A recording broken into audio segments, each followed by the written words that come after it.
I've been here for 2 days. It's been 84 long years. I woke up really early and I couldn't go back to bed. And guess what? It's almost Friday. Worst 48 hours of travel of my entire life. Yeah, Liam has returned from his big viral Hollywood trip. Big viral in Hollywood now. Well, Liam went I was to Hollywood too. I was in a different country. Angus Oh shoot! and Liam doing that. Ooh. Kind of pulled the card out of Gus's playbook. Oh, you kind of did. You were overseas, which is cooler. Finally making You it were over the pond, I guess. Yeah. over the lakes. Yeah, over like the or the lake. largest freshwater lakes in the world. Which Well, I'm glad you were out of the country for this last week. Or I'm was surprised I? they let you back in. And me too. Customs, they were like, whatever, man. I don't even know what to say. About Go about your travel.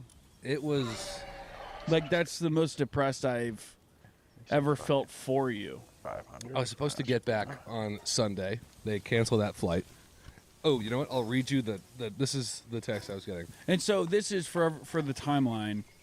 Liam was one of the many victims of the winter storm across America. Yes. The ice storm. Yes. So here we go. Shout out to American Airlines for the way they handled this. My flight on Monday is supposed to be at 9 a.m. I get a text. Your flight is now at 10:20. I get there, hanging out. 10:20 rolls around, nothing happens. Your flight is now at 11:15. Your flight is now at 12:15. Your flight is now at 1. Your flight is now at 2. Your flight is now at 2:45. Your flight is now at 3:15. Your flight has been changed to 3:35 p.m. Your departure time has changed to 4 p.m. on January 26th. Your flight to LAX at 4 p.m. has been canceled. So now I've been there all fucking day, and I'm like, all right, I'll get on the. I found a 6:30, so it's 6:30 rolls around, nothing's happening. Your departure time has changed to 7:47 p.m. I went, holy shit. 7:47 rolls around. Your departure time has changed to 10:46 p.m.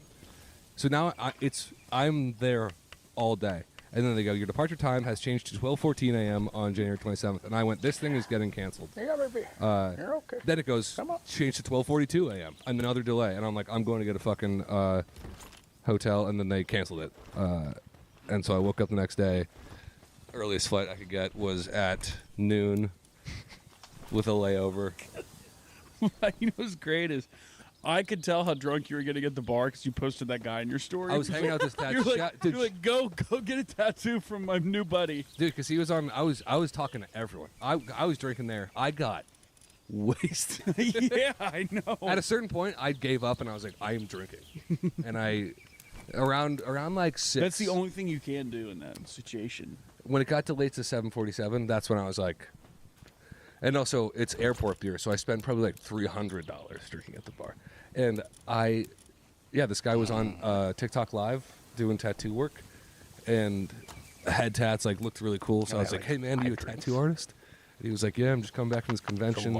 And we had a great conversation. He was talking about strip clubs and all this cool stuff. Sure. And Talking ball.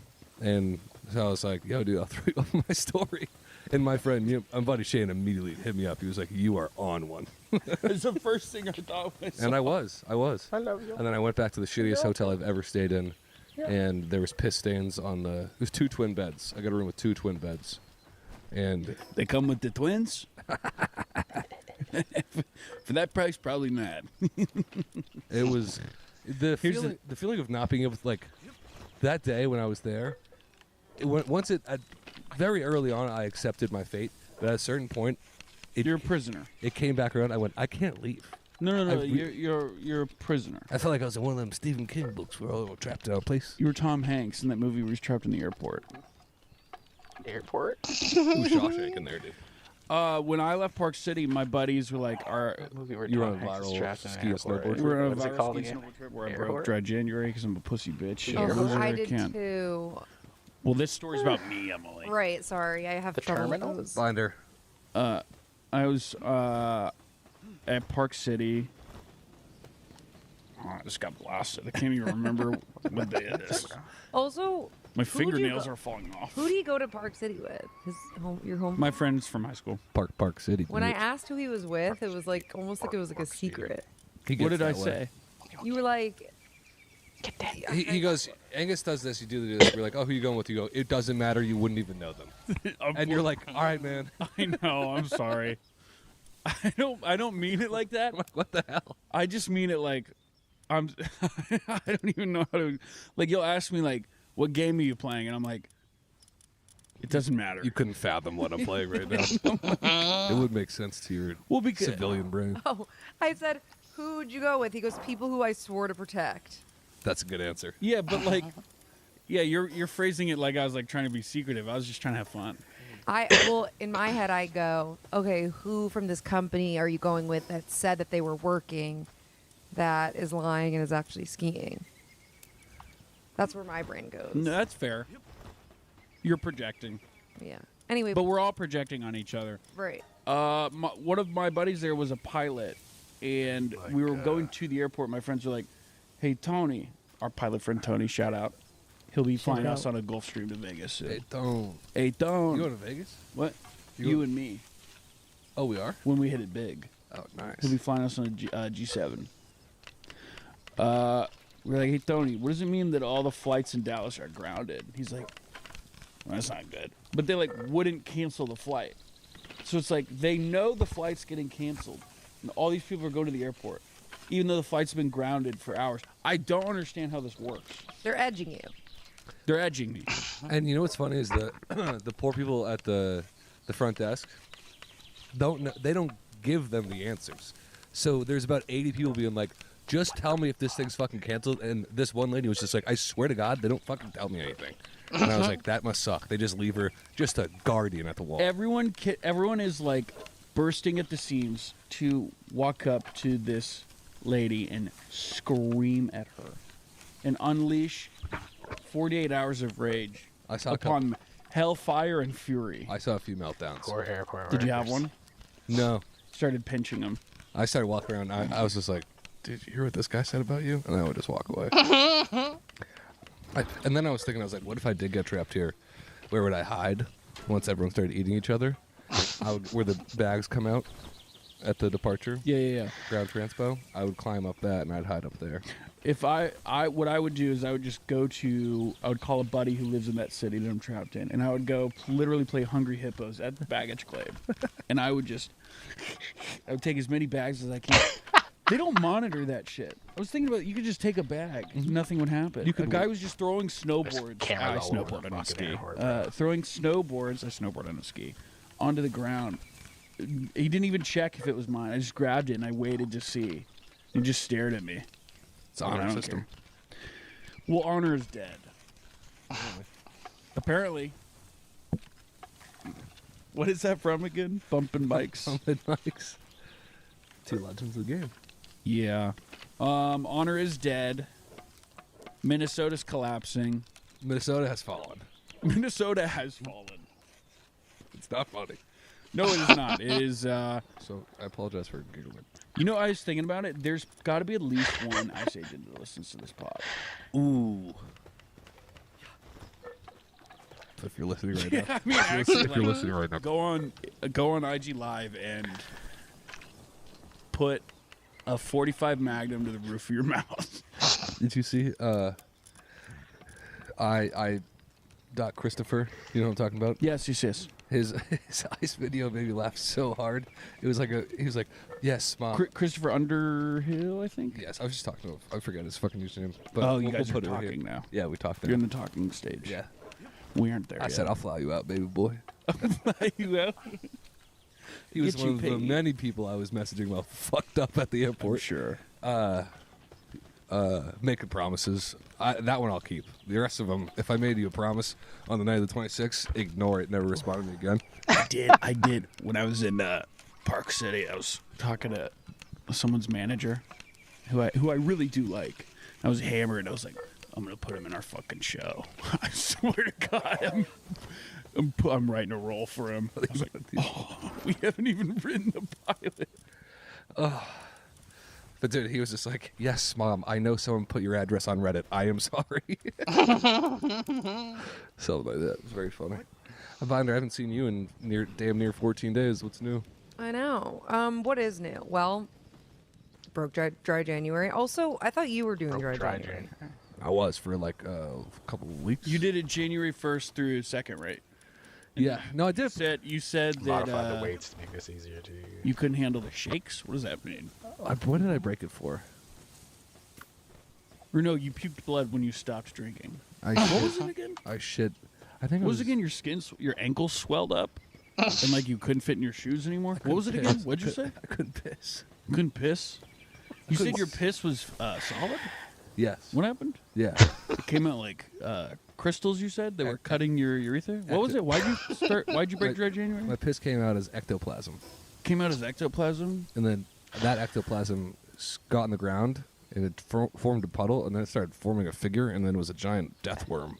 Oh my god! And then you started And then melting. there's an old man, like 105 years old, with a big And- white beard with red eyes, and he was riding it, and now, and it was me. and And they said, that's what I'm "Drink." Is this Ghost Rider? Are you Ghost Rider? Dude, Will Sennett. Shout out to Will Sennett. He was crushing me. He was making. It's funny you say Ghost Rider. He was making a billion Ghost Rider jokes the entire week. He was like, "Yeah, they let me be Ghost Rider for like 3 days. I got the power of Ghost Rider for like 3 days." Well, it's because it's the only thing left that's untouched. Yeah. No one's touched Ghost Rider yet. Except for Nicolas Everything's Cage, been bro. done. Except for Nicolas Cage, You bro. have to scrape Reddit and scrape the internet with like a powerful algorithm to find out stuff that's been, and that's mostly what this pod is stuff that hasn't been talked about yet, Yeah. and that's why it sucks because no one wants to talk about those things. But we want to be original more than we want to be funny. Oh yeah. Mm-hmm. Yeah. Am I bleeding? Nope. Not this time. Not this time, buddy. I'm on a boat. I'm going fast. some, I got a say something nautical viral. theme pashmina ass. Oh yeah, do a blast. You Do can't- Emily, do one of your blasts. The blasts don't come. They're not forced. No, come on, do one of your blasts. Everyone Oh. loves those. Can I say something? What the fuck was this rock paper scissors Oh. shoot bullshit? Oh, I'm What are so you glad talking you about? asked. See, I didn't engage with any of your polls, but You don't have to. Whatever. You put polls on Instagram? because I couldn't even understand what she was trying to say. I know I fucked up with the wording at first, but I didn't think that so many people wouldn't understand what I was saying. Basically, I was with my friend Raquel, who you guys know, Peas the other pussy. night, and we cooked some dinner, and we were gonna rock paper scissors on who gets the leftovers. And so, I don't know if it's like Hungry This girls. country's turned into people fighting over scraps. not even like to eat it then, but to save it for later. Twisted metal Not that it matters. reaching to the sky. Take a quick break to talk to you about Bear Bells. Bear Bells is best known for the protein bars. The #1 protein bar in the U.S. with 20 grams of protein, no added sugar, and a candy bar taste. This week, we're highlighting their new protein soda, 10 grams of protein. Who plus goes there? 200 milligrams of caffeine. Oh, it's Big Red. Available now at Target in the energy drinks aisle. I love the cookies and cream flavor.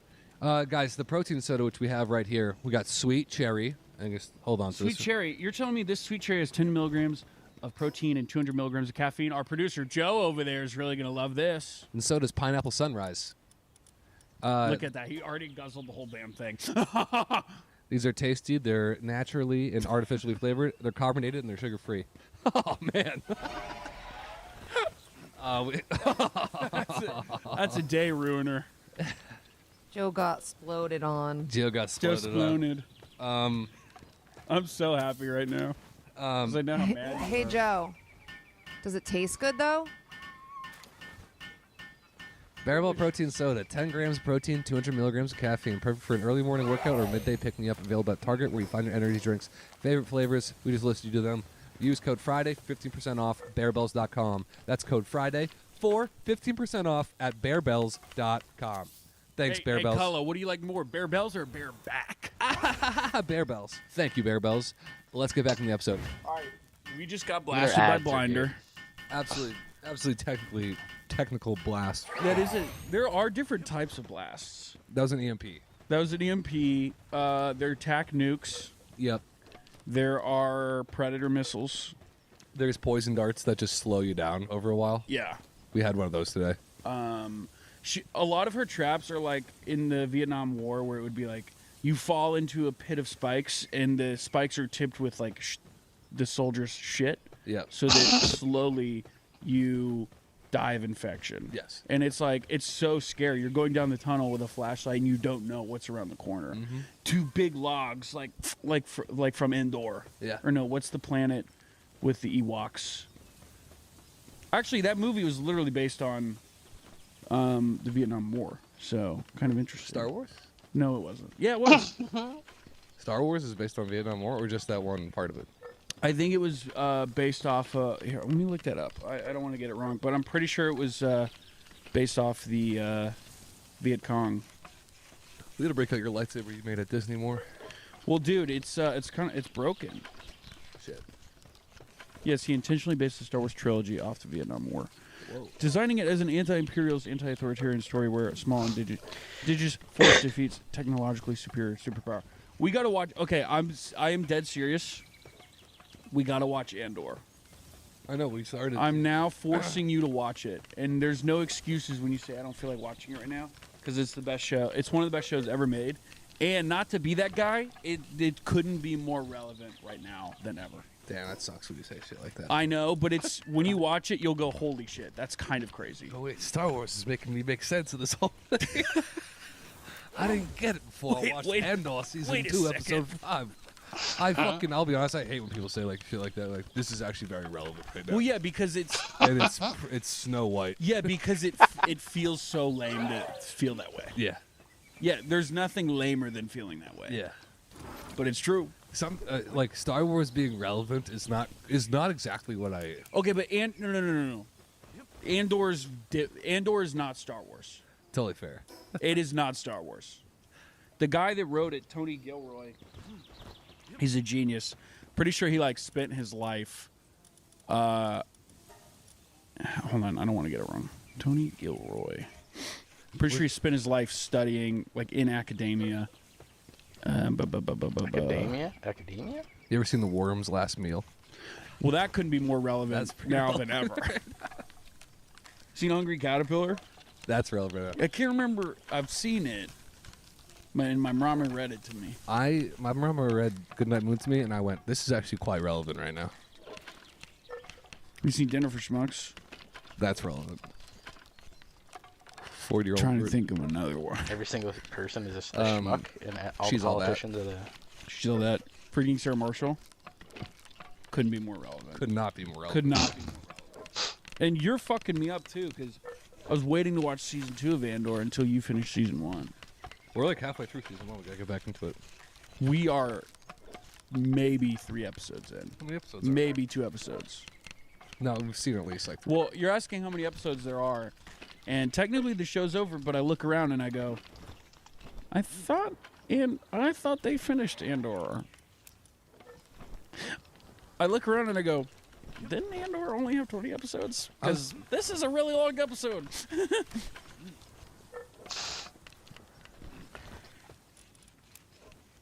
I just think it's interesting how relevant it is. Man, this is it. Spit out the last meal you had. Spit out your steak and cheese from Giada. Oh man, Emily, are we all good? We are mostly good. dude. You want to just do it at the end? Nobody's gonna know. Like, you just have Yeah, it's just to. it's just not gonna be good. We're gonna I know. I understand that, We're and gonna I know. want to kill myself for it. No, you shouldn't want to kill yourself. This is work. I know, but it's upsetting. That's okay. Can we just move on Sure. so we don't Yes, but dagger? can we know exactly where we ended so we right know? before the end of the rock paper scissors conversation. So I'll just cut the rock paper scissors and then No, keep it. okay, well, Keep all of this. The people have to know. This was a episode. We're sorry. We were EMP'd. Oh, we missed that too. Or no, that was first. well, Sean set us up last night and said we were all good to go. Sean's fault. Sean, fuck you. Sean, dude. Sean, you blew it. Because Sean's the producer of this podcast. No, but we now He's we a now have ghost producer. we now have a tech person. Everyone here is a ghost producer. We now have a tech person who can't do his job because he's too busy producing empty netters. Why are you looking at me like that? He's not even supposed to be producing empty netters. Are the pores on my skin getting bigger and bigger and bigger? Yeah. Scrape You're my playing eyes with out the and guy who put, gives us put money. corn inside of them. Do you mind inserting every one of your fingers into my pores and just pulling my brain matter out? I feel like the lady in Deadpool versus Wolverine, where she can just put. I haven't seen it. No! It's No! dude. Guy who hasn't seen the new Marvel movie. It's pretty relevant right now. I'll be honest with you. What is it? Deadpool versus Wolverine with like with what's happening right now. I don't even want to address it. It's relevant. I don't even want to address it. I do keep waiting to. I was telling you this morning. I check my phone as soon as I wake up, expecting like shit to hit the fan. Something's coming. Something big, you Oh, think? dead reckoning. You think you're gonna do anything? Me? Yeah. I think that I'm going to be recruited in like a Mission Impossible movie. Which side? You on Hydra or you I'm Nooch. I'm like Superman. I'm Nooch. Neutral. nice? And then I guess that makes me Doomsday. No, that makes you Lex Luthor. No. We got to shave that head. We got to shave those pubes down there. We don't have to. I'm gonna have to laser him off with my Superman laser vision. I'm like Martian Manhunter. Can you stop? I have This is the most autistic thing I've seen you do ever. I almost had an autistic meltdown. At the airport? No. Were you biting? When Binder EMT'd me. I didn't. I don't mind the tech issues at all because if- those come with a podcast. That happens. Maybe we can't be blaming Sean, but we can no, all. I'm not blaming. I'm But we can all. projecting. But we can all say, "Hey, we gotta figure this out and we move on." Right. Right? Right, Queen. I'm not snapping at you. I'm snapping with Liam you. keeps giving dirty looks. Yeah. Well, yeah, because Throwing dirty. Liam's been at the airport for 48 hours and he's having a 2-week-long hangover. Yeah, I'm in one of the worst moods I've ever been in. Well, I have something to brighten your mood. We have a gift. Rick? Oh, can I show Liam my gift first? Yeah, sure. Go. Thank you. Go behind that TV box and grab those picture frames. It's not a gift if I have to get up. Oh, okay, then you don't get a gift. Binder, can you All right. please? Emily, your gift. Oh, we'll do our gift first, and then I'll go get yours. No, you won't. Liam can go get his like a big boy. You're so right. Why can't you get it? Emily, your gift. It's not my gift. It's from Rick. He was at the bookstore, and he saw something and thought of us and got it. And Whoa. Whoa. it says, "Happy holidays," crossed out. Happy podcast. Rick, you done it again. It's mostly for Liam. There you are. Unsolved conspiracies. Rick, thank you. Ooh, Rick, plots that's and really sweet. plots and deceptions that have puzzled the greatest minds. Okay, now do the strongman thing where you rip the book in half. No, they do it the other way, don't they? This way? I couldn't do. This is good material. Ooh, there's pictures. Rick, you know me too well. Ooh, I open up 9/11. False flag operations. True. Rick, thank you, man. This means a lot to me. Wow, this book is made for you. Now you have more. That's for you, Will. You get that. Oh, if you want to play around in that? Uh huh. Will has a lot of empty boxes in the apartment he builds forts in. And you could make a new crown. New crown. New crown. What do you say is the king? Or Mm. emperor? I'm a king. And you get to have any woman you want. Any woman I want, no matter how big or small. And you get to have any of my stuffed animals, and now they're your wives. Any stuffed animal, no matter how big or small. Just like Papa. Just like Papa. Just like Papa. You look pretty good with that on. Really? Yeah. What were we talking my about? God, my Oh, face your is- gift. Go grab your gift.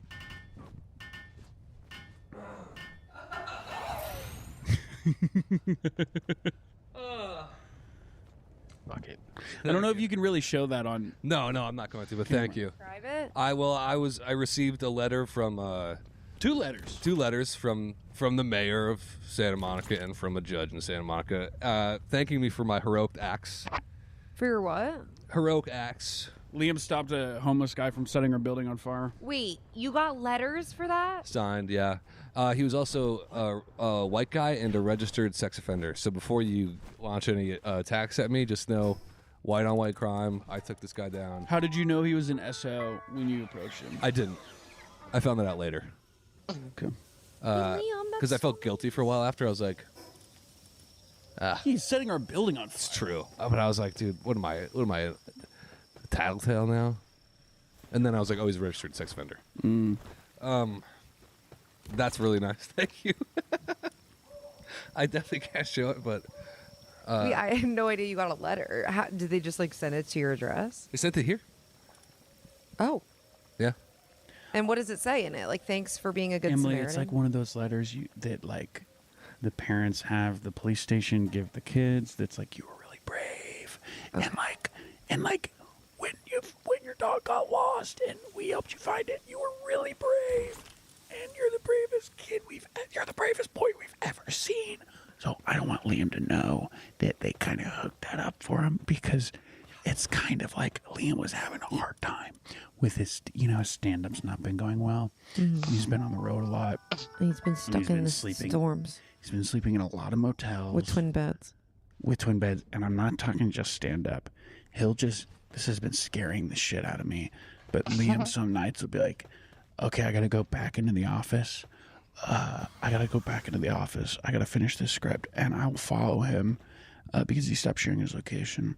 And he'll just get a motel, and he'll get an address, and one half is a man and one half is a girl, and he'll get in a fight with himself that's clearly like a fight his parents had, and he'll just scream and scream and scream, and I'll go get food because I've been watching this for a while. And when I come back, he's sitting in the corner in like a baby outfit, and he's crying and he's plugging his ear, screaming, "Stop fighting! Stop fighting! Stop! Stop! Mom! Dad! Stop!" And I'm sitting, he can see me in the window. I'm not being discreet about this. So these letters are kind of like, think of them as like a dam holding in that darkness inside Liam. I just don't really want that to get out. So if you don't mind, just pretend that it's from the mirror, because I made that. Oh, okay. Hey, buddy. Hey. What's up, Brandon? Hey, man. How are you? I'm good. I didn't know you were following me. Ugh. Yeah, you did. Yeah. I did. Yeah, you did. Yeah, so you saw that because one day my mom was like, my wedding dress is missing. And my dad was like, my wedding suit's missing. I cut them in half. I sewed them together, and I get inside of it. And I got my hair done just like she got hers. I got my hair done just like he got his. Get her some lipstick. All that shit. And, yeah, it's just right out of the motel room, and I... Sorry. And when I'm done jumping on the bed, making a mess, because I put your credit card down when I go. Sorry. Let's move on. It's hard. You want to move on? Yeah, it's hard. Okay. It's just hard. Bonner. Are you wearing clippers when you're walking around? Yeah, holy shit, dude. What is going on? Bonner might be walking around with taking these scuba off. equipment, dude. Put him back in. P.U. P.U. Sheesh. Green stink lines coming off those socks. Take a quick break to talk to you about Ridge Wallet. Guys, I got a Ridge Wallet right here, dude. Right here. When it comes to wallets, you're going to want to get yourself a Ridge. Ridge Wallets. Look at this thing. Sleek. Fits right in your pocket. You can strap it on anywhere. My wallet I had before, my Ridge, was a giant crusty leather brick with boogers in it, and it was falling apart, and my back hurt because I was sitting on it and it was uneven because I got so much damn cash on me at all times, dude. All I care about is cash and getting ahead. Unique, slim, modern design that holds up to 12 cards plus cash, made with premium materials like aluminum, titanium, and carbon fiber. They got over 50 colors and styles to choose from. This one, I like this. A little bit of a forest green action we're having right here. I love that. Dark green is my favorite color. All Ridge products have a lifetime warranty. This is literally the last wallet you'll ever have to buy. Does it give you peace of mind knowing that all Ridge wallets have RFID blocking technology? I do, keeping you safe from digital pickpocketers. Over 100,000 five-star reviews. That's a lot, okay? You know what I noticed? Yeah. I went into Liam's Ridge wallet the other day. Yep. Found about 20, 25 business cards. Yep. Looked these people up. They've all gone missing. Something to think about. Something to think about. Guys, no matter what you pick, Ridge has free shipping, a 99-day risk-free trial, and a lifetime warranty on all their products. For a limited time, our listeners get 10% off at Ridge by using code AFPOD at checkout. Just head to ridge.com and use code AFPOD, and you're all set. After you purchase, they will ask you where you heard about them. Please support our show and tell them that our show sent you.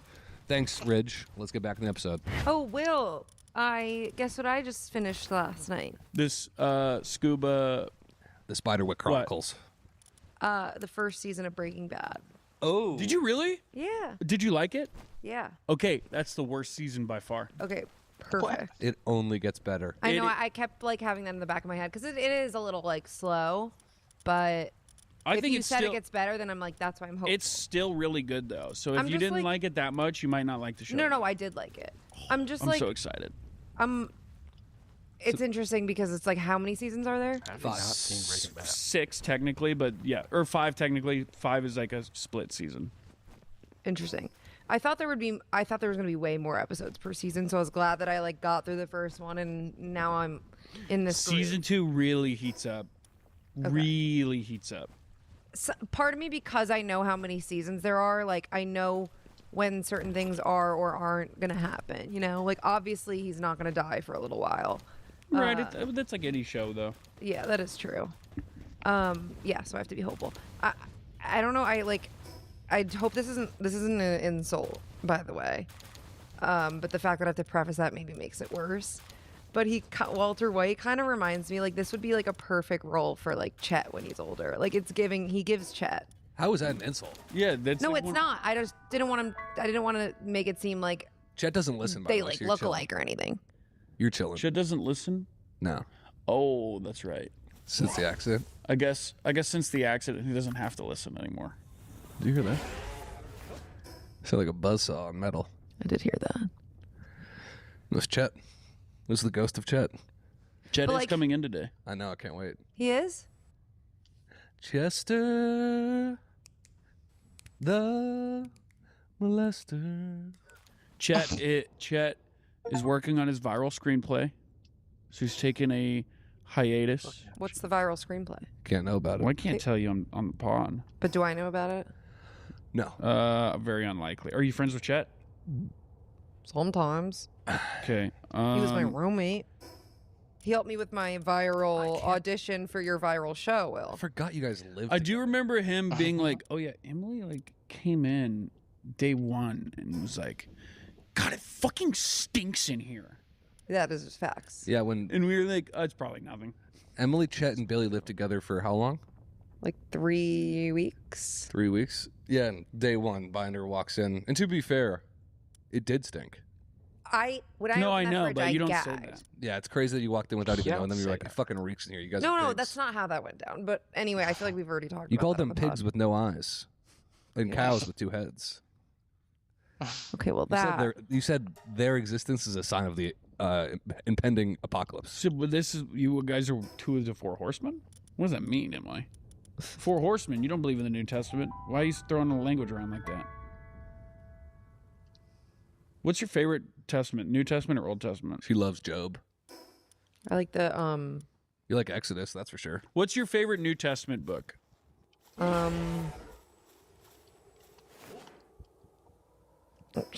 Come see. What is it?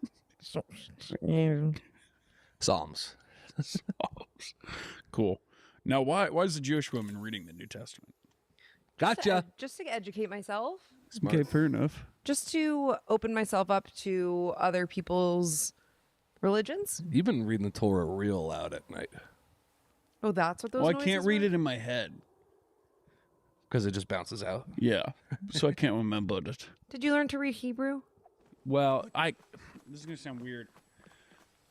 I know how to read it. I've never been taught, Right. and the words kind of jump out at me, and I mean they literally physically jump off the page and hurt me if I don't say them out loud. I get that. Actually, I'm getting that with like anything like this. Knives are flying out of this. I'm more into Knives are flying out of this in an arc into your head. What does that mean? I'm blocking it with my ancient druid powers. Going Sorry right for about it. you. Sorry about it. What were we talking about? We're talking about Chet as Walter White. Yeah, that's a compliment. That's Walter White. Brian Cranston as Walter White is the greatest acting role, maybe of all time. Like I could see Chet playing a role like that. That's really nice. And like there was a point where Walter White was like in his underwear and I was and I was like Chet's literally like worn that exact same underwear like in a sketch, and I just was like, this is It's true. crazy. He has. Yeah. Chet. Like he could have, if Chet were that age when this show was being filmed, like he could have gotten the role. When did you stop thinking about Chet last night? No, not last night. It was when I like started the show. I was like, oh wow, that's interesting.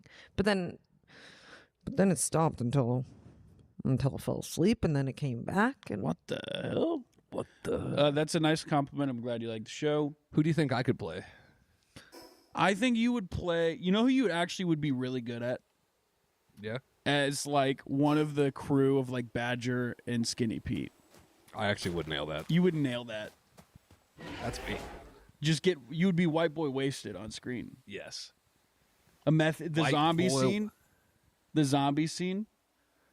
hey, So many good don't give no spoilers. No, they just play You're about to meet these characters. They play Nazi zombies in season 2 or 3, probably 2. Mm-hmm. Remind me, what's the guy's name who's his partner? Jesse. Jesse. I feel like Jesse. Jesse Pinkman. You could. You couldn't pull off Pink. Yes, he could. Yes, he could. No, you couldn't. Thank you. No, you could pull off Pinkman's little brother. I could pull off Pinkman's dad. Stop doing drugs in my house. My character. Whoa, Glazer. You see me switching there? that was weird, Well, now that dude. He's got multiple personality disorder or something. I swear to God, the way you just like switch it on and off. I'm Hollywood now. I swear to God, the way you switch it on and off, you have multiple personality disorder. I'm Loki Wood, dude. Would?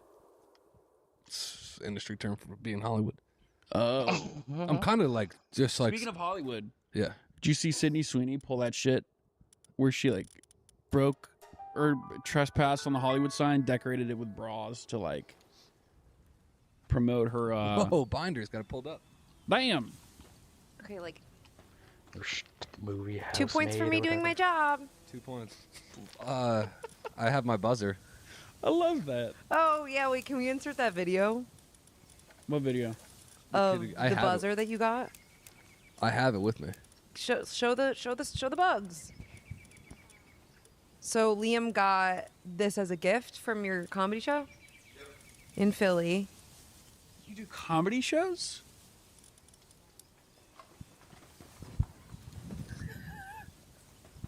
Emily. 5 points to Israel. Shout out to the guy who gave me this at That's Philly insane. Helium. Shout out to everyone who came. That's Thanks the so most much. incredible I'll thing be in I've ever Seattle this week. I'll be in Seattle Thursday, Friday, Saturday. Please come out. What? Or no, next week. Yeah. Next week, not this weekend. Chill, fam. Can you Chill. stop leaving? You're making my friend here upset. Dude, I don't care. I got a big ass couch now. I don't need him. Okay. Got a new big couch. I don't need this fucking freak fuck. You got a new one? Nothing got a makes new me more couch. uncomfortable when I'm trying to go to sleep and Liam comes into my room and he does his entire fucking 30-minute set and he goes, "Was that funny? Should I cut anything? Is there anything you didn't like?" And I'm like, "There's no audience. This is a weird setting to do stand up." He does the entire thing. and I'm a centaur. You're a centaur naked. He's got a centaur cog. All right. So what'd she do? She put bras on the Hollywood sign for what? I think it was. People were saying it was promo for her for Euphoria. Oh, by the way, I saw her at the farmers market a couple weeks ago. Okay, moving on. How do you know it was her? Because I Stench. no, I Spell it. actually didn't see her for a second. I was like, Hang on a second. Go. so I was like, this guy was walking towards me, and I was like, he looks familiar, and I feel like I know him, and he starts staring at me, and I start staring at him. I'm like, where do we know each other from? Then, like at the last second, as he's crossing past me, I realized it was Scooter Braun. And Oh, so I- because Emily used to date him. You used to date Scooter Braun? no, Yeah. no, Bleep I her don't- name. I don't know if they did. I think They did. I thought you were saying that you had met him through her. No. But I don't actually know him. It's just like I thought. You know, when you think you know someone, then you realize, Yeah. like, oh, it's like. Sure. Parasocial? Anyway, Paranorman? Per Norman. Shout out Finn. Finn's in Paranorman? Isn't he in it? I'm pretty sure. Wait, no way. Hold on. Pause in this story. I gotta look this up. Pause. pause. Pause. Pause. Nah, press play. Rewind. Slow it down. But yeah, when he walked by me, I tapped on Raquel and I was like, oh my God, that was Scooter Braun. And she goes, oh my God, do you see who he's with? And then I looked and it was Sydney Sweeney. But she had like a hat and glasses on and stuff. There's no evidence of Finn being in Paranorman. Is he in Paranorman 2? There's a Paranorman too? I didn't know that.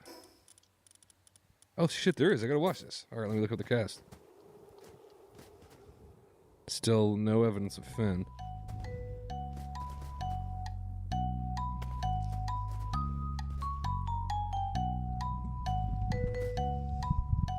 Remember when sometimes... He is. Paranorman The Thrifting, a CGI short film. Oh, I saw him post something on his IG. I gotta check that out, dude. I would like to take a minute to acknowledge how long it took you to look that up and then compare that to the time it takes me to look things up. I would say it's pretty similar. Turn to denim. Damn, bro. Turn into a beanbag chair. Get wrecked. Turn into corn. All right, play the video. Play the video. Send a video. Why does that guy have a mask on?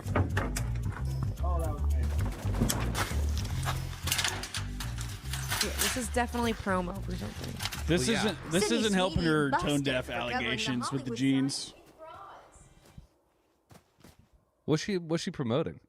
I think Euphoria. No, I think her bra line. Oh, she's a I got no baller. qualms with this. I'll be Dude, I'll be H with you. My problem with it is that when I signed up for the wait list, it was like I was 20,000th in line, and I pressed it right when it turned midnight. You got all that Dr. Squatch stuff. You bulk bought that, and you were like, I'm gonna resell this, and then you end up just. And then I just ate it all. You ate it. You made a chair out of it. I ate it. You end up eating it. I made a bed of her soap. It's kind of annoying. So yeah, a little peeved. I'm a little peeved. A little peeved. She dumb. New kind of mushroom is making cool. people hallucinate. Tons of tiny people. Click on A. New kind of mushroom. What does that mean? It's a new mushroom they have that they're trying out. They're trying on people? Yeah, Spider, let's go through this. it's marketing for the Super Mario Galaxy movie. It's really annoying. So there is this new All kind all these viral marketing campaigns. It's like you see something and I'm like, well, what movie is this for? Yep. I see the Epstein files getting released. I'm like, great. What product are they trying to push in 6 months? Grape. Oh, they're making grapes, and they're trying a new grape, and that's why the Epstein movie is coming out. Great. Grape. So So proceed. No, proceed. So these people across the world are finding this mushroom that they're taking every year at this hospital in China. People come in with the exact same like complaint, which is that they can see like little tiny people when they are hallucinating. Pint-sized elf-like figures. Marching under doors, crawling up walls, and clinging to furniture. Sounds like when you try to go to sleep and I shrink myself and I come into your room. You clone yourself. You're like a sponge. Well, I don't clone myself. I just break into like Yeah. 1,000 little versions of myself. Mm-hmm. And then when kind of like the Kremlin in Stormlight, It's kind of like in or not the Kremlin, well the Sleepless. Pirates of the Caribbean when that lady turns into like 1,000 crabs. Yeah, my Stormlight ref was better, but all I don't know, nobody reads that you bullshit. couldn't have known. Really? It's actually one of the most popular fantasy series around. More popular than Pirates of the Caribbean? As a book, yes. Pirates of the Caribbean was just a movie. Well, it's pictures that move. Actually, it was a ride first. It was a Disney ride, then they made a movie out of it. Is that for real? Yeah. That's crazy. Isn't it? Not really, I guess. Yeah, I guess I agree. Whatever you say, man. What? Whatever you say, man. All right, Brenda. All right, Brenda. Take a quick break to talk to you about BetMGM. MGM. Guys, if you haven't signed up for BetMGM yet, use bonus code AFPOD and you will get up to a $1,500 new player offer on your first wager $1,500 new player offer? with BetMGM. Oh! Here's and how the it Super works. Bowl's coming up, guys. True. Who are we rooting for? And my New England Patriots are in there, okay? Okay? I'm so happy for you, man. It's awesome. Why are they always in the Super Bowl? Because we're goated. Because we have good ownership.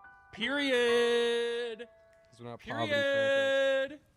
Just download the BetMGM app and sign up using bonus code AFPOD. Deposit at least $10 and place your first wager on any game. If that bet loses, you'll receive up to $1,500 in bonus bets. Then get access to second chance promos, odds, boost tokens, same game parlays, and so much more. BetMGM, make it legendary. Thanks, BetMGM. And a quick word from Hims.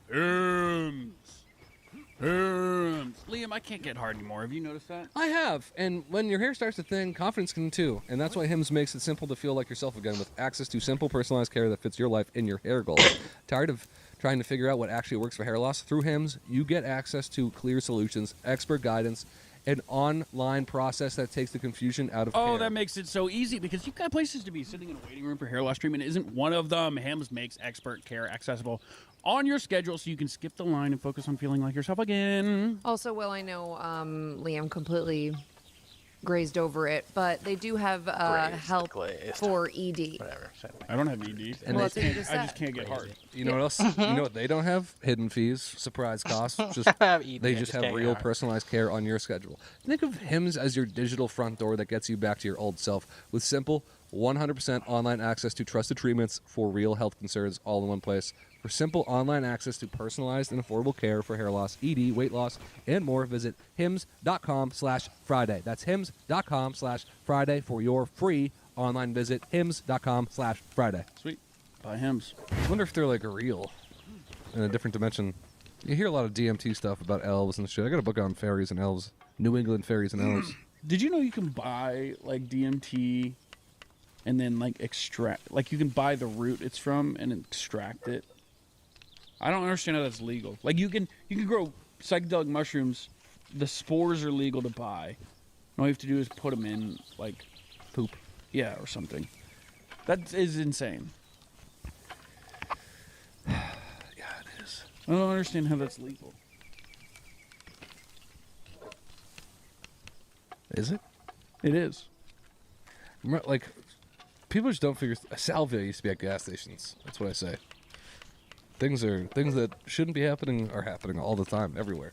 Well, and it's now more relevant than ever. It's more relevant than ever. This book, relevant. Thank you, Rick. Let me see. Open to a random page. It'll be about what's been going on. And about the Iran-Contra affair. Wow. That's relevant. It actually Is was. that actually what it says? Yeah. That's relevant. When was the book made? It was made. What the hell? It was made next year. Rick, what bookstore did you go to? It was just an old man. Rick stumbled into a Tesseract. Interesting. Everything was cursed. Weird. Weird. Everything came with a price. It was all free, but it had a price. What is that fucking movie? It's a good one. It's Rick and Morty. I think they spoofed. It was something else that was real. Oh, really? Yeah, That it's sounds like some bullshit, like John Carpenter B movie. something wicked this way comes. There's no such thing as a John Carpenter B movie. What about They Live, where he puts on glasses A+, and the S magazines tier. are like, obey, S tier. buy product. S tier movie. No, that's like a Reddit movie. Nope. You gotta sit down and watch it. It's actually so. I'm Yeah, not it's gonna actually watch so it. good, yeah. I'm not Right going to now? watch Yeah. it. They Live is so Gotta kick relevant ass right and now. It's way chew. more Oh, relevant so than good. fucking Andor. No, it isn't. Yes, it is. What, you put on glasses that say obey? No, it's not it, dude. You put on glasses, you can see that people are aliens around you? You haven't seen it. Explain how it's relevant. Huh? Explain how it's relevant. You're one of because the I'm never aliens, gonna watch bro. it, so you can spoil it. It's relevant in so many ways. It would probably take 2 hours to explain. I can't. So you should just watch it. You should watch it, dude. It's awesome. It's not awesome. You gotta enjoy stuff like that. It's I an don't. It's an '80s horror movie. Enjoy it for what it is. You showed me Halloween. I thought it was one of the worst movies I'd ever seen. See, like that just it blows my mind. But it's because I saw it when I was, How have you not 28. seen Halloween? Yeah, That's why. but like you enjoyed it for it came out in the '70s. That doesn't mean I have to enjoy it. Should I? If I show you Citizen Kane, are you supposed to like that? It's probably the most boring movie ever. Let's enjoy it for what it is. Ugh, I had to read that book and watch that movie for school. And what did you think? Didn't read it because I don't really know how to read and don't even remember what it was about. Okay. So I just like didn't watch it. Absolutely cash, dude. You're Don't recall. Did you watch it though? Yeah, I just don't recall. Like, I blacked out high school because I had no friends and sat in the bathroom. And you, You blacked out high school because you were stealing Xanax from teachers. No, I Finder said didn't. she went in her teacher's purse and took bar Xanax and took it and was just like the queen of the school for a day, right? Is that what You said it wasn't even the feeling of the Xanax. It was just knowing that she couldn't have hers, right? That was the Right. high. Right. Interesting. I have a buddy who did that. He didn't go to my high school, but he went in his teacher's purse and took Xanax from her. No shot. Yeah. How would they even know that the teacher had that in her purse? Because all teachers take Xanax. Every teacher is pretty much high as fuck. They have to be. Have you been to class? Oh, dude, have you seen the TikTok account that's making AI videos? It's a random high school. It's like Crandall something. It's going viral right now. But this Crandall. Crandall, literally. And there's this. Crank, crank. Oh, let me try to find it. But this kid is making super niche jokes about teachers at his own school and making AI videos of them, and it's so funny. Binder, you have to pull this up. It is. That's scary. You can, if you can't find it, you can look at like your history of viewed videos. I think I saved it somewhere. Liam right now is going. You can look at TikTok history. Yeah, like look at this. Well, can you send it? Yeah. Can you text me Oh my that? god. Yeah. Well, there's no way they're real teachers, right? It's a real high school. How do you know? Because it was on the news. How is this kid not in trouble? He posted a video. He was like, "They got me." Yeah, that was the last post. Oh, it was 3 days ago. Maybe he's still up there, or it's on Instagram too. No! It's Willie D. Willie, come on and say hello. Yeah, come say what's up. Well, you're way too early today. Huh? Who does? We have all of us. We have like an AFTV meeting right now. Right now? What? At 9 a.m.? Yeah, because everyone's been fucking up and falling behind. So Joe said a 9 a.m. meeting. Joe knows that we are Joe recording. knows so we're there's no recording way. it here. Well, then why the hell am I here? I don't know. Workaholic. I thought Chet was coming in 10 to 12. Which one's Chet? Glasses. Yes. I'm money. How you been, blood? I've been alright. Nice, man. Still on that toothpick grind? Yeah, I started doing toothpicks to stop biting my nails, and now I just do toothpicks and bite my nails. And I'm all out of nails. Will. That's literally a fucking they live Emily, quote. you should be He's sprinting never on your, seen like, it. flopping on your How knees to ironic. pick something up. Coming from the guy who's made Liam get up for his gift. Yes. Yes. All right. Also, how Play weird is this video. this? Before we play this video, Just made a so they my live rock, quote, paper, and scissors you've never seen me do poll. We're back to this. We are, because half of it got cut. But my rock, paper, scissors poll, my fucking high school teacher, who's a man who's married, like, responded to my story. And I was just like, What do you say? if my husband was a high school teacher and I found out he was DMing his old students, I would immediately divorce. Pedophile. Dude, pedophile. my ex in college, one of the photographer from her high school would like DM her. Isn't that fucked? Most of these guys are fucking pedophiles. It It sucks, but like sucks.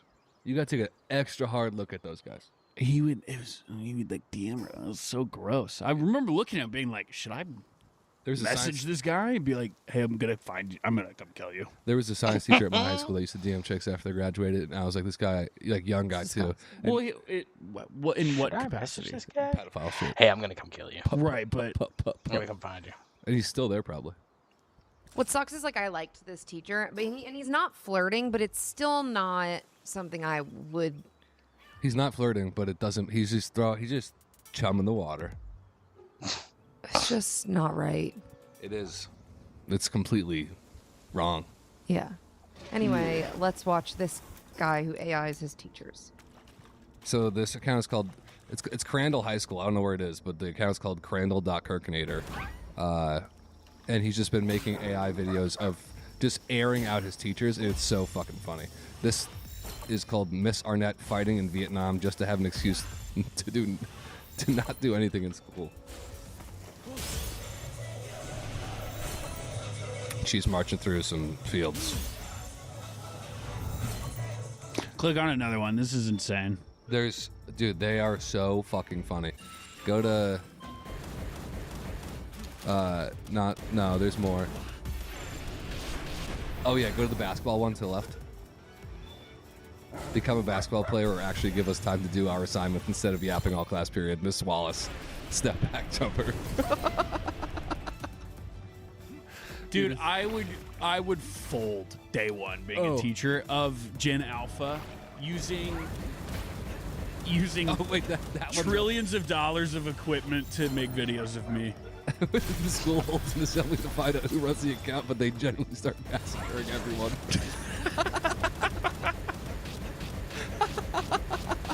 How did they find out? I wonder how they. I don't know if you still run it. Whoever you are, you're the goat. I mean, they're all so fucking funny. Dude, I would get bullied into suicide if I was a teacher. 100%. And the teachers I tried to bully to get them to kill themselves, they're just infinitely stronger than me. I would just throw condoms at you from the back of the class. I ever tell you when we had a really sweet teacher? I've told this Oh, story. yeah. Yeah. Someone just opened up a that condom. story didn't really make me laugh. Opened up a condom, put it on. It was horrible. And she went, okay, I'm going to turn around. And when I turn back around, it's going to be gone. Nobody moved the muscle, and she just put a paper towel over it. It wasn't used. Not that makes sense. Yeah. Did I ever tell you guys about the teacher that I had? Who Was this the teacher you dated or the teacher? I did not date a teacher, but so we did this project. You know, how you like pick a state and you whatever. I So did Rhode Island. What? I did Rhode Island. I had Texas. So I made this book, whatever, and like it was like a blank book, and so I colored in colored pencil like on the front the Texas flag. And so she's showing the class, and she's wearing a white shirt, and she's showing the class. She opens the book, and then once she closes the book, she has like a red and like blue circle like of like colored pencil like on her titties, and she was so embarrassed. I felt so bad. That is brutal. That is life ruining. Fun fact, there are farms in Texas that are bigger than the entire state of Rhode Island. Okay. What state did you have? Or you did alternative school that didn't believe in states? Mississippi. Mississippi? Yeah. What's a fun fact about Mississippi? The river they have is pretty long. Remember when we went to the... Pretty was long. Dunn Falls in Mississippi? Dunn Falls, I believe, was Louisiana. Look up Dunn Falls. This is when me and... You know what's funny? I was thinking about last night, just the different eras of this company. Like, remember Sam smashing the helmet? Oh, so funny. It's a different company. That is not even... This company is like the Theseus' ship. You know what I'm talking about? No. When you replace a piece of the ship, Oh, and like it's eventually at it what is point is it made of not? different wood, but is it the same company? It's like this company proves it's different. Yeah, it's different. The soul is gone. The old soul of the company's gone. Well, can you do images? No, this is in Jamaica. Oh, that's it. Mississippi. Mississippi. Okay. We were driving from some bullshit tour stop that made us want to kill ourselves and come home and jump off a cliff because we had nothing going on in our lives good. If you're ever in Mississippi, visit Dunn Falls. It's gorgeous. It cured. It It- cured the. My retardation. I wouldn't. I don't. It was abject.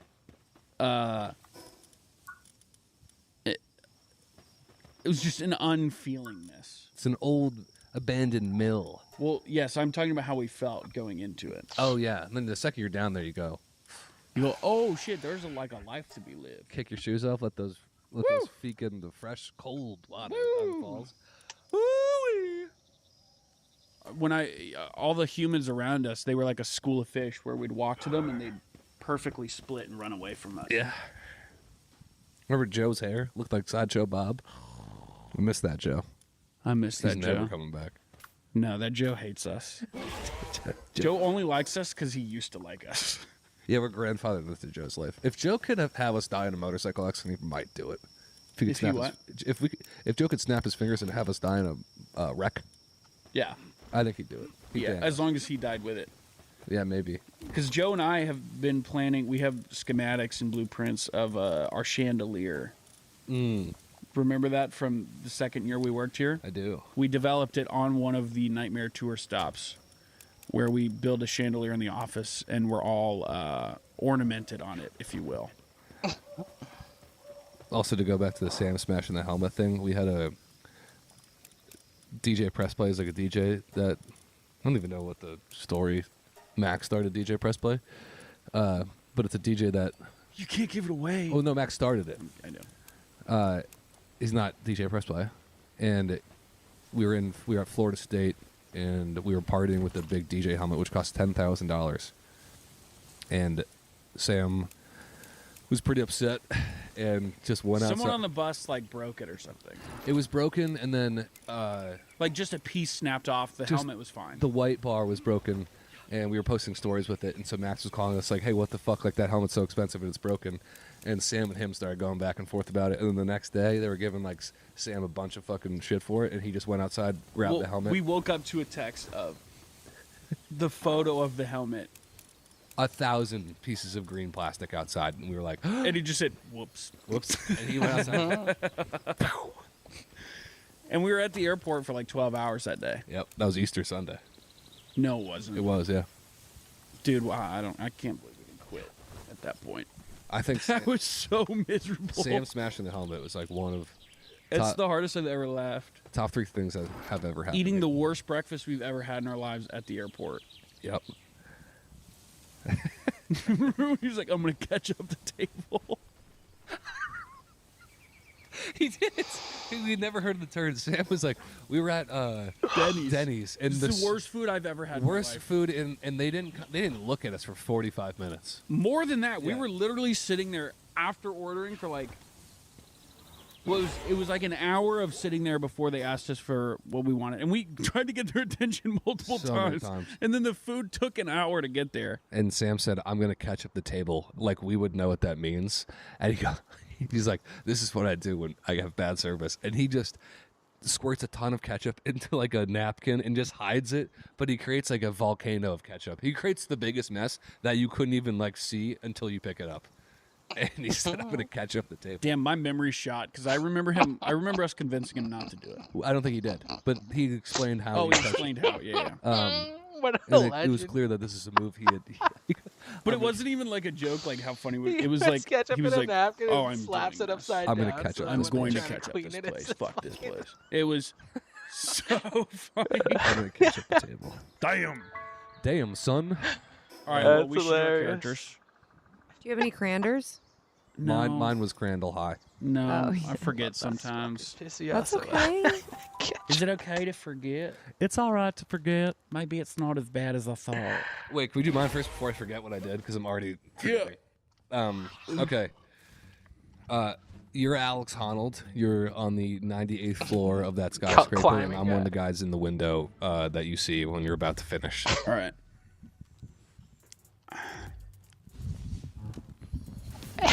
Fuck you! Fuck you!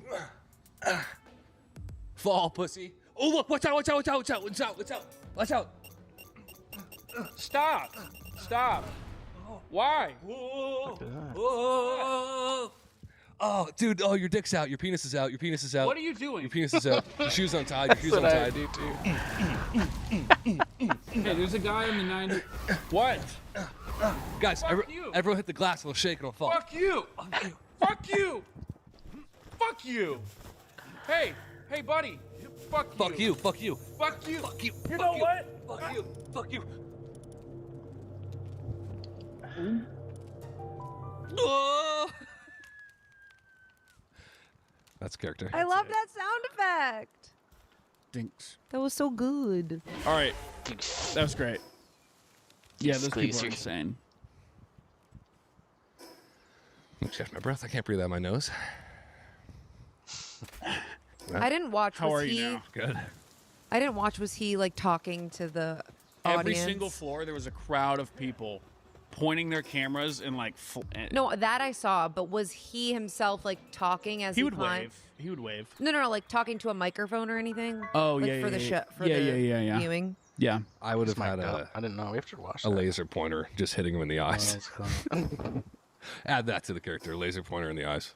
I would have been there like, oh, watch out, watch out. Watch out, there's a big old bird coming by. I would have put a QR code on the window. Goes to my website for my T-shirts, my Kanye West T-shirts. Perfect. That's insane. I still don't understand why they allowed that.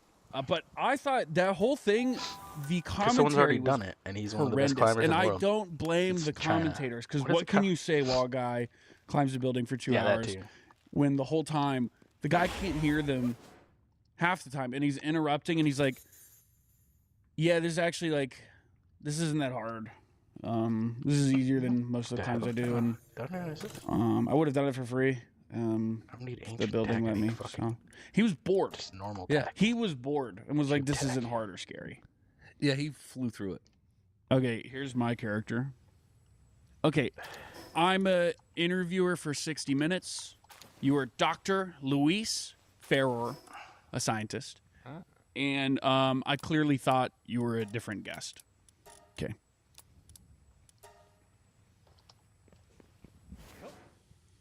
All right. Can I get a water? Yeah. And let's get our. Can we get our guest a water? Thanks. Yes, of course. Huh? Thanks. No. Can you grab our guest a lucky. water, please? Oh, I'm the guest. I'm Dr. Luis Ferrer. Dr. Luis Ferrer. Yes, it's me. Luis Ferrer. Yes, Dr. Luis Ferrer. It's a pleasure to sit down with you. Thanks Right. for taking the time. Oh, yes. No, sorry, I didn't recognize you from Yeah. Okay. Let's Sorry. Let's jump right in. Why don't you explain to someone watching who might not know who you are or what you do? I'm a scientist, Right. and I have been involved in many of the latest clinical trials on cancer research. Right. Most famously, we have been doing studies on a species of tree frog and using some of their cells to essentially enhance stem cells Wow. into Wow. fighting brain-related cancers. And Yeah. so trials are early, but Yeah. extremely promising data so far. Uh-huh. Yep. Wow. And use the tree. That's so interesting. I can't think of anything else. You have a list of questions here. You could use it. Yeah. No, this is for some. Yeah. Just hit me with any of those questions. I don't mind. Okay. What makes a person bad? What makes a person bad? Yeah. I don't know. I guess I'm a believer of that you should treat everyone how you would like to be treated. Golden rule. Yeah. Okay. I'll just do that. You want me to? Okay. Do the next one. Do you and God have meetings to decide gray area stuff? Is it cut and dry, or do you argue over who gets what guy or chick? Because even though it's mostly guys, there's chicks too who are in hell, probably like ones who cheated, like my mom or my ex. God and I are. I don't communicate with God. Because you're a scientist. I wouldn't say that. I think there's many scientists who are of faith, who come from faith backgrounds and still continue that faith. One more. I think there's a lot of scientists who would argue Predator that core. the more you learn in science, the You more. don't have to get used. It's a one word yes or no. No, I don't. I'm not. Great. Okay. Do you want me to ask again? Keep going. Scroll down. Scroll down. You should just kill the interviews. No, scroll. Okay. Okay, now a little game presented by Mug Root Beer. Does this guy go to hell? Here's a scenario. A boy spends his entire life chained up in a basement. He is given food and water, but no interaction with human beings. He doesn't even know what they look like. Until one day he breaks out of the basement and runs upstairs. There, eating dinner at the table alone, is a man who looks mortified to see the boy get out of the basement. The man gets up and tries to attack the boy, but the boy's fast. The boy's very fast. He runs outside and hops in a car. And he thinks he's home free, but he looks up and sees 50 people lining the streets, having only seen a human being for the first time in his life 15 seconds prior. He assumes that he is staring at a crowd of his captors, and they all look the same. Overcome with fear, he plunges the car through a sea of these figures, and they are dying instantly on impact. 5, 10, 15 kills. He presses on the gas. 20, fuck 30, is this guy 50, and What does is that guy go to heaven or hell with his mom and his ex? Hell. Great. Thanks for coming on. That's it. Thanks for coming on. Thanks for having me, man. These questions had nothing to do with the research. anymore. Yeah. Did they? Yeah, it's pretty important. Really? The work I'm doing is very important, and you just. All the work on frogs. Yeah, you just came over. The here. work you're fucking your Jesus. If frogs. I knew this was gonna be a fucking jerk off session, I wouldn't have flown out for this. So thanks, man. Thanks for your weird fucking questions. Cry. I don't care. That's not gonna. Your crocodile tears won't work on me. Do you mean jerk off session? Yeah, it was, man. You came over here and you jerked off all over me. So thanks, man. Thanks for flying me out for this. Coach, by the way, you flew me out, Coach. Frontier Airlines. Fucking leading cancer researcher, and you flew me out Frontier. This is 16 minutes. You guys couldn't get me on Delta. I thought you were a different guy. Yeah, I could tell. I thought you were someone else. I could tell, man. And all the producers are bad at me. Yep, they should be, man. You're pretty bad at this. I bet you'll get fired after this. Hey. Not gonna work on me, man. It's not working? Nope. Fuck. Yeah. I would. Nope. All right, that's it. That's great. Cool. Cool beans, man. All right. How long What have should we I been do going? with the rest of my Dr. Wizard's conversation? Keep it. Figure it out in edit. You look at it and go, is this worth banging the pod? Yeah, it's probably not. Well, you haven't watched it yet. You don't know that. Yeah, but just like it's not gonna flow because it just chops off. It's I. Is I. It's one of those days. We were EMP. It's just one of those days. It's all about the. All right. Thanks for tuning in. Love you. Have a safe weekend. Peace and love. Damn, it has been an hour. Got anything to say on the outro? Precast? Why does that come up as Taipei? Taipei. It's okay if you don't. Taipei. Taipei 101. Ah, Taipei 101. What is going on It's all out about there? the he said, she said. I don't have anything. All right, Willa has nothing. I thought as hard as I could. That's I never okay. saw. I'll get you some pictures from us at Dunn Falls. Bye. Bye. Very nice. What we got next on the old docket? That's a quick hour. Holy fuck.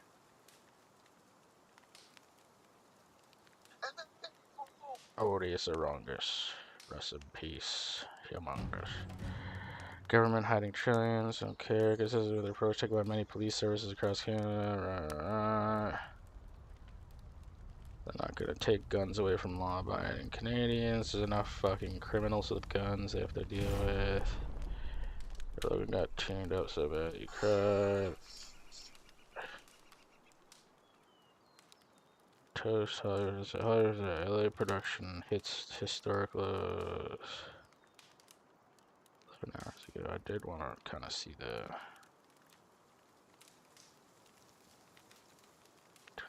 Elijah Wood's 45 today. Wow. 9 years older than me. Right on, Elijah. Looking good, bro. Flat Earth video. It's only 8 minutes long. Kid Garm broke the law. Now what? Nobody gives a shit. There's no justice. Artemis to the moon. Right on. This is the legacy of Blairism. Shirley Raines and her outfit. Actually, there was actually a recent Kaz video I wanted to watch. Cutsy humbug. Yeah. We're going. But But they're coming running, dude. Should we run? Okay, watch behind me, dude. We're going. Welcome to Hamburg. Watch out. To Back up, pull Africa. our scissors and Or let's Europe. Let's go. Same thing. Go left. Let's do it. Come. 60 euros. 60 euro. Yes. As you can see, Come. lots of engineers and doctors. I suck you off. Yes. You're an engineer? Both of the women said Germany, yes. you should be ashamed 60 of for yourselves. each. We both suck Getting you.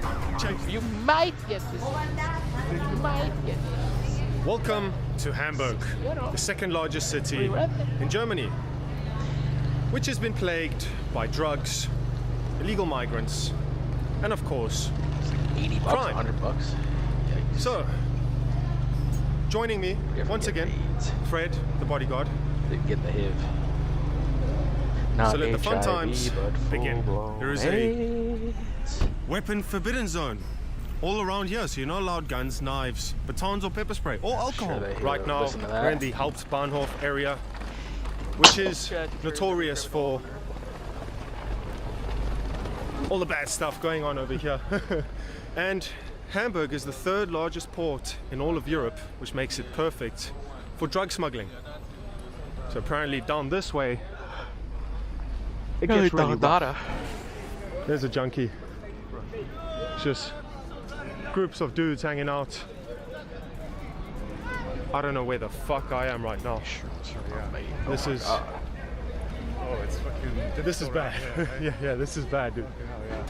Turn the corner, Like, get right in this shit. Literally 30 seconds from the main train station in the second biggest city in Germany, and you're met with this just dudes on the corner selling drugs. Look, you can see already. Get your stuff ready. Yeah, Hey? yeah. So we got self-protection on us.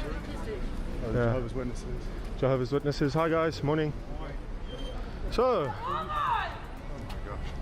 it has begun, ladies and gentlemen. Good morning. Guten Morgen. Guten Morgen. So the German degradation Das Getränk. is very prominent around these parts. I think it might be worse than Frankfurt, to be honest. Clear 20 dungeons achievement. Can't see anymore because I turned all my So once again, all types of Steam notifications off, so I'm not doxing my friends. Oriental, whatever you'd call them. Oh, there's a fight. They're doxing. Let's go there. There's a scrap. Are immigration There's a fist fight already. Nice. No, these are has to be Chigu. I told you. Where they're from? Fucking hell, bro. Poland. So we got some white people here. Wypierdalaj, powiedziałem. I told you before to fuck off. Ostatni raz. Last time. So she just fucking whacked him. Yeah, wha-bam. So just slow down a bit. Feel like you want to get out of here. Don't you like hanging around here, Fred? Isn't this like your type of place? Yeah, I feel at home here. Yeah. Literally, as soon as we arrive, there's a fight breaking loose. There's people kicking off, shouting. Hamburg is basically just one big dumping ground for Pal on pal ground. everybody to come and take drugs legally because it's provided by the state.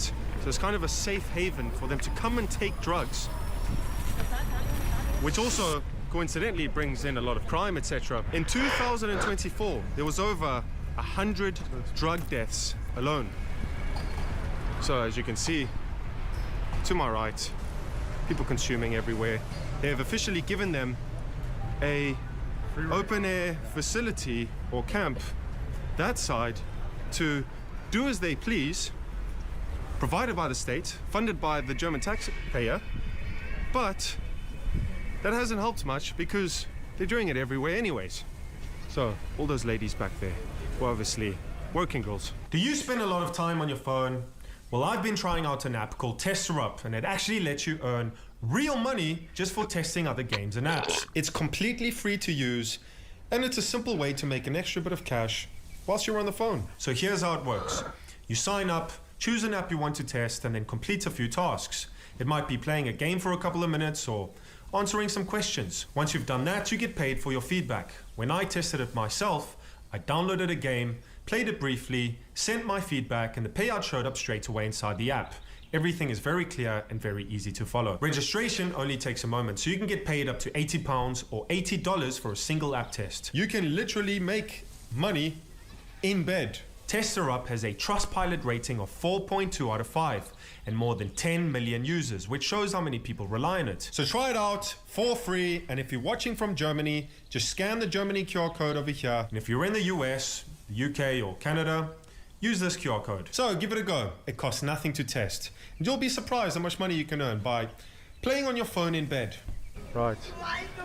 Okay, well, there's a woman just...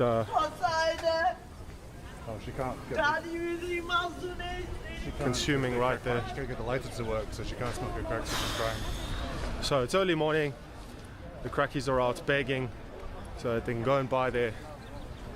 That's pure desperation, hey? She's in Well, it tears is. because her lighter won't work because she needs to get the crack that bad. She's got it in her hand and she can't physically light the things, Yeah, which is great. panicking, yeah. Well, that's what they do. Early morning, 10 a.m., they all wake up. They start to get the itch. And they need to go big. They need to make the money somehow in order to buy. Fucking hell, another fight? I don't know what's happening. I think he Get fell your stuff over. ready. I'm not sure. Morning. Morning, guys. How's it going? Oh, you speak English, bro? How are you? Fine. Yeah. We tourists. Yeah, come. Where you from? I'm from Ghana. I'm a general. They call me general. General? yeah, General please. butt naked or? Yeah? General butt naked? That's No, Liberia. general means, Liberia. I was Oh. a soldier. You were a soldier? Yeah, please. And also, this is my brother. Is educated more than me. Oh, you were a captain in the army? This one is a lawyer. Oh, lawyer. Oh, nice, guys. Engineers and doctors. I'm an engineer. You're an engineer? This one is engineer. This one's an engineer. I'm a You're soldier. soldier. Don't put me too high. Oh, yeah. That's So what's your name? What's your name? Kurt. Kurt. Madam. And you are Adam. from England. Osman. England, yeah, so- What is Davidson, Yeah.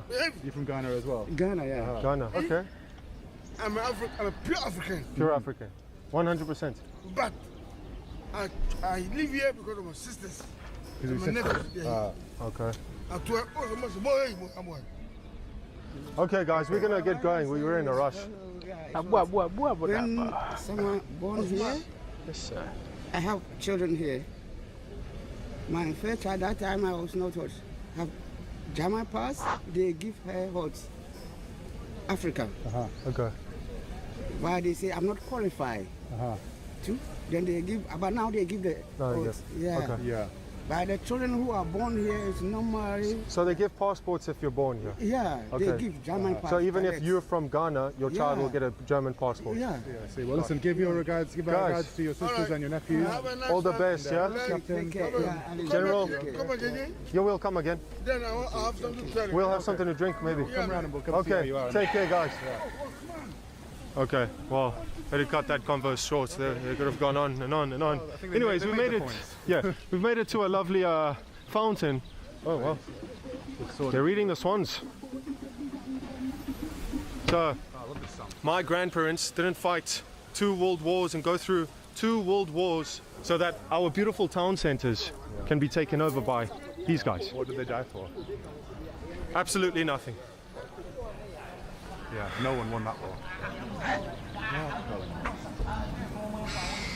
Dude, this is worse than Frankfurt. You know that? Early days.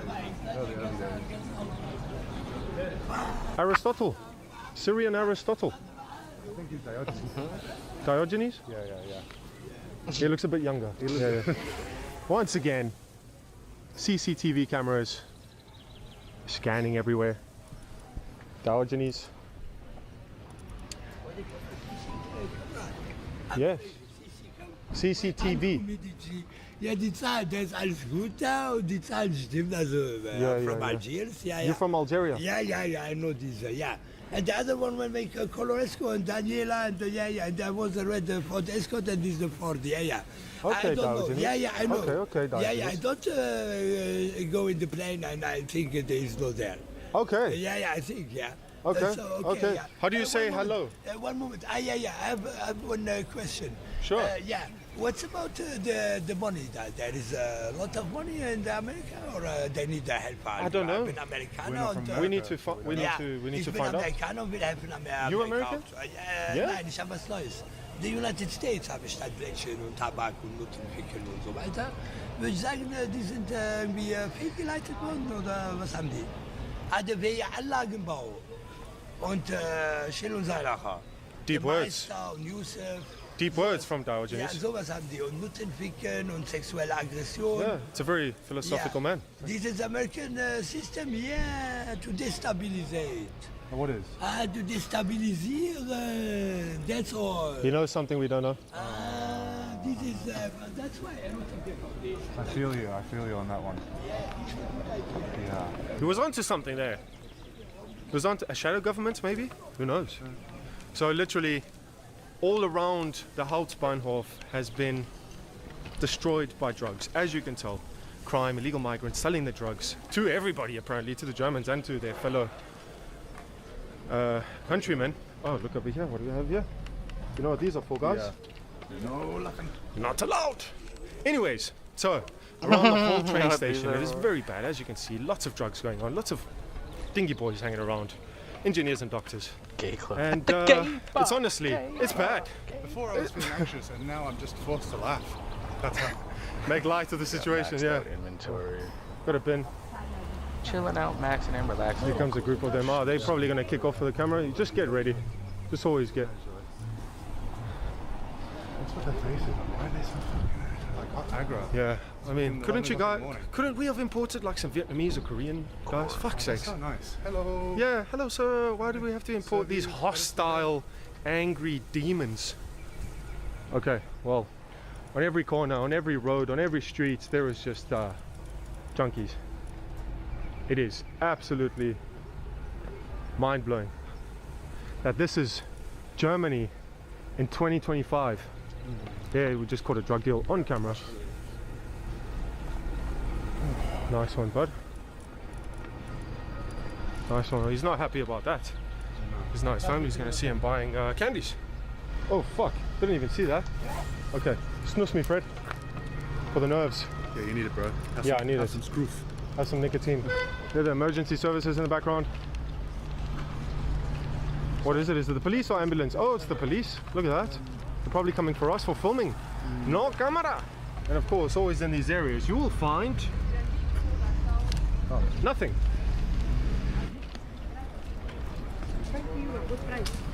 What are you selling there? Fake iPhone. Fake iPhones, real?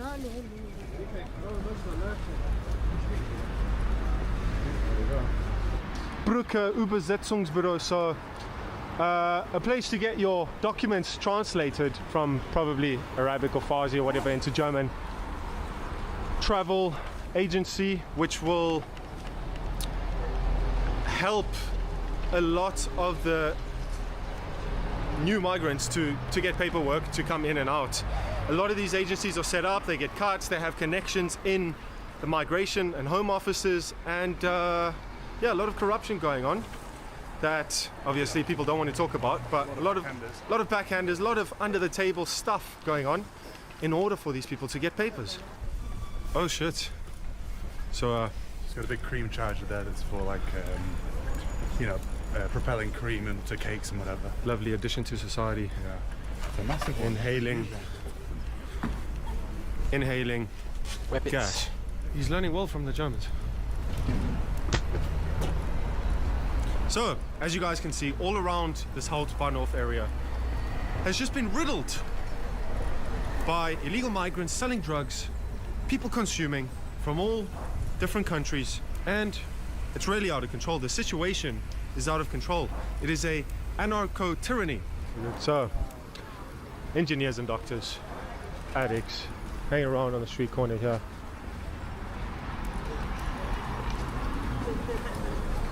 Fuck yeah, no, it's bad. Behind this building, over there, we're gonna show you something that is shocking, to say the least.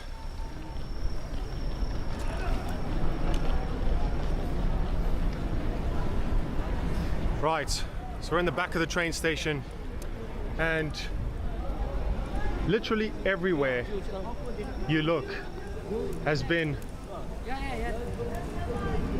plagued by this drug epidemic. It is absolutely shocking. It's really bad. This guy's wearing a blood for blood t-shirt. Oh. Oh yeah. So, oops. Now we're gonna go.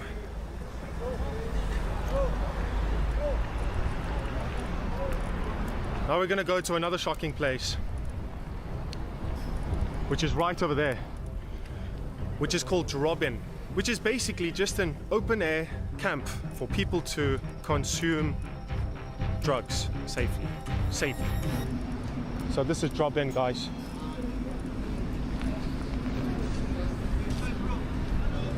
Oh shit.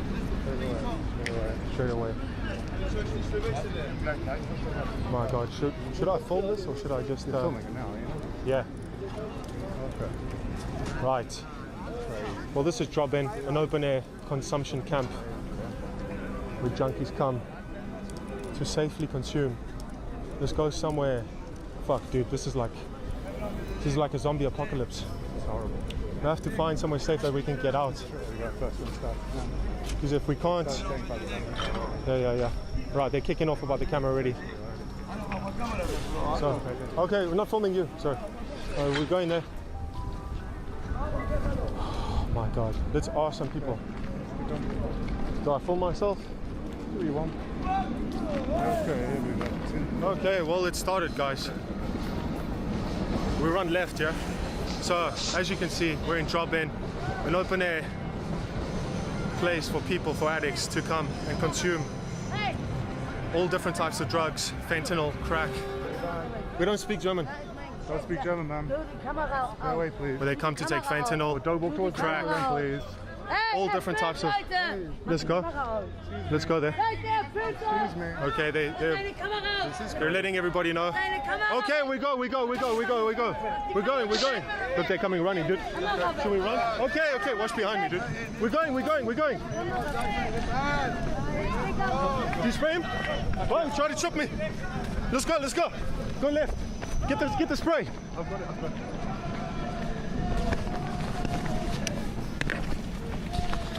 it. Got it. Did you spray him? Yeah, right in the face. Come, Love how he's motherfuckers. like laughing. Watch too. out. Did pull some shit. Dude, they're coming after us. Come, Fred, run. Watch this Fred, run. crackheads. Lass uns. Spray him, Fred, if he comes. He's got something. That guy pulled out scissors at us. Leave us alone. Get ready. Leave us alone. Lass uns.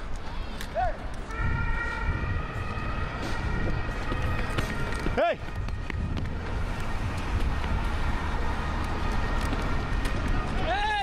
Hey! Lass uns! The police doing? Police doing nothing. Police doing nothing. Hey! Get back! The guy tried to trip me. Holy fuck. The police are just doing nothing. The police just watched all of that take place. So we just got jumped. Well, we didn't. Thankfully. Yeah. Dude, the guy pulled out his scissors. Wow. You got him right there, Yeah. right? Did you get on camera? I don't know. There was a guy on the right side. Well, that was like fucking Resident Evil 5. Guys. Fucking crazy. Let's go and film from afar so they come in. We go back? Film from Round afar. 2? We're not going in there. Yeah, they come. Where are they going? I got you getting him nice in the face.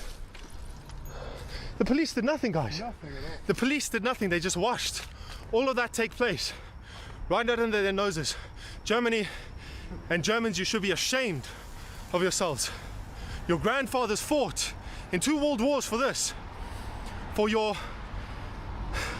public services to let this happen underneath your nose. Got stopped by the police. They took my camera with the footage, and I'm filming on my phone now. They gave the phone back. They strip searched us. They reported us. We might have to go to court for a crime of using pepper spray, for defending ourselves against violent criminals that try to attack us with knives, scissors, and rocks. And they took the camera with the footage. We might be cooked, chat. L's in the chat. We might be cooked. Actually, we are cooked. We're pretty cooked. So we bought another camera, which I'll be filming with later tonight. So we're gonna go home now to the hotel. Hopefully the police haven't stormed the hotel and seized all my external drives and my laptop and everything. You know how the Stasi works here. And hopefully we can just figure out the camera and then carry on filming. Hopefully I'll get the footage back so we can yeah. What a loss for words, man. Well, since they know that I'm your attorney, and as far as I know, there's no warrant out there for your arrest. The fact that there's a pending investigation doesn't necessarily mean that you have to stay within the country, unless the authorities tell you not to. So then the court will have to decide over the seizure of the camera and footage. Right guys, filming on the new camera. We're back outside. and we've met up with Marcus, who's a local from Hamburg, right? Born and raised here. Born and raised. He saw us getting arrested. Well, not arrested. He saw us getting Detained. strip searched or detained by the police today. Exactly. So he said, after the police were done, he said to us, guys, if you want, I can take you and show you the red light districts. Yeah. St. Pauli, the Reaper Barn, and all different types of things that the tourists wouldn't be able to see. Exactly. So, let's go and see the red light district of Hamburg from a local's perspective. Well, it's state-owned, and like an investor wanted to buy it, but then the Antifa occupied it, and since then they're like inside of this building, occupying it.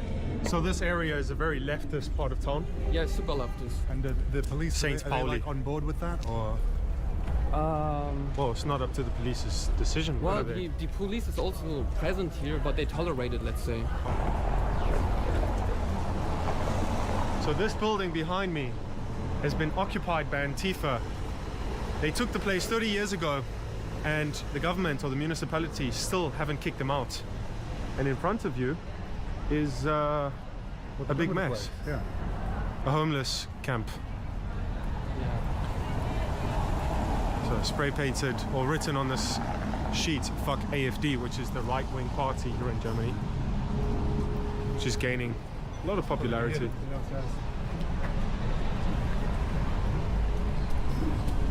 Oh, they got some punk rock.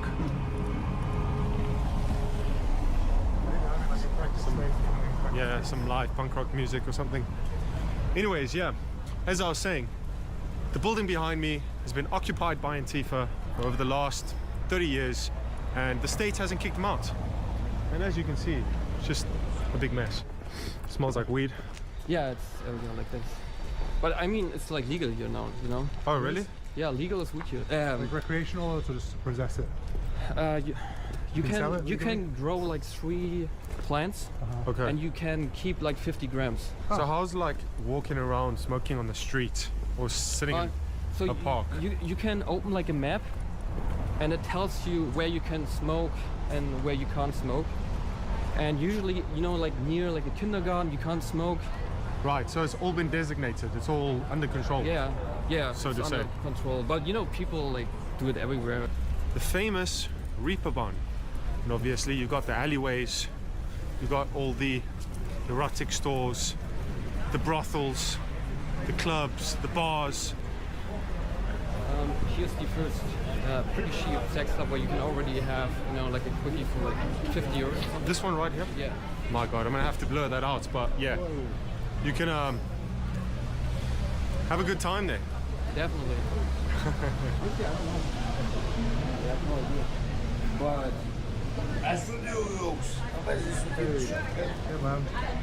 yeah, you will see that a lot here.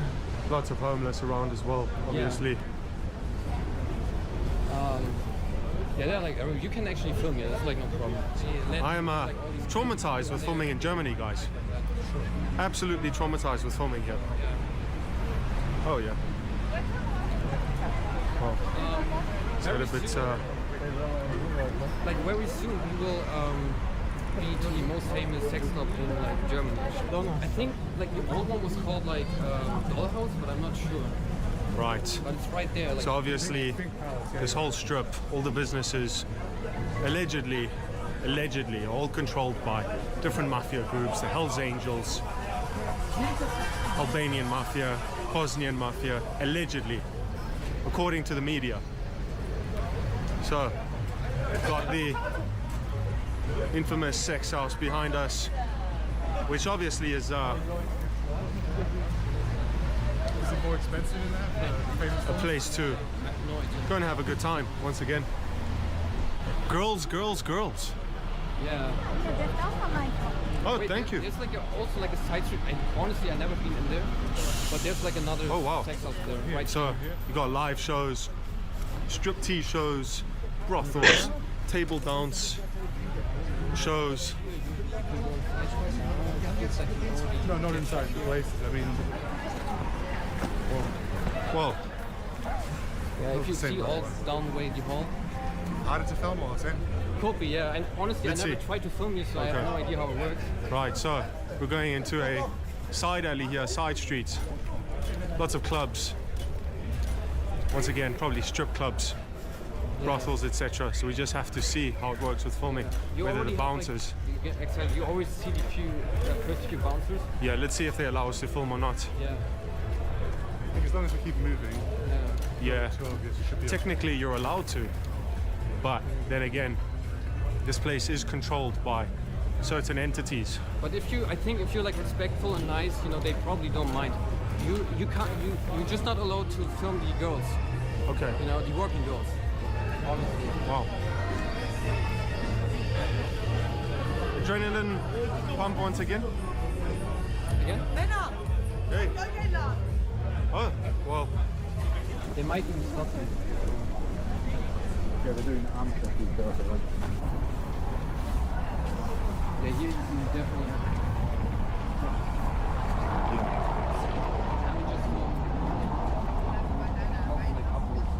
Yeah. Das Ding ist, weil du da gibt's ja auch große. That's insane. They all have like the same look. Na, sprichst du Deutsch? No, ein bisschen. Ja, da komm mal Yeah, her. yeah. Ich kann nämlich kein Englisch. Hi, ich bin Maria. Hey Maria, nice to meet you. Woher kommst du? Südafrika. Südafrika. Was Yeah, machst du yeah, denn hier in Hamburg? Tourist. Touristing. Tourist. Yeah, yeah, Einmal ein bisschen yeah. Hamburg angucken. Das Hamburger Schiedwetter.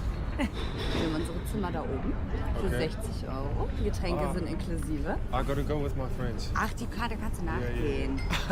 Die warten sicherlich auf dich, oder? Ihr gönnt ihm das doch. I don't know. Maybe next time. Thank you so much, whatever her name was. I would absolutely pound that ass, but anyway. Yeah, they are hardcore. They are euch oder das? A legend. not you, lady. Other one is better.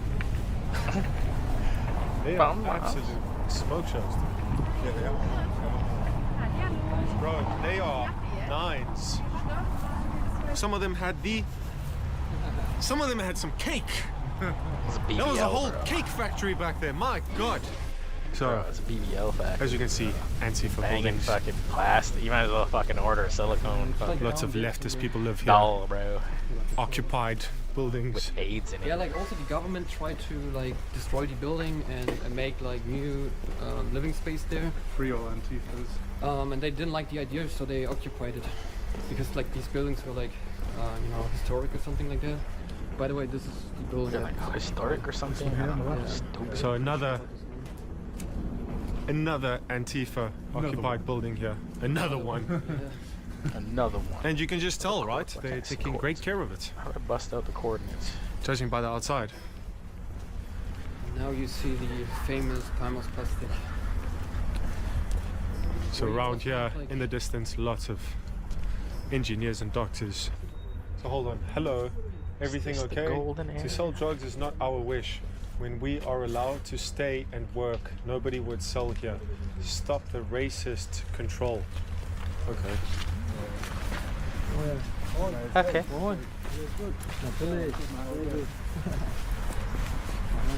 I think this is also like a bar.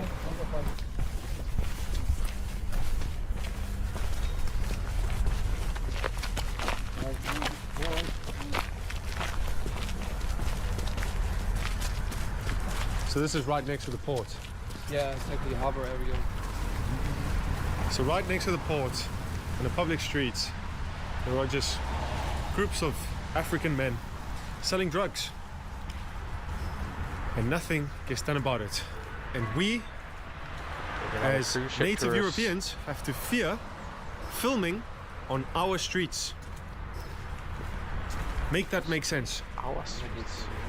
So they're allowed to sell drugs here, and we're not allowed to film it.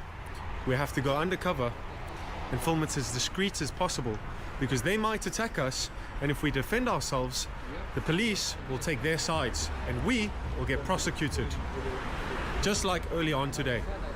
This is the state of Europe, and it's only getting worse, and it's coming to a city or a town near you. Yeah, it's already here. Okay. English? Walking. Oh yeah. Yes. What are you doing? We're just walking around. We're just tourists. You can come with us access our home. Access our home. for half an hour. Sounds You have like very, music show. very enticing. Let's do it. Come. Yes. Get robbed. €60. 60 euro. Yes. Yeah. Very enticing, very enticing. Tempting, very tempting. Interesting, yeah. Temptation. Okay, guys, have a good night, yeah? Was. Cave. Why the fuck did I mark a cave here? What the fuck? Am I tripping ball? Fred. The world. Where are you from? Enjoy your pizza. Enjoy your pizza. What are you doing now? Just tourists, just walking around, seeing the sights. You can walk around with us. I'm sure we can. Not much walking. It's much better than work. Oh, true. I'm sure. I bet it is. So, what do you think? Great workout. 60 euros per person. Yeah, 6 euros. Is it like a flat rate? No. No. So what if Oh my God. what if one girl starts charging less than the others? Are you gonna like be like you can't do that or what? No. No. Is it you all have to agree on the same thing or? Yeah. Ah, fair enough. But what if one girl thinks she's better than the rest and she was to charge 100 euros? Is that allowed or no?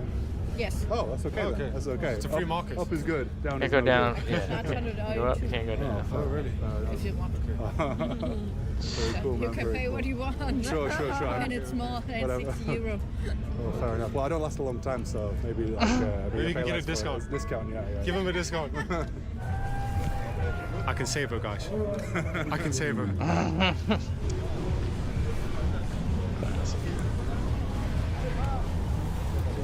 All angles. Yeah, it's like a glow. Hey, bro. Look at this. Enjoy your meal, guys. Why? Yeah, sure. Let's have a look. Yeah, we can see. Okay. What are we looking at? Yeah. Do it in one. Come on. Oh, I thought you were gonna do it in one go. Come on. Cheers, guys. Wow. They just called us a slut in their language. They just called us a sharmota in Arabic. Wow. The problem, like, Sharmuta? a lot of them are like nice, but then Isn't that they have Italian? They always do that. You know what? Sharmuta. Rather than like they try and ask you a few questions nicely first, and then it always turns sour later. Like as soon as it's a conversation, it always becomes like, "Why are you doing So this?" first they were friendly on camera, and then they called us sharmotas behind. Yeah. It sounds like they watched Johnny Bravo. This fucking piece of shit shamuta. This piece of shit shamuta. In this building, you can find. Can you believe this guy? Decepticons, guys. If This you shamuta. swing that way, this is your place. It is the transgender brothel of Hamburg. Together? Wait, what's the fucking email? Decepticon brothel. Decepticon. Oh, Transformer. Well, guys, that's it for the red light district here in Hamburg, the Reeperbahn, St. Pauli. Hope you guys enjoyed this video. Thank you, Marcus, for showing us around. And we're Decepticon. He ends with the Decepticon fucking brothel. Here's the Transformer brothel. You could find Optimus Prime in his prime. Okay, yeah, cat has a fucking vet appointment. Good.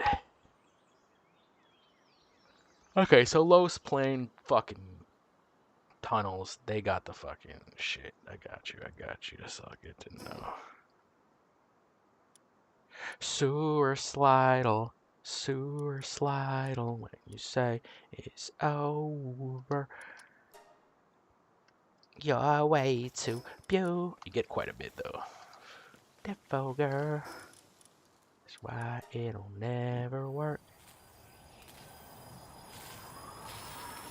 You got me suicidal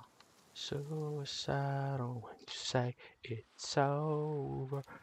Baby.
Okay, we kind of gotta watch this. This guy's making a lot of sense right now.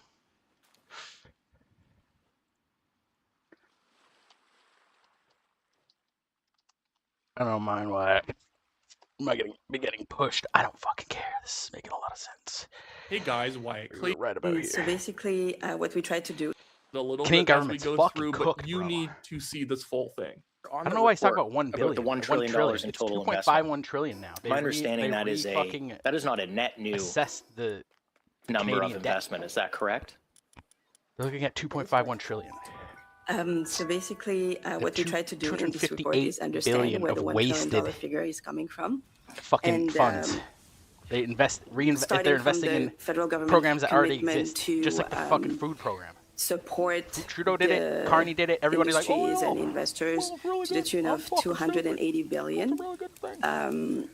We found actually that of those back in the day, 280 billion, lampposts. we actually Lampposts would one be finding, I fucking guess, it's decorated all over the fucking 285 country. billion. So the 280 is a rounding. So you will see me mentioning the don't get it. 285, but it's really a rounding. So of those 285, 41 Sound like the billion fucking approximately prostitute from are fucking associated with new measures 90 Day from Fiancé. budget 2025. And the I am remaining from amount France, is and I related was a to sex measures that were in worker. place prior to the publication of the budget. Mary the So- pilot had a So baby when with the him. government says it's, the budget is generating $1 budget trillion will balance itself. or will generate $1 trillion in new investment. What I'm And the hearing budget from you will is balance itself. a lot of those investments were already being made. Is that a fair? It is a Hearing fair is the assessment. budget will balance So itself. effectively, what we have going on here is like if you had made some investment or whatever, or you got a new job and you claimed, with this new job, I am bringing our household $3 million more dollars. Except you're counting all the money you had already previously made at your old job. It's like that's blatantly stupid that the Liberals are saying we're going to generate $1 trillion new dollars with this budget. And it's like, well, you can't count all of the old investments that you had taken into the country under Justin Trudeau and just add it all up. Add it all up. That doesn't even make sense because the Canadian economy is only a little bit more than like $1 trillion or $2 trillion. Like, really, you're gonna increase the Canadian economy by 50% with this budget? They're planning on really, the tripling it. Liberals were just trying to justify the $78 billion deficit in the budget, which is 2.51 more like trillion. $85 billion at this point because of the Ukraine spending and because of the GST rebate. Yeah, speaking of the Ukraine spending, what the fuck is making Freeland a big doing over there claim with all our goddamn about money? financial gains we're going to have so that you don't really care too much about the debt, when in fact they're barely delivering any of the money that they're claiming the budget is going to bring into the economy. Budget will balance itself. I also note an interesting parallel between the way the government has communicated the $1 trillion, along with they have a whole chapter in the budget on the super deduction that they say will have a monumental impact on investments in this country, encouraging investments. But if you look at the table that they provide about the cost of the super deduction, almost all of the super deduction is already in place today. The only new measure in the budget, I think, is about maybe $300 million in what I'll call stimulus a year. So there seems to be a consistent messaging from the government to say, well, we're delivering this big number, but actually the net benefit of what they're delivering isn't as big as the headline. Is that a fair... you don't have to comment on whether you agree with it or not, but they come out with a big headline, but when you dig down, it's actually, most of it's measures that were already happening anyway. Well, that's what we found after our analysis, is that almost 71%, pretty much, of the 1 trillion is related to investments or stimulus, whether it's government investment or business investment that was already while in mounted. place Except for prior while to you're mounted, you're way too Final high, so you question, can't what fucking is the hit that number wall. then that would be net new?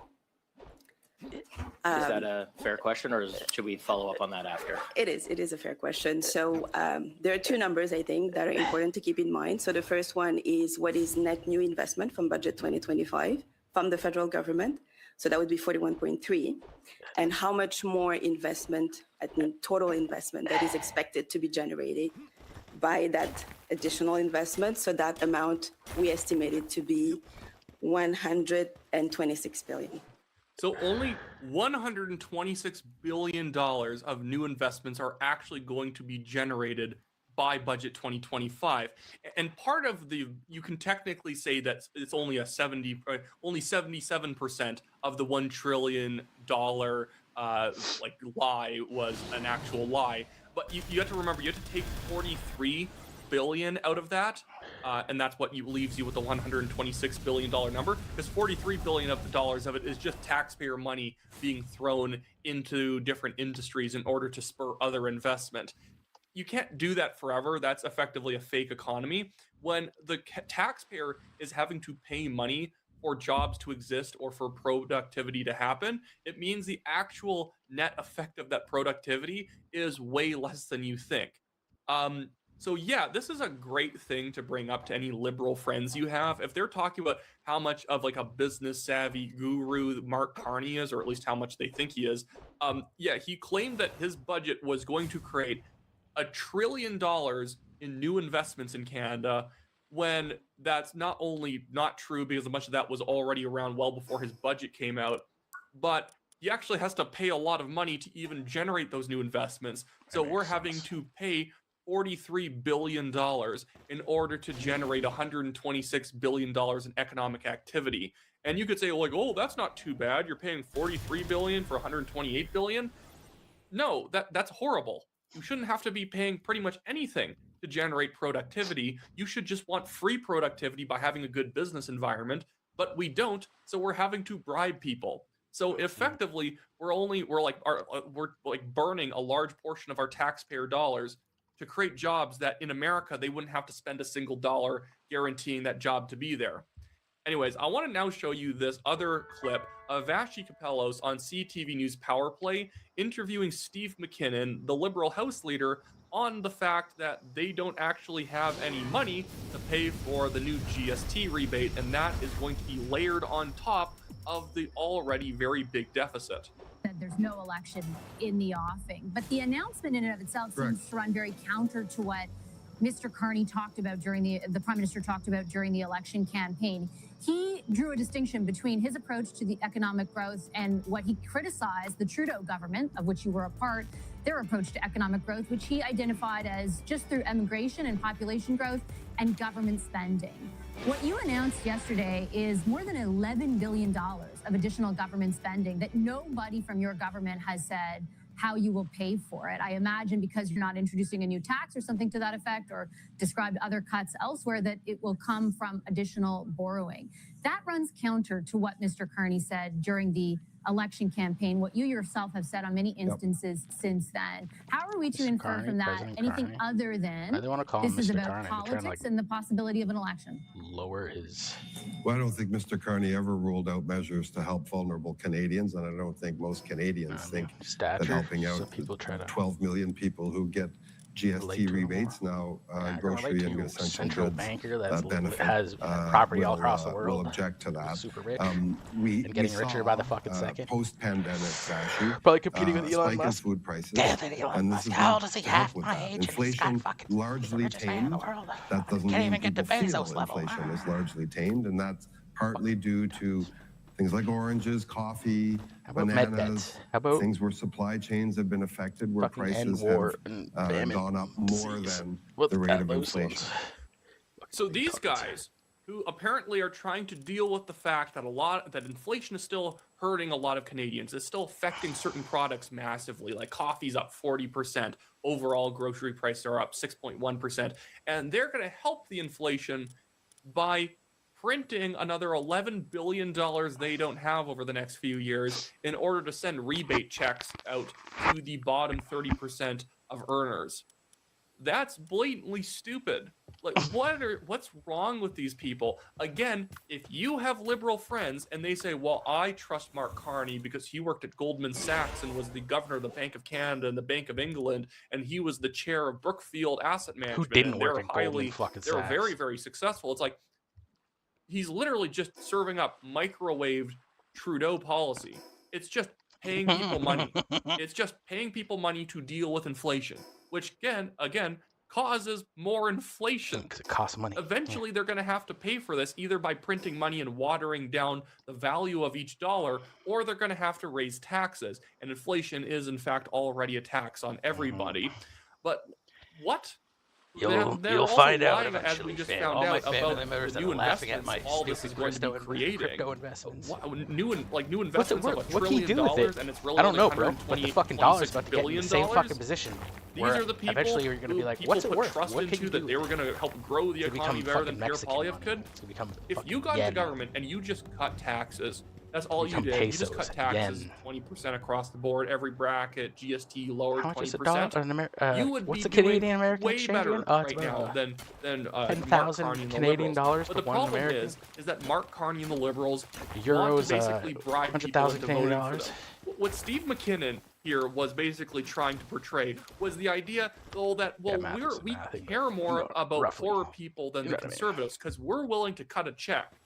He's not actually helping anyone substantially. If you want to substantially help people, you would cut taxes so the economy functions better, so people get higher paying jobs. But no. You don't really get to co-sign on all of that if you're the Liberals. You only want to do stuff where you literally get to have your name written on it. Mark Carney gets to have checks sent out with the Liberals signing the bottom of each one, so you know who to vote for. I actually don't think this is going to work because it's too sleazy and too obvious in a lot of ways. I think people are kind of tired of this stuff, but this is what they're doing.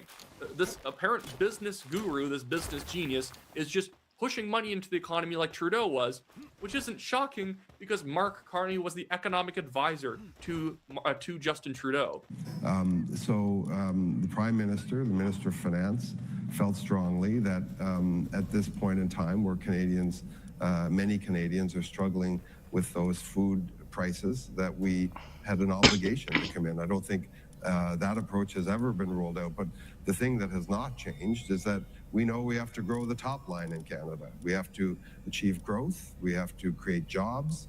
We have to protect the jobs we have that are threatened by trade measures, punitive trade measures coming from south of the border. But we have to create more jobs. Okay. Well, they haven't really. Like they'll say like we created 40,000 jobs since the summer. It's like, well, that also includes the holiday employment spike that happens. A lot of people get these short-term retail jobs around the holiday season that end up going away afterwards. And I'm pretty sure they're using the holiday season as their like top line to show how much jobs went up, even though many of them are temporary. But he talks about, we need to focus on top line growth as well for the economy. Well, we only had like 1.9% growth this year, which means that we are not beating inflation at all. I think inflation was like 3% for us or something like that. So we only got a little bit more than 2/3 over the inflation number. What the heck? Like, again, these guys are the economic geniuses that we gave the country over to. It's almost like the government's basically the same that it was under Justin Trudeau. To build big projects, we have to get things done. We do that every day. We wake up, put on our boots, and try and build big projects and create big opportunities for Canada every day. That we will not waver from. But respectfully, Minister, the Prime Minister did criticize the former Prime Minister for too much government spending. And he had, I don't know why I like this. I food just like this prices were character that extremely they high, follow around 30% higher looks during the election campaign than they were at the same time. 5 years prior. There were no promises $500. made about $11 billion of additional spending. I am not in any way taking away from the very, very specific need, as you outline it, of Canadians. I know it. I hear it every day as well. But this is not exactly what you promised to do during the campaign, add $11 billion extra dollars to a deficit, was it? Look, Okay, this is obviously very awkward. I've grown to really love Vashti Capellas, and she's right. This was supposed to be like the fiscally responsible government, and we're currently running the second biggest deficit in Canadian history since 2020, or well, including 2020. It's the biggest if you don't include 2020, where you're paying a bunch of lockdown, paying people to like stay at home and not work. And even this budget, the deficit's pretty close to 2020's, Like, we could potentially surpass it with a couple of more big ticket promises, like Carney has been making. And Steve McKinnon's now going to have to flop around like a fish out of water here to justify how, you know, we're going to be fiscally responsible and cut down on wasteful spending and invest more and spend less. This is somehow an investment. Cutting checks to people is not an investment. You know, if you lowered taxes and your deficit was partially made up from the shortfall you're going to experience, I could actually accept that. I am not allergic to a deficit if the deficit represents money that you're just letting Canadians have back by lowering their taxes. Cutting checks to people, yes, helps them, but only in the short run, because eventually it will cause inflation, make the economy worse, and those people's lives will start to get worse or will start to deteriorate further, and the checks will not cover the gap to which it's deteriorated further. What we were elected to do is to be sensitive to the needs of Canadians, many of whom feel anxiety because whether it's threatened trade measures or other things, or whether it's simply increased costs due to food inflation. We're here to help with that. Any responsible government must be here to help with those kinds of pressures. We have an existing mechanism, a tool, already built into the tax system in the form of the GST rebate. It's easy to build upon, and it's easy to justify, in my view, in a world where food inflation, imported food particularly, has seen supply-related shocks, and which means that food has increased more than the overall CPI. That is something that we've been giving a lot of thought to over the last few years. They're giving a lot of thought to that, by the way, in the UK, throughout Europe. Okay, now he's going to start blaming other jurisdictions. You know, other jurisdictions have also been as irresponsible as us. It's like, okay, well, I don't care about that. I care about what we're going to do. And what the Conservative Party needs to do, and I said this in my last video, they need to frame this properly, because there is a certain, like, giving people money has a certain way of making those people vote for you. There's a reason why public sector employees overwhelmingly vote Liberal and NDP. It's because they are the pro-employing more people parties and, you know, pro-keeping people employed even if they're working fake government jobs. What the Conservatives need to do with this GST rebate is frame it as the bare minimum, and it is. The Liberals don't actually want to make your lives substantially better. They're just cutting you a check to make you leave them alone. That's it. They are doing the bare minimum to make you go back and sit at the kids' table again so they can talk to all their insider friends at the adults' table. That is what the Conservatives need to be doing.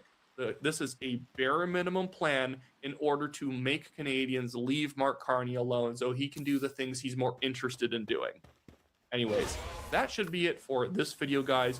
Oh my goodness, it took me literally 3 hours to shoot this video. There's something wrong with my brain today. It's okay, bro. Sometimes things just go slow.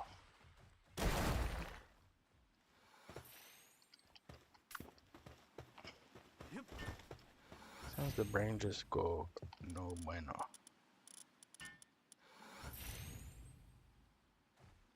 What the fuck does that mean?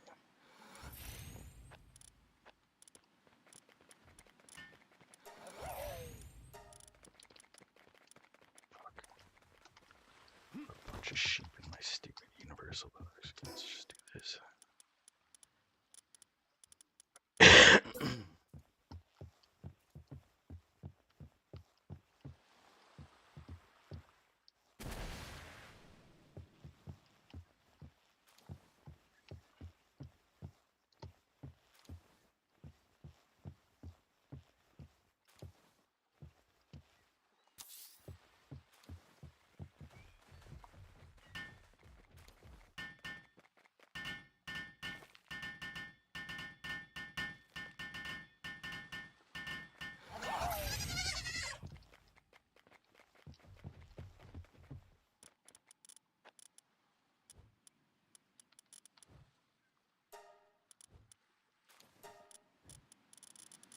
Okay, maybe okay, I guess I just condensed them down and that's all I got left. Shit.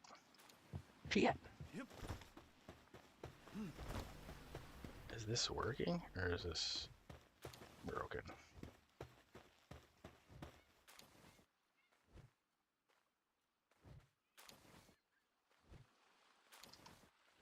Yeah, they can't access this.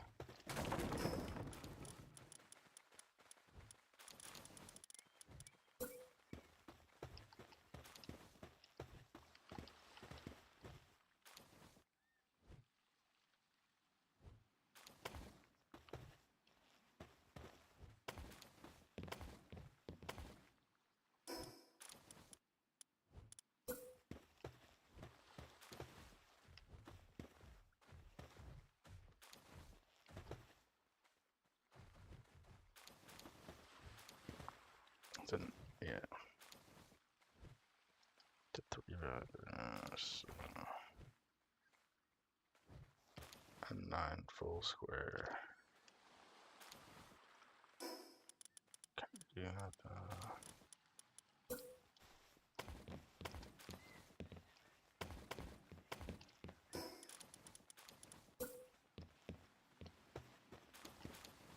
Up.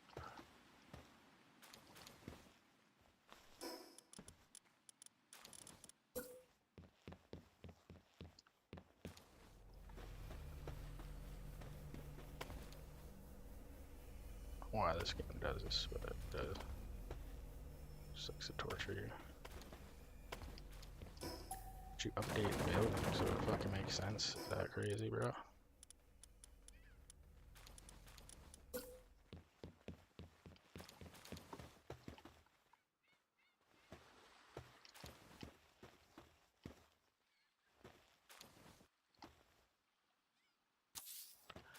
Enough for me.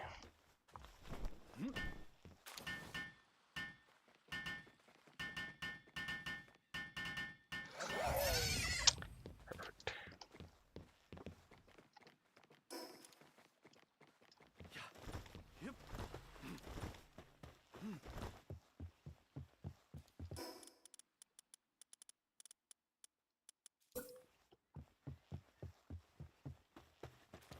Bring shit in here. I don't know. Let's see.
Did not see that shit.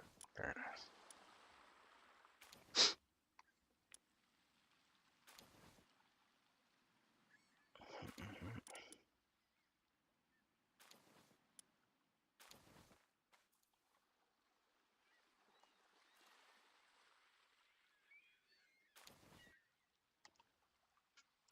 Probably gonna need this.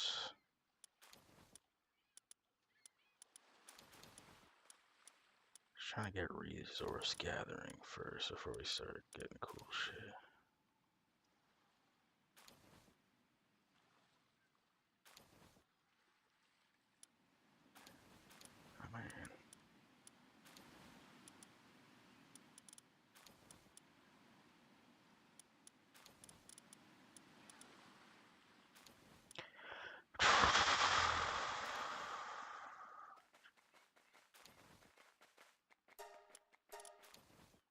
'tis one of our favorite motherfuckers.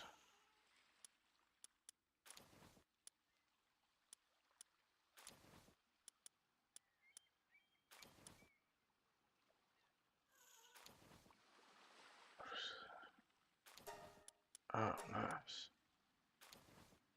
Get rid of all these fucking schematics.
Charcoal isn't that like a very basic bitch thing?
Guess it makes sense for it to be made in the furnace.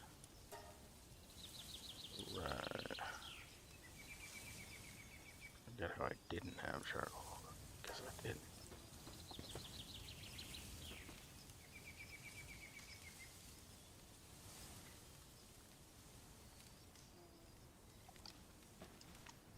Yep.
something else we gotta build about, yeah, actually.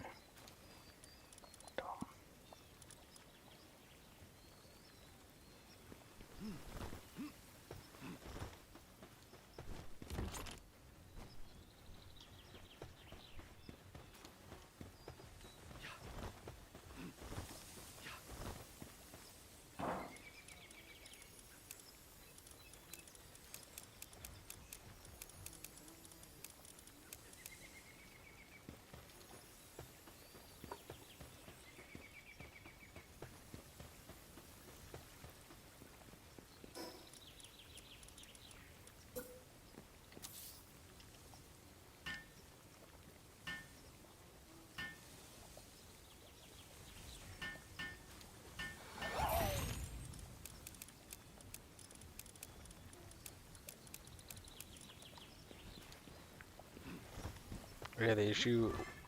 Did I already say that the issue was on my fucking computer? I was having problems with controlling my fucking characters. It was. Steam has a setting where if you. It'll sometimes recognize your mouse as a fucking joystick. And it just fucking makes your shit go all over the place. And that's what was happening.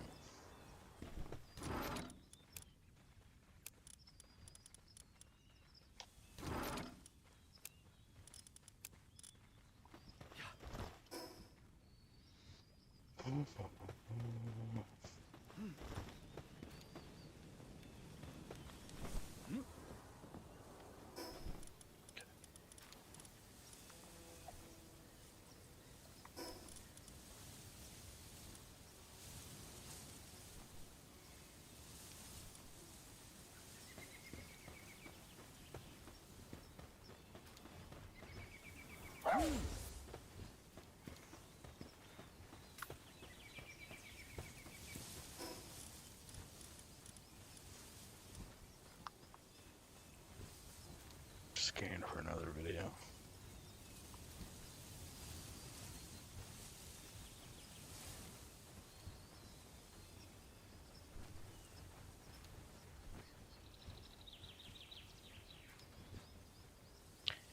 I don't need to watch Parliament's workout TTS description.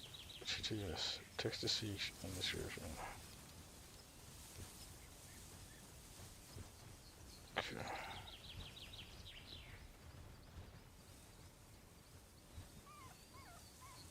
Love to see a Child City cover, but it'll probably get copyrighted. I don't need my channel to be any more into oblivion than it already is.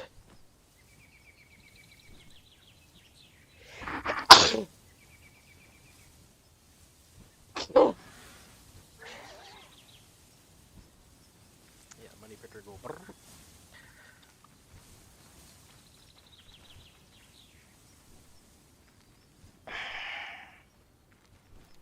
Yeah, I did want to kind of watch Nerdrodic's explanation of Hollywood eating shit. I'll be right back.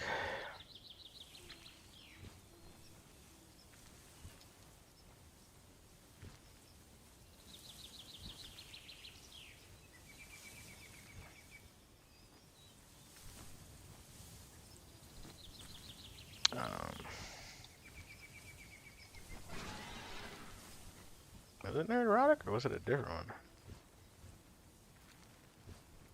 Am I tripping balls?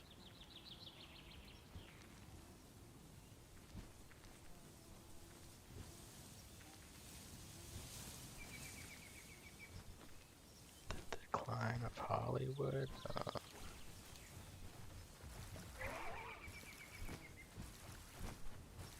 thought it was Nerdrotic. Or was it Hollywood for Sale? Hollywood for Sale.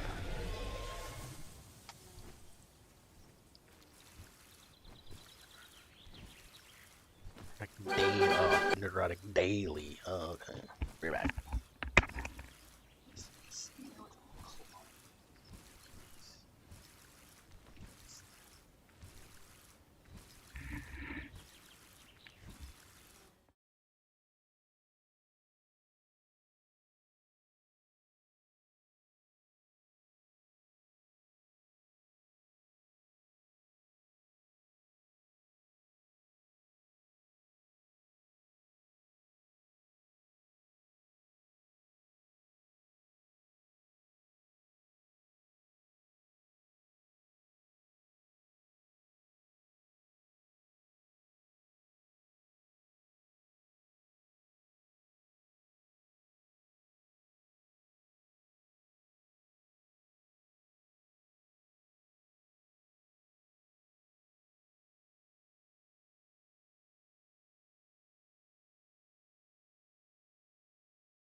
Alrighty.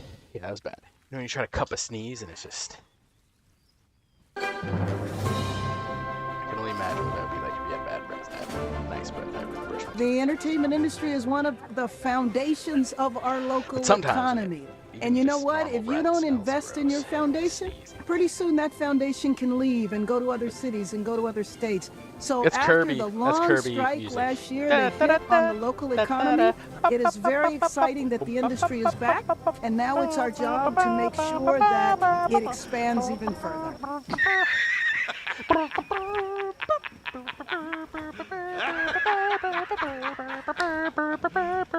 You serious? Nerderotic.com. Oh, Los Angeles' hold on Hollywood is slipping. No shit. Even though Hollywood is Los Angeles. You getting so Corey where is the work? Film and TV production data over the past 3 years shows a sharp decline in projects filming in the city, even as officials recognize the urgency to keep up the entertainment industry. Remember that a lot of people in Hollywood supported Karen Bass because Obama supported Karen Bass. And she won with a 3 a.m. ballot dump. Don't believe me? Go back and look. I was watching this election like a hawk. Okay. Same here. And it's crazy. It fucking happened. There's not enough work. Gee, I wonder why. And especially not enough work to afford to live in Los Angeles. Superhero movies have fled to London. 3 major studios, Netflix, Paramount, and Lionsgate, have inked expansive deals to build or lease in new bases like New Jersey, or states like Georgia, Louisiana, and New Mexico are fighting for their share of projects with their generous tax incentives, while Illinois is becoming a player in its own right. And that's not to mention California's longtime rival, New York, which has commanded a large share of the entertainment industry for decades and looks to grow its presence too. In LA, like in other locales, studio lots are touting themselves as open for business for influencers to set up shop and fill the gap left by the decline in networks' orders for TV episodes and scripted series. So they're calling out for influencers to take studio space? Really? Dude, those volume stages are going for half of what they used to charge. No one is booking the volume stages. They're too expensive. It's also AI can basically do what a volume stage does. They invested all this in the volume. Then too many shows used it. It looked cheap. Now they can't fill the studios. Yeah. They're just empty. The volume is like a late stage Hollywood idea to make things cheaper. And if you think about it just for a second, you're like, that was a stupid idea. Yeah. The thing costs millions and millions and millions of dollars to make. It's going to be looked at like in 5 years as like, they actually thought this would save them money. Yeah. It's kind of embarrassing, but whatever. And it didn't look good. It looked like shit. The Fox lot in Century City has a recent sunny pitch. For the first time in years, Fox studio lot stages are available for booking. Other studio operators are consolidating their assets, putting up for sale signs on soundstage complexes that don't have an anchor tenant. Think a TV series that shoots for multiple seasons. The operator of Radford Studio Center, I told you about this, Chris, a historic Studio City complex that CBS sold off in 2021 for $1.85 billion as part of Paramount's then effort to slim down assets and streaming, is reported to have defaulted on its $1.1 billion loan. That's a big loan to default on. Yeah, it's pretty huge. Victor Coleman, a CEO of Hudson Pacific, the soundstage operator behind Sunset Bronson Studios in LA, which Netflix leases, says in November that the state of local officials took the industry for granted for a very long time and realize now that they have to be competitive. And don't they always realize it when it's years too late, Chris? Jesus Christ. The exec added, it's clearly evident that they recognize they need to do more. Chris, they need to do more. You know what? Have Mark Ruffalo call half the country evil again. Oh, yeah, I think you need to do that. You haven't even seen, have you seen the stuff coming out of Sundance? We used to cover that festival aggressively. Everything is so politicized. And they did I saw a montage of celebrities like Natalie Portman, Olivia Wilde, among others. They're all saying the same thing. Oddly, all these actors are all from the same talent agency. Yeah, CAA. bro. So it's like they're saying, I've never been more proud to be an American, never been more embarrassed to be an American. Yeah. And then all these other They're given talking points, and it's so inauthentic. And this is where Hollywood is going to meet its biggest foe, authenticity. They're going to have to be authentic. And I can tell you ways they can do that, because of course they're making shit up and they're writing scripts, but there's an authentic way to do that to make you more likable. But you have to be honest about it. So you can't come out like when you have a giant fucking piece of shit TV show and movie and it's flopping and they're going, this is actually a success. You got to stop doing that. You got to come out and say, you know, we did our best. People don't like it. And obviously it's not doing very well. So we need to change. People will like that. People will be like, all right, he's real. The guy said, hey, we tried our best. You know, doesn't even make excuses. Just goes, yeah, it flopped. Yeah. It sucked. We got to turn it around. Yes, I think Americans are very forgiving. Yeah. What I want to know is, I don't blame the actors because they're dim-witted and they're empty vessels. They don't get off that easy. Being dumb is not an excuse. You know what? If I'm a retard and I commit a murder, do I get off because I'm a retard? Here's what I want to know. You do that. So they were obviously told by someone within the agency these are the talking points. Who gave the people at CAA the talking points to give to their celebrity actors that are at an event in Utah where the press from all over the world is there? So who is giving those talking points to CAA to give the empty vessel actors to repeat it with conviction and tears like that moron Jimmy Kimmel? Well, yeah, okay. Two things can be true. It is the talent agencies, and the talent agencies are they are one side of the aisle, and they are activists. Yeah, and that's what has led to a lot of the activism in Hollywood. Comes directly from the talent agencies. But you know who's dictating that? Chroma, whatever. The Democratic Party. Yes, I know. But go look at who Obama's one of his main advisors. His brother was one of the biggest agents in Hollywood. And how many people from the Obama administration work in Hollywood? They know, they understood. This is why fucking the right wing got their ass handed to them. And while they were sitting there going, well, they're just nerds in their basement, and why does anybody care about this stuff? It's all gay and retarded anyway. And not understanding like how important it is to our culture, and now they're understanding, right? Some still don't, and it's late. It's awfully late. Who was writing speeches for Biden? Katzenberg and Spielberg were advising speeches for Biden. Los Angeles shoot days, the big picture, filming in the city across features, series, and commercials has fallen sharply in the past 3 years. Chris, how many times do we get an article like this now? It's like twice a year on the reg. Yeah, because the problem is the trades are rah-rah for the industry. Yep. 90% of what's in the trades are press releases regurgitated as articles. They do what a trade publication, you support the industry.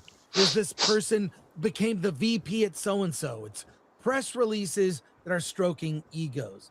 On occasion, though, the trades do tell the truth.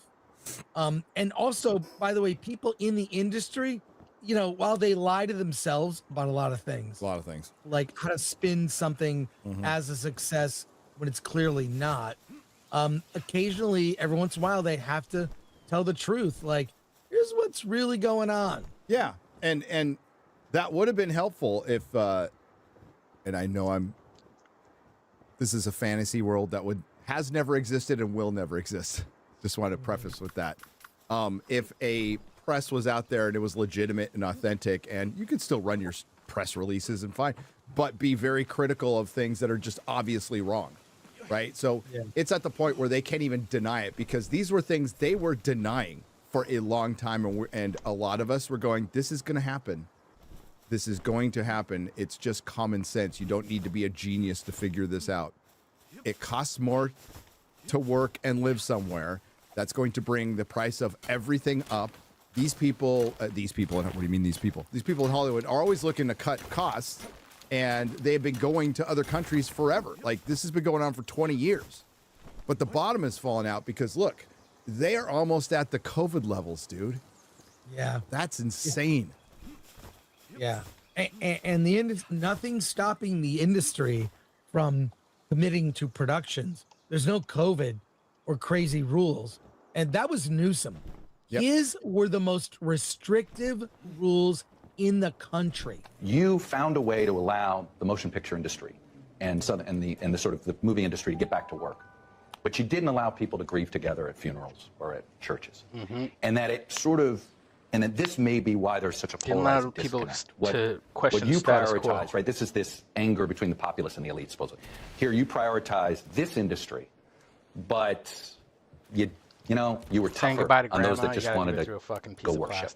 What do you say to that, Chris? I think there's a lot of humility. We didn't know what we didn't know, and it was hardly it was we, collectively. I think all of us, in terms of our collective wisdom, we've evolved. We didn't know what we didn't know. We're experts in hindsight. We're all geniuses. But think about what you ended up collectively prioritizing. You're prioritizing industry, one specific one, but then didn't prioritize maybe ones that whose maybe values you didn't connect with. I don't think it's a binary. There was iterations within that theme. Now the full view of 2025 is starting to come into focus, with multiple production indicators reports showing the full year or multi-year data points beyond the sober quarterly updates. The latest arrives from Hollywood data provider Luminant, which released its annual report on January 21st, showing, in its words, a staggering 24% drop year to year in major scripted film and TV project shooting in LA.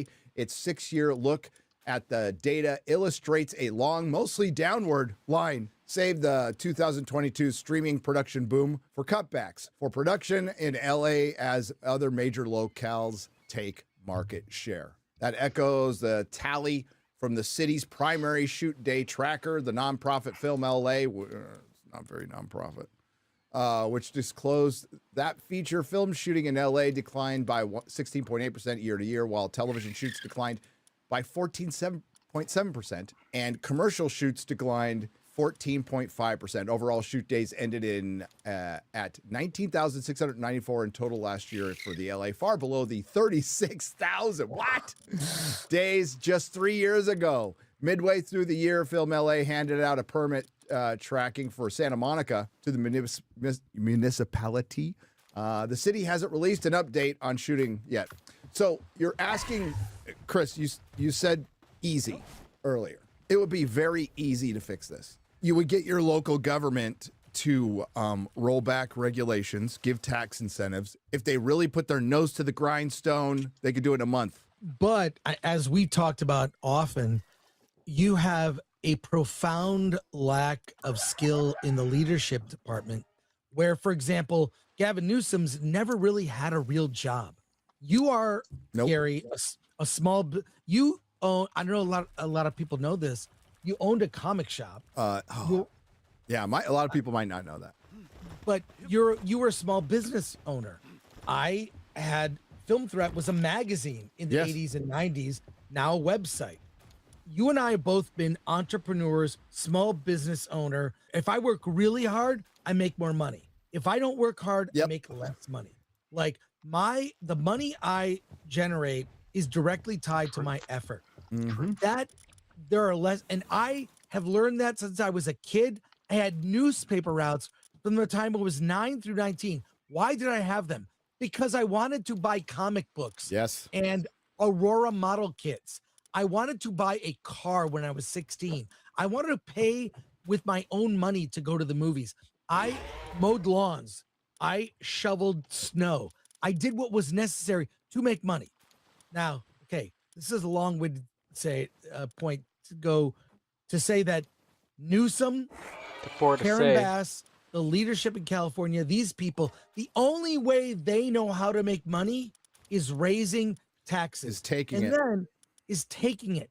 And they have a right to do it. And they're acting like the monarchs we fought to free ourselves from. They're acting like lords. Years ago. You are hunting our deer and our sheep. Angry about getting lorded over. We need a tax. I'm being serious. They don't know how to make money. Now, I learned all these lessons at a young age, and I've done well. I've not done well, but I've struggled and I've learned lessons. Newsom, Bass, the current monarchy in California are just not awful. There's uncreative because they've never had to do that. And additionally, it's about being responsible with allocating funds. How do you allocate money? How do you influence better behavior? How do you influence and what incentives are you giving? You know, whether it's tax breaks. I'm not talking about giving money. I'm talking about just roll back regulations to make it cheap. You know, Donald Trump had to step in to fix the building permits for the people whose homes were burned down a year ago. It's ridiculous where we're at. The people, the leadership in California is terrible. We have to change it. Spencer Pratt, there's a good chance he might become mayor of LA. I would love that. That's crazy. I would love I think it. it's funny. But this is what I'm scared about. There's going to be a midnight dump of ballots. It's bullshit. I would absolutely count on it. Spencer Pratt, if he's smart, he has to prepare for that. You can bitch about it all fucking day long. It's going to happen. So you got to make sure you win big enough for that not to affect it. But that's going to happen. Anymore. And again, that's something that they want. That's something that the Uniparty wants. They want us to not trust the voting system so they can come in. It's called problem reaction solution. We flood our votes with dead people voting, people who are not citizens voting, mail-in ballots, multiple people voting for same person voting like 30 times. That's totally rigged in their favor. That makes the public distrust the entire system, so they can come in and go, "We'll save you, plebs. We'll redo the system, and it'll be totally." And as soon as they say the word fair, they are balancing it to stay in power. That's all it is. Minus the fact that and it's a bunch of people who want to stay in power. It's the Uniparty, by the way. And that's how they do it. They break a system so they can remake it. Well, one thing that I'm confident, there are going to be a lot of arrests, and people are definitely going to pay for or be accountable for all the bad behaviors. And there's going to be justice. Sure. At some point. But when it comes to Hollywood, it's really too late. And Karen Bass will not be able to fix a declining industry when she can't, again, rebuild a neighborhood. And they'll vote her in again, bro. She will. I want Spencer Pratt to win, but I think that Hollywood would just vote her back in. I think they would. I think so too. I'd love to see different. The thing is, going back to Hollywood, they based everything off the highs, which is like the dumbest thing you can do in business. These are highly paid people, Chris, and we're told the smartest people, in the country who are running these corporations, and they decide to base their entire industry on the highest of highs, which was the streaming burst after COVID, thinking it's just going to always be this way. And I can't imagine somebody being paid 7, 8 figures, whatever, to make those kind of decisions when it was obvious to fucking everybody that, this isn't going to last forever. You probably shouldn't base your entire business model on this one little pocket of time where everybody was locked in their fucking houses. But they did. And now they're in this mess. Scroll down a little bit. State and local officials are seeing the same numbers and have been aiming to take action. That urgency, in part led by Governor Gavin Newsom, signing a bill in July to boost incentives for film and TV projects from $330 million to $750 million annually. Drop in the bucket. It's a drop in the bucket. It's not enough. You know how pathetic you have to be when you can't compete with the UK, one of the most expensive places on earth to live. But that effort was framed as the first necessary step among many others, including efforts to cut more red tape to make it not only tax-friendly to shoot in the state, but make sure that there are fewer hurdles for indie filmmakers and major producers to step over in order to do so. But those hurdles are still attached, and some of them are DEI hurdles. Yes, you heard me right. To that point, the office of LA Mayor Karen Bass, who's running for re-election in a race that voters will decide upon in June. Oh, it's coming up. Oh, I didn't know that. On January 15th, released a list of actions taken to make it easier for Film LA. That includes a proposal to lower fees to shoot at the iconic Griffith Observatory, because people have been just dying to shoot at the Griffith Observatory, Chris. That is going to fix Hollywood. Shooting at the Griffith Observatory. Why they made it hard to shoot there, I don't know. It's so pathetic. I don't see it changing unless you get radical change, like that Riverside sheriff that's running for governor. And by the way, both California and New York are going to lose congressional seats because of population. Yeah, they're all going to Florida and Texas and Tennessee. What's the other state they're going to? They may gain, and those states may gain congressional seats. A lot of people going to Florida, Tennessee, Texas, and Texas is getting big. It's getting big, and we're not ready for it. It's fucking Californians. Yeah. Stay out. We're full. Nerderotic.com. Please subscribe. Very cool. Very gay.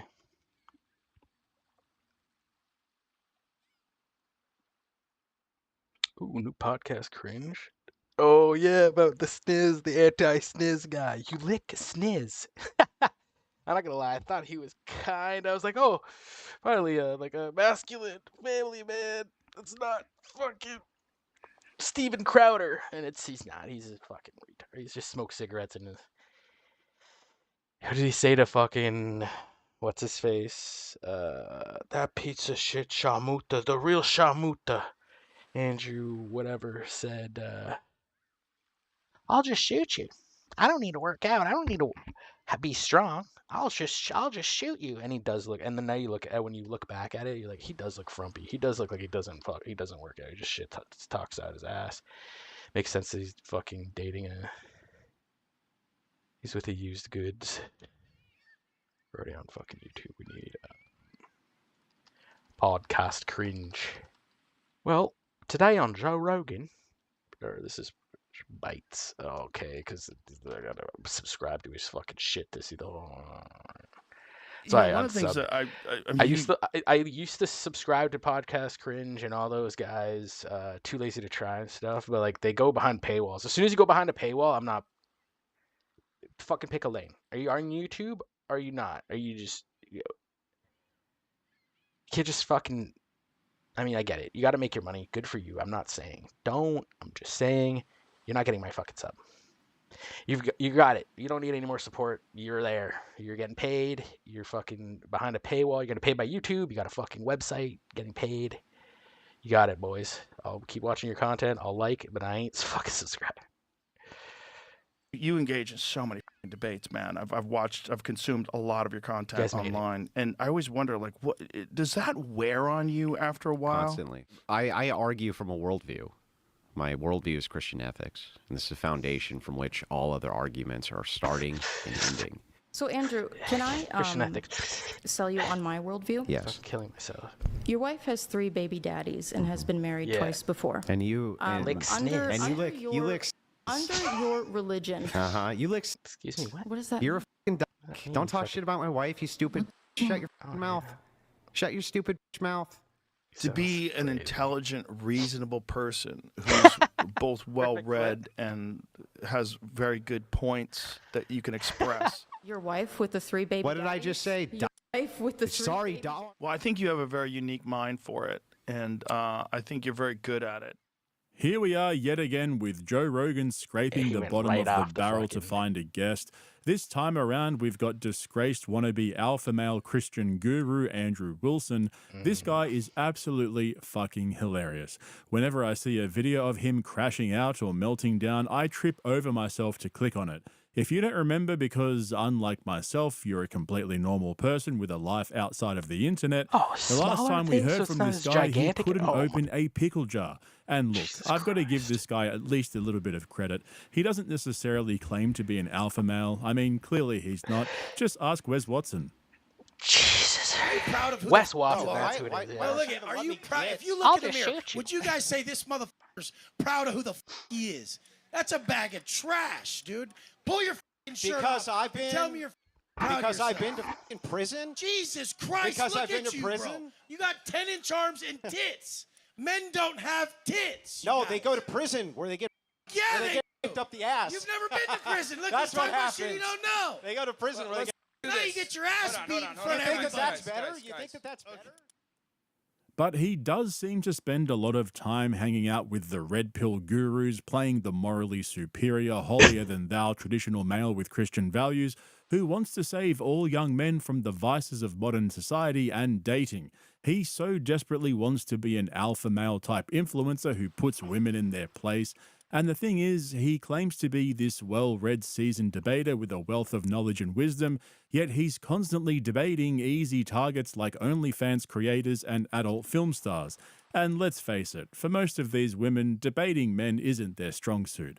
Apparently, though, Joe Rogan's a big fan of his and decided to have him on JRE to talk about current events, politics, and religion, because they both seem to share the same values and points of view. Anyone he has on a everything show, going on he's at the giving him $1 moment. million. Well, You have to the be a thing is retard that- not to fucking capitalize on that. viewership. So, I argue from a worldview. Instantly delete my fucking My worldview YouTube is page. Christian ethics. I don't know It's who the that guy is. foundation from which all other Anyway, I'm starting a arguments are business. starting and ending. What wears on me Selling the Joe most Rogan. about I love it Joe Rogan pins. is there's a lot of people who I That's what I'm gonna debate do for with the who rest I of my know life. don't believe what they're saying. I don't have an opinion on anything. I buy my Joe Rogan. know for I sure. love Joe and Rogan there's pins. moments where I catch myself where I recognize it right then, that moment in the debate, and then I'll hammer them. But it happens all the time where I'm like, you don't believe that shit. There's no way. And then they'll come back with a, I do. And you can just tell it's disingenuous. And you're just like, just why? Just why are you, like, you don't even believe the shit yourself. And you're propagating it on other people, and you know people will follow it. You know, there's some cash there. You know, but you're doing it anyway. Sometimes you hear the same recycled arguments over and over and over, and I'm like, you don't even have to tell me anymore. I can get to the end before you can. I can tell you exactly where you're going to go, what you're going to say, why you're going to say it, what your justification's going to be, and I can just get to the end and take care of this right now. It's got to be like, how old are you? 42. So it's just gotta be turned 42. Weird, like in your late You sound like you're 30s, fucking early 16. 40s, to like have entered into this world. Oh yeah, dude. You know, it's funny because as he was saying all that stuff about being able to predict what his opponents are going to say before they say it, I realized that's exactly how I feel when I listen to JRE these days. Even when I see something happen on the news or it comes across my feed or whatever it is, I can pretty accurately predict exactly what Slow Joe's hot take is going to be on the next episode of JRE. The thing for me is that I don't necessarily disagree with everything Andrew Wilson says in his debates or on his show. My main issue with fake gurus like him is that they lecture their audience about having good morals and living by certain values, yet they don't seem to apply those very same morals and values to themselves.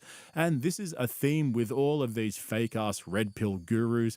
They're always getting sprung for doing the exact same thing they tell their audience not to be doing. It's like their podcasts are just long-winded self-reports on their own lives. It's almost to the point now where you can predict exactly what they're trying to hide by the things they're constantly rambling about. So I'll try to rephrase this. I'm going to reframe, and I'm just going to be totally honest with you. I will never be able to convince you of my worldview. You won't. I know. But the reason is not because I'm not a great orator, or I don't make good points, or I haven't said things which should be compelling to a person. But Charlie, I just think honestly you're too fucking stupid to understand them. So, Andrew, can I sell you on my worldview? Yes. Your wife has 3 baby daddies and has been married twice before. And you Under your religion. You lick. What is that? You're a fucking duck. Don't talk shit about my wife, you stupid. Shut your fucking mouth. Shut your stupid mouth. Your wife with the 3 baby What did I just say? Your wife with the 3 Sorry, baby I'm daddies? sorry. Is she morally inconsequential in comparison to your licking? Do the men that you try to... Do the women that you try show to... your hatred against... Do the women that you try convince to... them that they shouldn't... You know, Charlie, did I pursue bring... women? Do they know Charlie, that did I bring your wife is 5 family... years older? Did I bring any of your You family called me into anything? stupid. Did I say anything about your stupid. family being stupid, Charlie? could. It's You could because go I'm for it. better than you, Charlie. No, it's because you're embarrassed, and you know that the traditional values that you try to sell people Okay. on are bullshit because Let's you go are not a through it. traditional man. Chuck, let's go through it. You are not a traditional Let's man. go through it, Chuck. All right, hold on. Andrew calling her Chuck because her name is Charlie is so fucking funny. I'm not going to lie, he got me with that one. But are we seriously going to let this guy sit there and try to shame someone for going down on a woman? I mean, what are we doing here? Whether it's a dude or a chick doing it, I think it's something we should be celebrating. What's wrong with this guy? And that's where the whole traditional Christian man with wholesome family values shtick goes flying out the window. Talking to a woman like that, or anyone for that matter, when you claim to be a man of faith is wild. It just goes to show how bad he is at debating, because as soon as someone calls out his own hypocrisy, he has a full-on meltdown and starts throwing personal insults. And I don't know anything about this chick other than what I saw in these debate clips, but she clearly wasn't attacking his wife personally. Hi, so that's me in the video. I am the flicker, the snizzler, if you will. This video is making the rounds again on Instagram and Twitter, so I just wanted to clarify a few things. I don't take any issue with Andrew Wilson's wife having 3 baby daddies and having been married multiple times before. I don't think it's immoral. I'm a feminist. What I do take issue with is the fact that Andrew Wilson built his platform off of shaming and humiliating women for their past sexual conduct. If Andrew Wilson met a woman like his wife with 3 baby daddies on the Whatever podcast, he would shame her, call her a hoe, and tell her she's damaged goods and essentially unlovable, like he's done to many women before in the past. What I want people to take away from this clip is not that Andrew Wilson is a cuck or that Rachel Wilson is a hoe. I want people to understand that they are hypocrites, and that if you're going to marry a woman with a past, then you should give other women the same grace that you give your wife. Let he who is without sin be the first to throw a stone. Or whatever Jesus said. I don't know. I'm not the staunch Christian Andrew Wilson claims himself to be. Yeah, she absolutely owned him on that point. Yeah. And for those of you who aren't up to speed on the whole red pill movement, like all things, there are good points and bad points, and I'm not going to completely disregard a lot of the positive things that have come out of it, like boosting men's self-confidence and encouraging men to improve themselves. That's pretty solid. But the obsession with single moms is so fucking funny. These guys go red in the face warning about the dangers of dating single moms because they come with so much baggage and they're damaged goods who are just looking for the next guy to play house with. Meanwhile, Andrew's own wife has not only one, but apparently 2 ex-husbands with children from both marriages, as well as children with Andrew. Like this Liquor was just saying, she's not judging Andrew's wife, but it's pretty hypocritical to position yourself as a red pill guru when you're literally a cuck. And Joe Rogan's the same. His own wife has a daughter from a previous marriage who Rogan adopted, which I think is actually one of the lesser known things about Joe's private life. Like I'm saying though, in that red pill community, marrying a single mom and fathering her other children is one of the worst things you can do apparently. Even the comment section on the Whatever podcast was calling him out on that episode. She never called him a bitch, he called her stupid and a bitch in almost every sentence. Then they say women are too emotional. She didn't even insult his wife, he did. If Charlie had 3 baby daddies, then Andrew would have used it to attack and criticize her. 3 baby daddies is crazy. Bro said females are very emotional and immediately got angry and said you're gay. But it's not even just that. The way he attacks his opponents, who are usually women, when they hit a nerve with him or call him out for being a hypocrite, has mad incel vibes. He becomes fully unhinged whenever someone points out fallacies in his own arguments, yet somehow Andrew's got Rogan convinced that he's a calm, level-headed master debater who relies on logic to destroy his opponents. Well, I think you have a very unique mind for it, and I think you're very good at it. And I also think you have really good points that are very valuable for people to hear.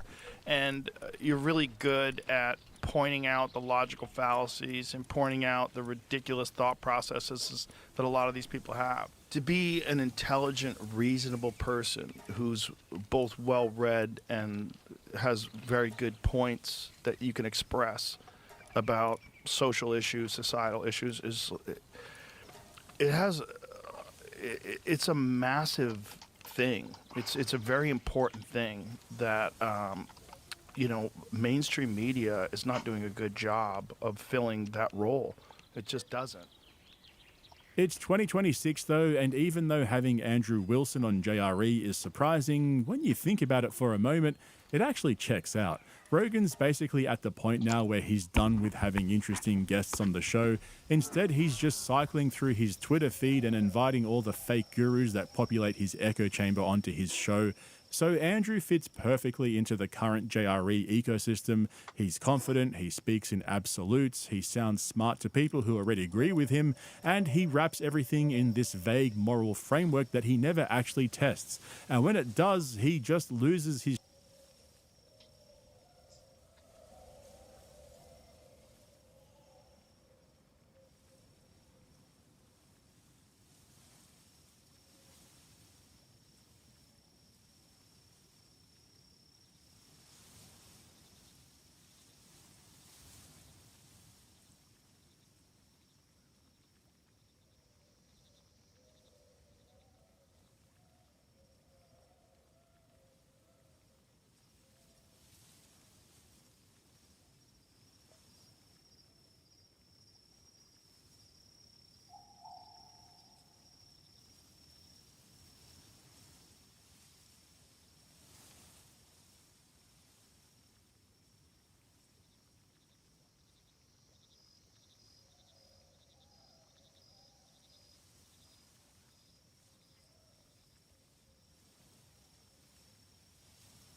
Just looking for another vid.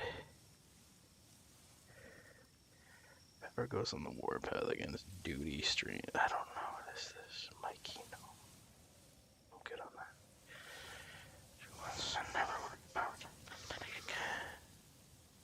Charles, why normies rule? Charles.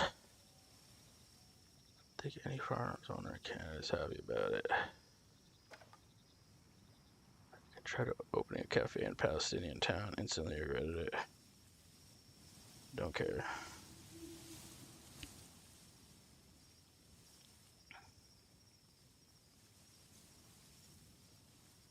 Flat Earth is a disgraceful video aimed at indoctrinating kids. DFSB cries it.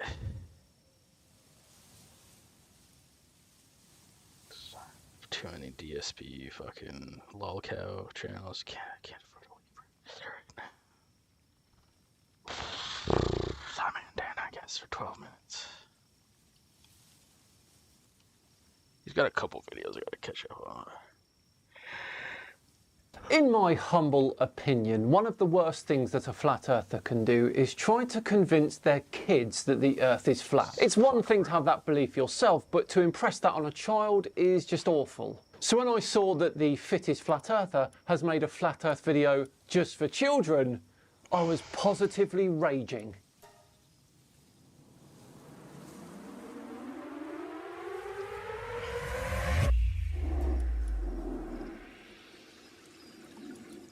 Hello all and welcome along to another video with me, Simon Dan. Thanks very much for joining me. Before we begin with today's video though, a quick thank you to the sponsors today, Surfshark VPN. Surfshark is a VPN service that makes online privacy protection easy and attainable, encrypting all internet traffic sent to and from your devices and ensuring that your IP address remains hidden to make sure no one can see what you do online. On top of that, they block ads, trackers, malware and phishing attempts, and unlike other VPN services, you can use it on as many devices as you want simultaneously. Now, I personally spend as much time online as I do sleeping, around 6 to 8 hours per day. The internet knows a hell of a lot about us, and it's why we should care about our online data. You can use Surfshark to encrypt your personal information and send it via a secure VPN tunnel so no one can see it without your permission, which is great for protecting things like your ID. ID theft is an increasingly common and scary crime. Use Surfshark and its HackLock system to get alerts anytime your email address or password is is compromised, Hacklock will scan various databases of leaked information and then notify its users if their data is found so they can take action. Just go to surfshark.com/SimonDan for 4 extra months of Surfshark at an unbeatable price. Right then, on with today's video, which comes from the fittest flat earther. He set this video up by saying it's specifically for flat earthers who want to reach their kids. Disgraceful. Let's debunk it, shall we? Away we go. I want to start out by sharing something you might not all know about me. I was a teacher for 20 years, a high school teacher, and here's me with some of my students. And I got into teaching like most teachers do, because they care and they want to help students either learn or, like I did, I wanted to help students find their inner strength by finding their outer strength. Very admirable, that, of course, but let's remember, being a teacher doesn't automatically make you correct. Science doesn't begin with, trust me, it begins with, check this. And like I said, most teachers have amazing intentions. But if a teacher is taught incorrectly, well, then they're going to teach their students incorrectly. And unfortunately, I think there are a lot of teachers that have been taught incorrectly about the place where we actually live called Earth. Now, what the fittest flat earther is doing here is poisoning the well. He preemptively says teachers mean well, but they were taught wrong. And so everything they teach about Earth is suspect. That way, any disagreement later isn't about evidence. It's because you were indoctrinated. The thing is, of course, though, if every teacher, textbook and measurement agrees, the problem probably isn't the teachers. Now, as far as I know, every school and every teacher throughout the entire Earth have been teaching lately that the Earth is a spinning ball. But what if all the teachers were taught wrong? They would teach their students wrong. So what I want to do is provide you a different side to the story. There's always 2 sides to every story. And in one side of the story, you have to believe without seeing. And the other side of the story, well, you just get to believe what your eyes are telling you.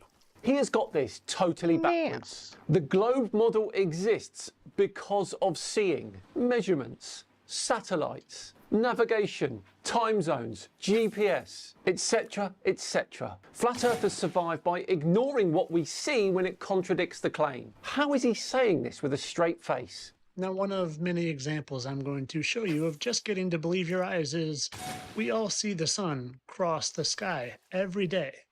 And without being told, every single person would think the sun is moving. But when we're told we live here on a spinning ball, we are supposed to believe that the sun is moving because of the Earth spinning. But you don't feel it spinning, and you can clearly see with your own eyes that the sun is what's actually moving. So in this first example, all you need to do is trust what your eyes and your senses are telling you. And every bit of your eyes and your senses tells you that the sun is moving and not you on the Earth. Your senses. A clever trick here from the fittest flat earther by invoking senses, hoping the children would take his word for it. Science exists because raw human perception is limited and misleading. Your senses also tell you the ground is stationary, that the sun goes round the Earth, and that heavy objects fall faster than light ones. All of those are wrong. Your eyes tell you what something looks like. Science tells you what's actually happening. Appalling tactics here from the fittest flat earther. And again, going back to where they teach us we live, if you lived here and all this blue stuff is water, well, water on a ball would have to curve. It couldn't sit flat and level. We always see water. It's always flat and level, like it is in your drinking glass. Yes, because a drinking glass is as big as the globe. Is he for real?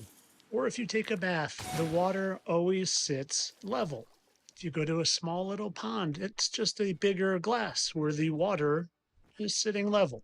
And when you keep getting bigger and bigger, like lakes and oceans, the water always has to sit level.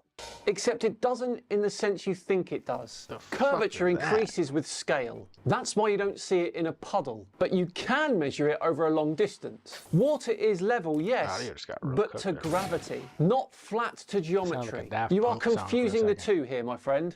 And even if the water were on a ball, that water isn't sticking, curving to the ball. It's falling down, looking to find its flatness or its level down here in this little pool. Shock horror, a ball that is tiny compared to the Earth it's sitting on, and as such has an infinitesimally smaller gravitational pull, cannot hold water on its surface.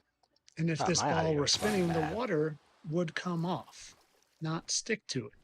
Now, at this point, you might be thinking, if we don't live on something that looks like a big spinning ball, well then, what does it look like? Lotus Eaters. I can't even finish this. I get it, Simon. It's literally... Simon and Dan started to get old, too.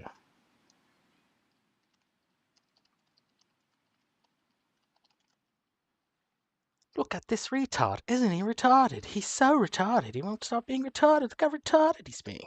What a retard. Well, that's this episode of Retards. I like it. But it would actually be better if that's what he did for one episode.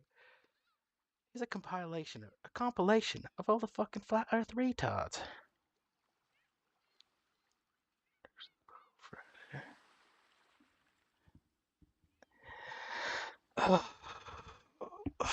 Is there any other editions of their magazine? Every fucking episode of the Lotus Eaters. Have you seen the 5th edition of? Have you seen the 5th edition? Episode 500. Have you seen the 5th edition? Is there a 6th? What happened to the first 4? What the fuck is this guy? Can you say Elohim? Is it over for reform? Spanish train disasters. Yeah. Yeah, 4chan's on that like fucking weeks ago. Probably terrorist shit. Who knows? Hi guys, Islander 5 is out to purchase Islander 5, now. that's it. As you Islander can see from this 4. amazing cover. What about 4? This edition's theme is heroism, power, and modernity. And the articles in there, which I have to say are rather good, don't you know? And I'm not just talking about mine, I'm talking about all of them. They discuss what the heroic society is and why modernity is destroying it, but why the spirit of the hero is looming throughout everything that's happening. And again, I say the cover goes hard, right? Because the hero I mean, is look fucking at it. done and you would dusted. think He's that sleeping. this was He's lying tailored flat. for the current events, but no, we're always ahead of the curve. Anyway, it's thicker than normal as well because we just happen to have a load of extra content in there. We've got an exclusive interview from the that's from the editor, and a comic that's halfway through that's philosophically informed, which I think you'll enjoy. So get it while you can at shop.lotuseas.com. The link will be in the description. So the next election is set to be no later than the 15th of August 2029, which is quite a long way away, really. Perhaps too far away to make predictions about, you know, results and things. But I thought it'd be interesting to look at Reform because there's been a significant drop in their polling recently, and I wanted to examine some of the reasons with both of you as to why that might be, and also whether they can recover from this. And my sort of spoiler alert opinion is, it's all up in the air at the minute. We don't really know, but there is reason to think that perhaps maybe they peaked. Maybe if Shabana Mahmood defects to Reform, that'll fix it. Yes, sure. Her digital panopticon. Yes. Be wonderful. That'll be nice. So, in September of 2025, of course, they were polling around 35%, and this is obviously just one poll, but there were also others. Here's an Ipsos poll, of course, widely touted as one of the more reliable ones, or at least as far as polling goes. Here they are at 34%. So, in September, it seemed like a lot of the polling agencies agreed it's roughly about 30%, or at least the high 20s. About a third of the country was going polling. Exactly. Polling. And then this happened, whereby they formed this sort of Tory party Avengers here, where they had the defections of Robert Jenrick, Braverman, Zahawi, Rosendale, and just to really emphasise... There have been 27 MPs or former MPs who have defected from I'm going to bring my I dog. was actually going to list a few just for the sake of emphasising this. So they've also obviously got Lee Anderson, who used to be a Conservative, Danny Kruger, Nadine Dorries, David Jones, Jonathan Gullis, Andrea Jenkins, Sir Jake Berry, Adam Holloway, and there's also 15 others, not including councillors. So, obviously, they received a bunch of councillors on top of that from the Conservatives, too. And so that's a quite large contingent of the Conservative Party that has just shifted to reform, and you've sort of got this ship of Theseus thing going on, where how many Conservatives does it take to reconstruct the Conservative Party? It's sort of a reverse version, really, isn't it? I mean, the people who... I covered this in my chat with Dan the other day, that there are basically two people in Reform who were never part of the Conservative Party. One being James McMurdoch, and the other being the boxer who's a mayor or something somewhere in the north. Oh, yeah. So it's basically two people. That's it. So this has obviously received a lot of criticism from many people, even people who wanted to vote for Reform, because of course the elephant in the room is the reason Reform has taken off is because of the failures of the Conservative Party. And it's a similar thing with the Greens as well, in the sort of left-hand side of politics. They've taken off because of the failures of the Labour Party. And so when the politics of today is defined by the failures of the establishment parties, how much of it can really be attributed to the successes of, having a really gravitational campaign from, say, the likes of Reform or the Greens? A bit insulting to compare them both. But so, I don't know. I think they actually fulfill very similar roles, right? So what we're witnessing is essentially the Tory right peeling off into the Reform Party, and the Greens, what we're witnessing is the Labour left peeling off into them. So the Greens have become the sort of Islamo-communist party, and Reform... I mean, they've got people in there that are far to the right of Nigel Farage. So, they're not the based party, but you know what I mean? It's those people who are still civnads, but are to the right on the Conservative spectrum. Yeah, I suppose if I'm to be charitable, although I'm often not feeling that way, I think that you could say that over the past 5 years, things have shifted, at least rhetorically, for what that's worth, which isn't a lot, because of course actions speak a lot louder than words. But for the glacial pace of British politics, a step to the right is an unheard of thing, so at least that's something. It's such a small tidbit or morsel for us, really. Yeah, and a lot has happened in a very short period of time. Like, January's been a long month, man. So, yeah, you're not wrong to pick up on this. Yeah. Oh, sorry, for us. No, I mean, it's the endless pace of scandals coming from Labour, and the complete and utter failure of Kemi. But then you have to ask yourself, if bringing in the Conservatives is causing you to tank in the polls, that means that you need to drift a lot more to the right than has already been the case. I mean, Nigel must be thinking about how to recover this ground, right?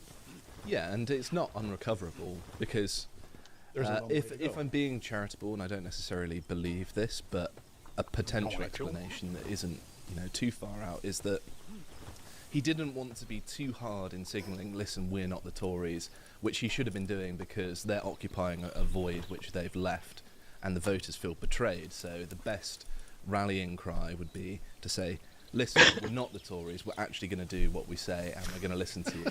And people would love it. And they didn't really do that, and I feel like that is a tactical failure. But if Farage's strategy is that we're going to take in as many Tories as we can, and then we start saying that, and then we actually start saying, listen, we're going to pledge to do, these really good things, then there's perhaps, he's not coming across as hypocritical. Maybe that's what he's thinking, but I don't actually think that's the case. There's a couple of things. On Zahawi, this guy, in my view, is there to provide Emirati money. I think he's the conduit to do that, and so... Farage said that in the press conference, announcing him coming across as well. Giving him a seat in the Lords in exchange for some funding, given the poor financing of pretty much all parties in Britain, that kind of makes sense.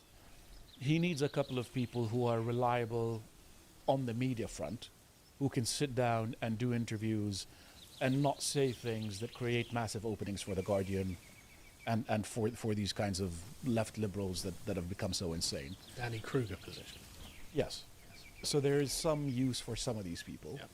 And then hammering at the rest of the Conservatives by saying that, look, those of you who want to survive have to jump ship, kind of accelerates the death of the Conservative Party. And the last thing I would say is that come the May election, which is the deadline that he's imposed for anybody who wants to defect, there is nobody in the reform camp who can challenge his authority. It's not like Jenrick can mount a leadership bid. And so having these people who have experience and relations with donors does have certain pragmatic justifications. Am I fully convinced that he's going to swing right? No. I'm as skeptical as you are. But since you're not in a charitable mood, it falls on me to play that part. So the problem with all of this, though, is that Farage has got his face firmly pointed towards the Conservative Party. I mean, literally saying, look, you've got like May the 5th or whatever it was as your deadline to come over to me, is not him being the insurrectionist that I think people were voting for. Right? No, it seems a little bit cordial in a way that I think people don't want to be. It's not even just that it's cordial. It is basically saying, I'm the legitimate ruler of the Conservative Party. Right? So so what he has broadcast to the public there is that, no, we are actually the Conservative Party, and I'm the true king of it, and so I will give my wayward vassals a deadline for which they can come over and reconstitute themselves under my new brand. But there's no reason for any member of the public to think, oh, I'm getting something substantively different now, which is what they were voting for when they wanted to vote for reform. Yep. They're like, no, I'm voting reform as like a right-wing protest vote. Okay, but essentially, it's not a protest vote anymore, because literally you have like the Boris wave cabinet being reassembled in front of your eyes because they realised that the protest vote was going to get them kicked out of politics. They were all going to lose their seats. Or maybe actually Jenrick's one of the few who wasn't going to lose his seat. So maybe Jenrick's just made a misstep here. But the point being, like, essentially this is a rebellion against the Tory wets. Them saying, look, we're not happy with the Lib Dems and the Conservative Party. It's like, okay, but Kemi Badenoch isn't a Tory wet. Kemi Badenoch's actually quite hard line on a bunch of issues. She's on the Tory right. So why doesn't she just kick them out and you guys stay in the Conservatives? Like, what is going on? Like, the whole scheme of politics at the moment is just being really badly mismanaged by people who I don't think really understand their own positions on the board. Yes. And so I think that the climate in Westminster is very different than the climate with the electorate, in that in their world it makes a lot more sense what they're doing, but that world is slowly becoming something different and they don't necessarily realise it. For example, we want people with experience. Well, how much experience did David Cameron have? How much experience did Tony Blair have? Right? These people, I mean, Blair in particular, obviously no experience in government, but he came in with a huge mandate because he was promising, what was it? Change. Mm-hmm. Things can only get better.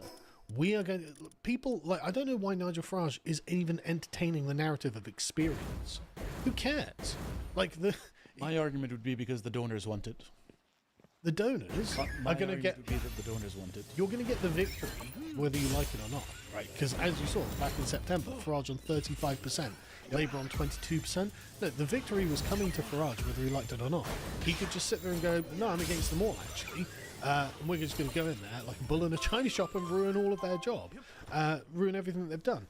And that got them 35% in the polls. So Farage has basically been kind of allowed to have his feet slip out from underneath him with silly narratives where they're like, oh, but what if you don't have experience? So you didn't ask that of anyone else. No one else had any experience when they went into government. Did you say that about David Cameron? Did you say that about Boris Johnson? Did you say that about anyone? No. But you said it about us because we represented in the minds of the voting public something substantively different. And to be honest with you, I don't really want the same people who have experience of ruining the country to go back in there and be like, oh, yeah, no. And the argument, sorry, just, I know I'm going on. The argument is, well, Sweller and Jenrick have been radicalised by the Whitehall process. Yeah, maybe, but so? Like, they've also got to be held accountable. Right? Well, it's not even that. It's like, okay, they're like, yeah, I couldn't get anything done. Yeah, okay, great, I hear you. You couldn't get anything done. Great, what am I going to do as Farage? I'm going to come in and just legislate it out of existence. I'm just going who's got power? Right, I can see the reins of power here. I'm just going to make it, like, reconstruct it in your own image. How do you think it should be? Right, I think it should be ministers who have bodies underneath them rather than quangos that float along the top. Great, I'm just going to legislate that. I don't need someone who's been like, yeah, I just couldn't get anything done, guys. You don't actually need that guy if you have a plan. Timid to cut the Gordian knot. Exactly. He's too timid to actually cut the Gordian knot. So what he wants to try to do, again, to try to be charitable to him, is to get these people who can do this in a surgical way. But he doesn't understand that the system itself is fundamentally broken and won't respond to him. So there is a world where essentially Suella Braverman is a SPAD for whoever takes over the Home Office. Yes. There is a world where that is a possibility, where these people don't run as MPs. And so they do instead damage to the Conservative Party, and they're used in that capacity, and then they're ditched, which sort of satisfies the voters. And there is time for him to actually achieve that. Yeah. They all want their jobs back, which is a problem.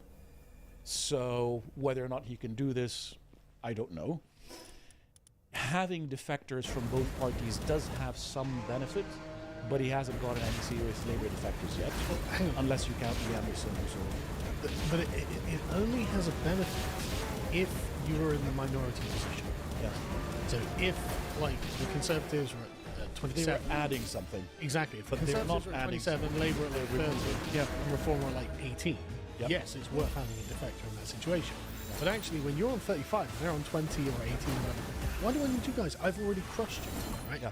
And also, I think Farage doesn't seem to be paying attention to the people who will be voting for him, right? No. As in, look at the map of Britain, and the North has gone team. It is ex-Labour heartlands that have decided, yeah, no, screw it. The Labour Party is a bunch of traitors. I'm going to vote for Nigel Farage because at least he seems like a patriot, right? Okay, they're not natural Tories. No. They're naturally deeply socially conservative, but they're not Tories. And so giving them, here's a lineup of Conservatives who are literally just in government, I need you guys to vote for. I can see them going, oh, no, this isn't it. This isn't it. I can see why it's like, no, slowly but surely they're realising, oh no, this isn't the thing I was asking for.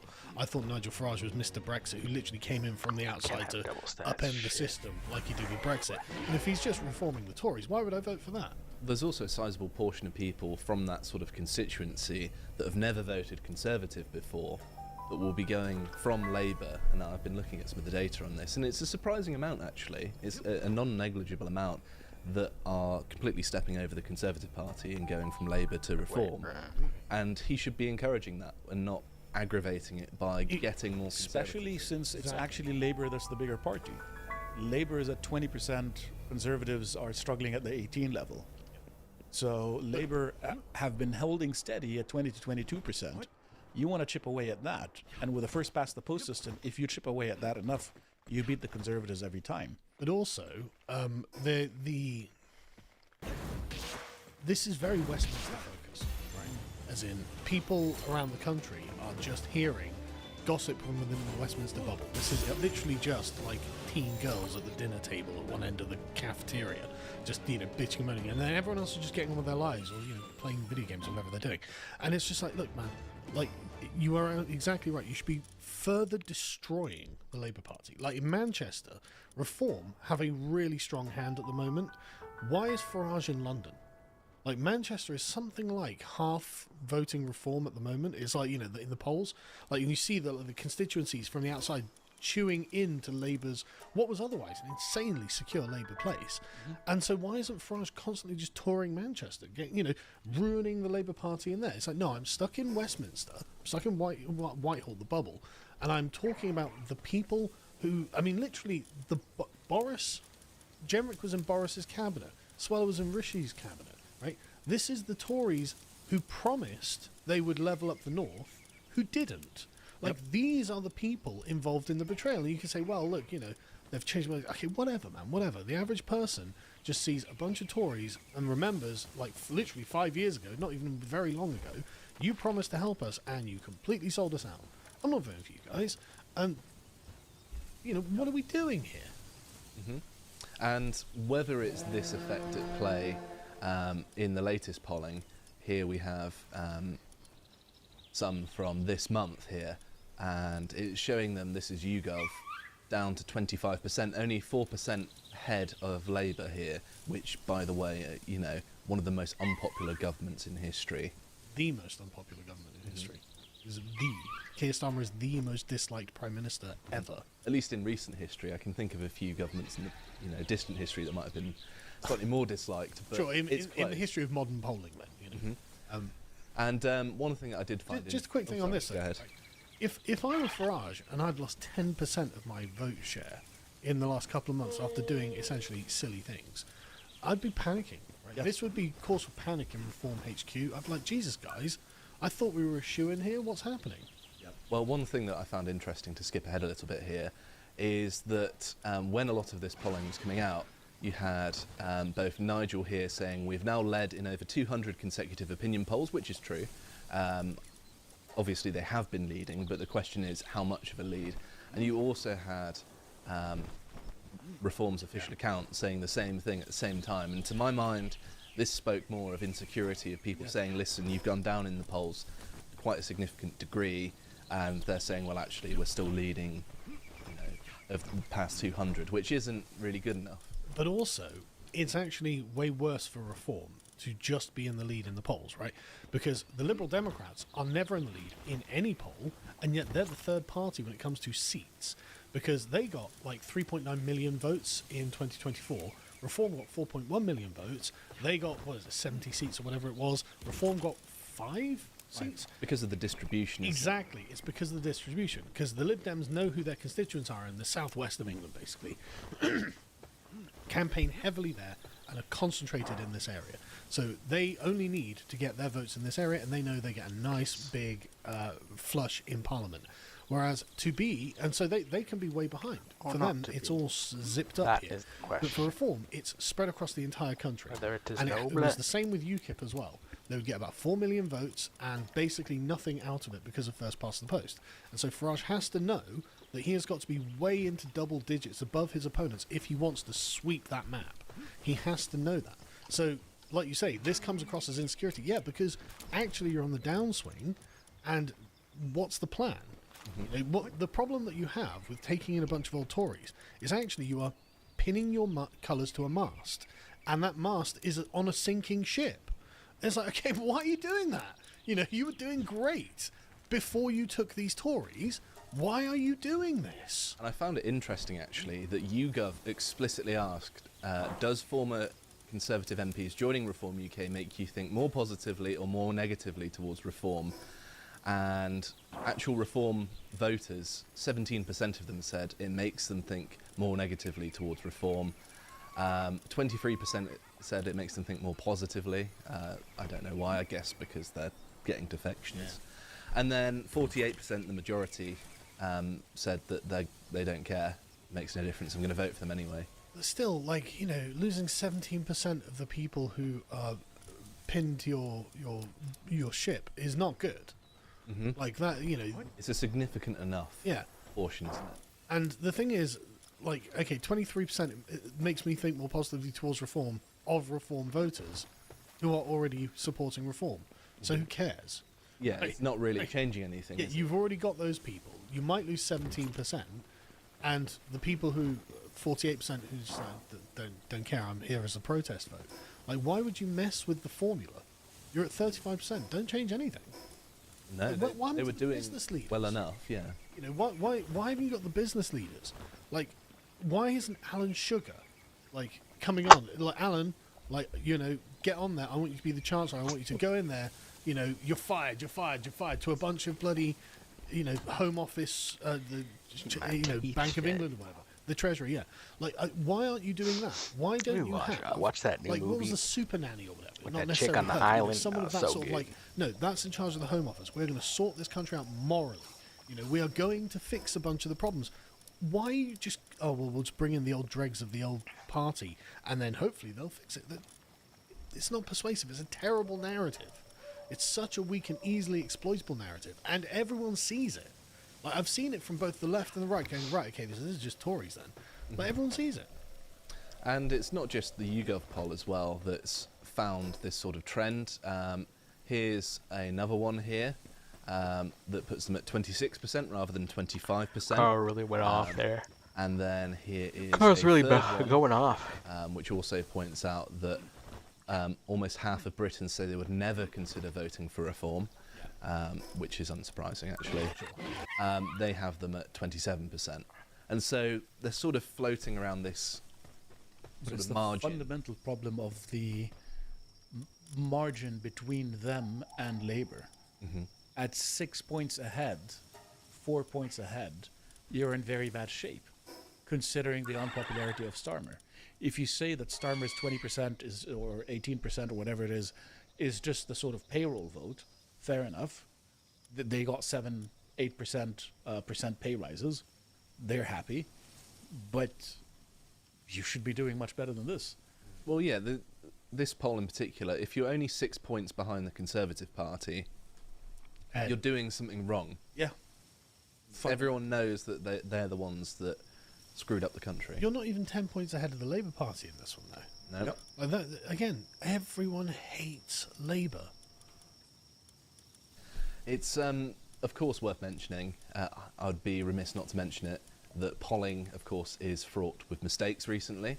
However, it's still interesting, it's still measuring something, however inaccurate it is, but a 10-point shift, I think, is significant enough that it's an effect that you've got to take as real. Well, this one's just a quick thing. So I often track the average of polling. Politico does one, Electoral Calculus does one, and there has definitely been a sort of downturn. The latest one we covered in the chat with Dan, they're on 28% on average, which, I mean, some of the polls are like, oh, they're on 33%, and, you know, some of them on 25%, and so they're on 28% on average. But that's not good. That's not good. I mean, why isn't Nigel on 40%? Why doesn't he? Why hasn't he just eaten up the Labour and Conservative votes? Like, why? You know, why do you think bringing in the failures are bolstering your party? I just blows my mind. There's two points to make here. One of them is Labour and the Greens will be working with the Commonwealth Boris waivers to get their votes, based on the idea that these guys will deport you and you have to vote for us. So the lead has to be substantially bigger than it currently is. And with this deadline, I think we're going to see more conservative defectors, including people like maybe Jacob Rees-Mogg. No, this kind of Mogg won't. Mogg will go down with the ship. He's been the signaling that he's been doing against the Conservatives. Yeah. Might get him sacked out of the party. It might be that, which would be hilarious. Kemi is in a sort of dictatorial mood, is sort of, you know, one wonders why. So you see that and you realize this should be much better. You should be doing much better than this. So I wanted to point out that since 2024, Reform has grown in support with the public a significant degree. This is sort of my playing devil's advocate to my own point. And you can see that there are quite significant swings here as well. And so there is at least potential to regain this momentum that, you know, it's just got to be handled correctly.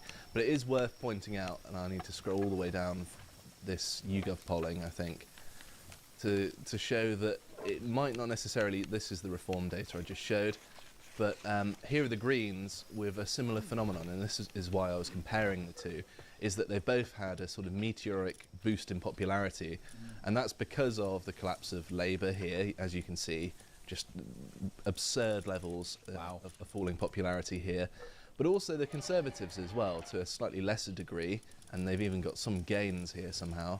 But even so, it's the failure of these two parties more than the successes of the others. Sorry, just a quick thing on this one, right? Yeah, go ahead. Like, these people who went to Reform, right? These negatives, about a portion of them will have gone to the Greens, but most of these will be the white working class vote, because there we go, by household income, right? This is Reform voters right here. These are the Reform voters. Right, if we can see by household income for Reform, there we go. Right, there we go. Right, this is all stolen from Labour. Right, this is all stolen from Labour. So it's, and the top ones will probably be stolen from the Tories. Right. So it's just saying, Nigel, you need to start thinking about who you are actually trying to get in the coalition, and he's not thinking about it. There's another problem here, which is that, if I remember correctly, the lower income households aren't as reliable as voters, and that they may choose to not turn up. Sure, maybe. And so there has to be a message that boosts turnout significantly, in part to counter the Boris wave voters, who, as a 5 million people, small. It's not a small amount. And if one of the far left parties can organize them, be it Labour or the Greens, I mean, that's Zach Polanski's policy. And so you see this weird coalition that gets created in this way that can really make all of this polling irrelevant. Another interesting thing is that the phraseology, like Britain is broken, it's like, yeah, obviously, but it's not revolutionary, is it? No. Right? It sounds like I'm going to fix the Blairite order. Right? I'm going to just wind back the clock 10 years or so to when things were quite good, and it's like, that's not sufficient. I genuinely think a lot of people actually want basically a revolution, like genuinely revolutionary, like rhetoric. The British would be a much better slogan. There's no way Nigel Farage would say that. People would definitely buy it. Yep. Definitely buy it. Yep. So I just wanted to end on this, that the real test of how this polling translates will be this by-election, which, to be fair, Reform are slated to win from a lot of the polling, although it's a little bit closer, but then of course it is Gorton and Denton, which is up near Manchester, isn't it? It is Manchester, yeah. Matt Goodwin is sitting for. Yeah, this one where Andy Burnham got snaked by Keir Starmer, and Starmer right, just made the calculation that better to lose one seat than my own premiership. But the thing is, and this is something we just haven't talked about, is the left is very willing to vote tactically.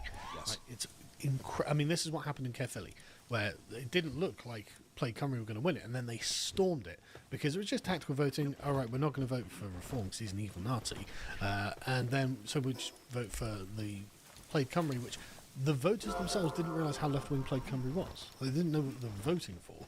They just thought, right, okay, I've been told Nigel Farage is a fascist, so great, I get gay race communism instead. This is entirely likely to happen here. Yep. Right? It's entirely likely. So Gorton and Denton demographically is about a third Muslim. I'm not sure exactly what the percentage of overall. Explains the Green percentage then. Yeah, right. And so Labour and Greens, they're going to be split between that, and the white working class is going to be split between Labour, Reform, and Conservatives. So, and you can tell it's a working class seat because there's only 2% of Dems. So only 2% of the people in Gorton and Denton have big gardens. So it's like, right, okay, good to know. So the point is, I mean, it looks like they're going to squeak it on paper, but I think that come the actual day, there'll just be informal or like a mimetic agreement where it's just like, yeah, okay, we're just going to vote for whoever's got the biggest, just to beat Farage, just to make sure the fascists don't get another seat. Yep. Mm-hmm. The Conservatives, I bet, are the thing that split it as well, because usually about 10% you can expect. So with the Conservatives, maybe Reform, if the Conservatives didn't stand down, and Mog put out a video the other day saying we shouldn't be challenging the Gorton and Denton by-election, because we are probably going to snake That's Farage. what I was talking about. And Farage has stood down for us in the past, like he did in 2019 with Boris. So actually the honourable thing to do would be, because they've got no chance of winning it, so what are you wasting your time and your money and screwing it over for the right more broadly? But I think the Conservatives will run a person. I think that the left will tactically vote, and I think that Reform won't get it, which is a shame, because I'd like to see Matt Goodwin in Parliament. I could think of far worse people to see in Parliament, so, Mm-hmm. Now, one final thing I did want to mention is that until 2029, August at that, a lot can happen, and what we have seen in the past is when there's been a horrific attack, Reform goes up in the polls, and one thing that you can bet on is that that's going to happen again. And if it happens again and again, then it might see Reform, no matter what Farage does. People are just so desperate for a potential solution that they'll say, well, maybe you've got a few Tories, but, I'm still going to vote for you. Or it might flip some other people, seeing that, okay, I can see the damage that immigration is doing now. I'm going to not vote Lib Dem anymore in my quaint little village, which is unlikely. I don't think so, until the actual diversity gets to their villages. That's true, but I have started to notice it, actually, in small villages. Just random roving people that I'm just like, what are you doing here? And so it is permeating into the countryside now. Yeah, I know. So I suppose we'll have to wait and see how Reform's actually going to do here. But there are points of concern. But of course, 2029 is a long way away, and so anything can happen. 2029 is a long way away. Broken Britain is on the brink, and where's our Prime Minister? Sucking up to China. We're joined by podcast superstar Konstantin Kisin. Hey, that's we'll just talk like ours about what's too. gone wrong with Carney's the doing West the same and thing. how to fix it. What I see is a president who's pursuing America's national interest. He's attempting to get the Western alliance to wake up and realize how badly we have mismanaged our countries.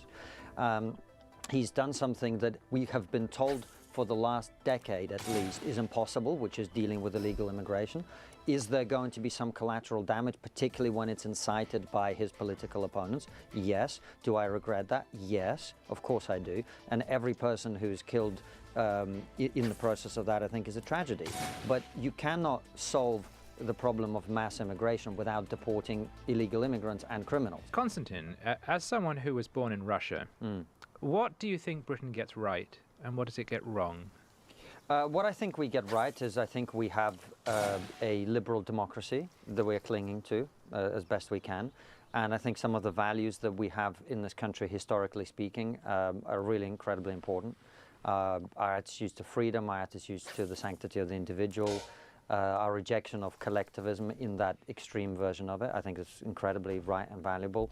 Until recently, our celebration of freedom of expression, I think, also very important. What we get wrong, I think, is we've decided it's so important to be so liberal that we no longer have any sense of common identity. We've rejected that idea entirely. We've said diversity is our strength, which is nonsense. Diversity is not a strength, it's a weakness when taken to that extreme.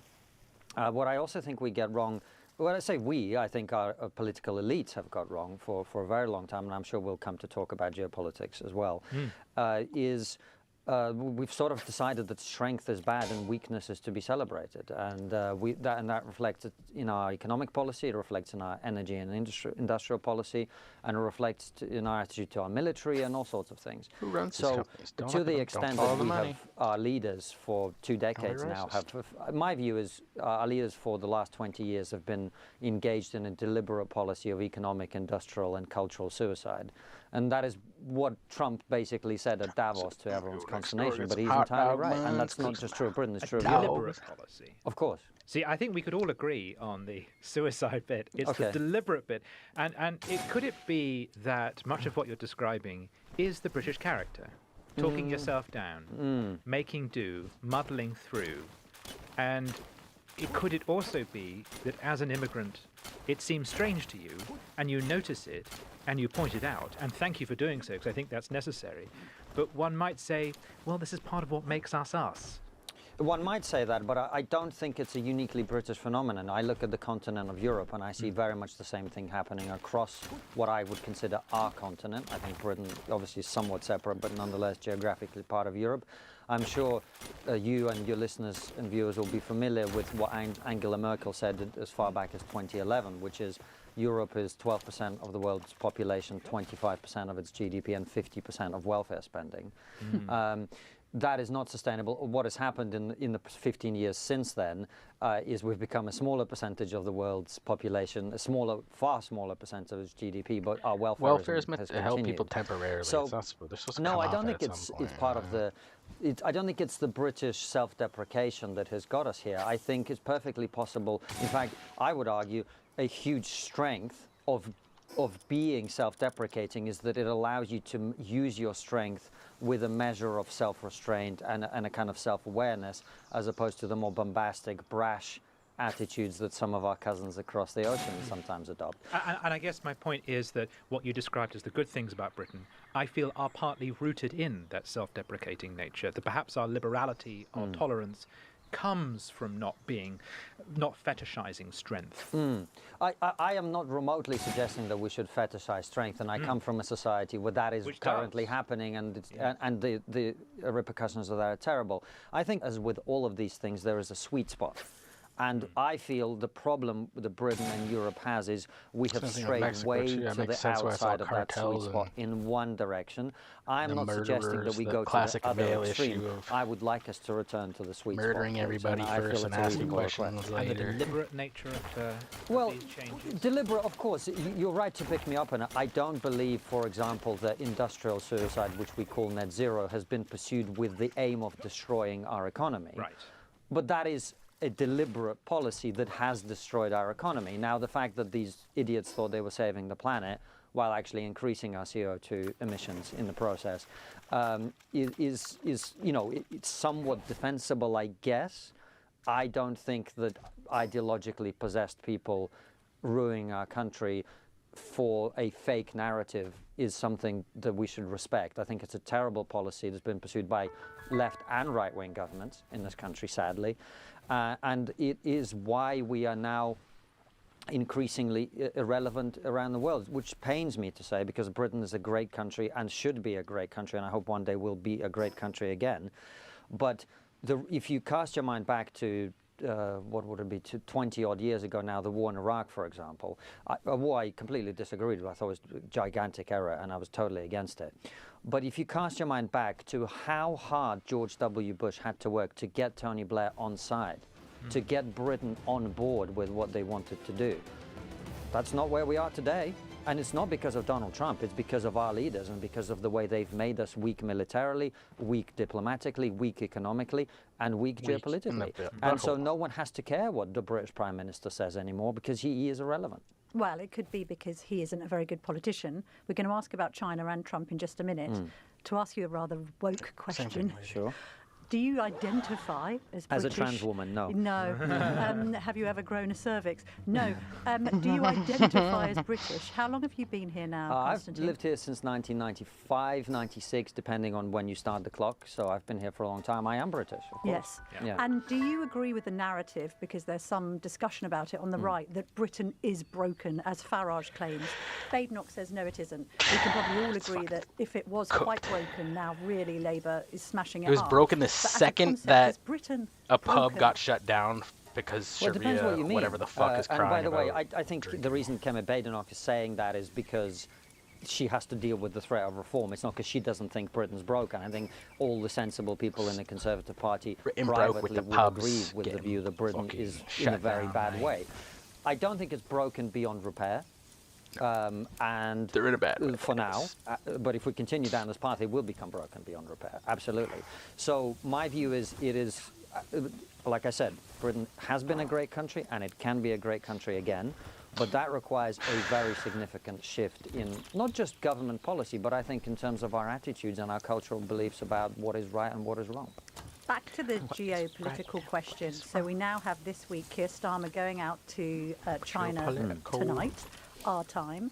He's going to spend some time there and in Japan. That comes on the back of the allowing of the Chinese super spying embassy, as we're calling it at the Telegraph, because we revealed the blueprints showing the sort of spy dungeon underneath the proposed plans.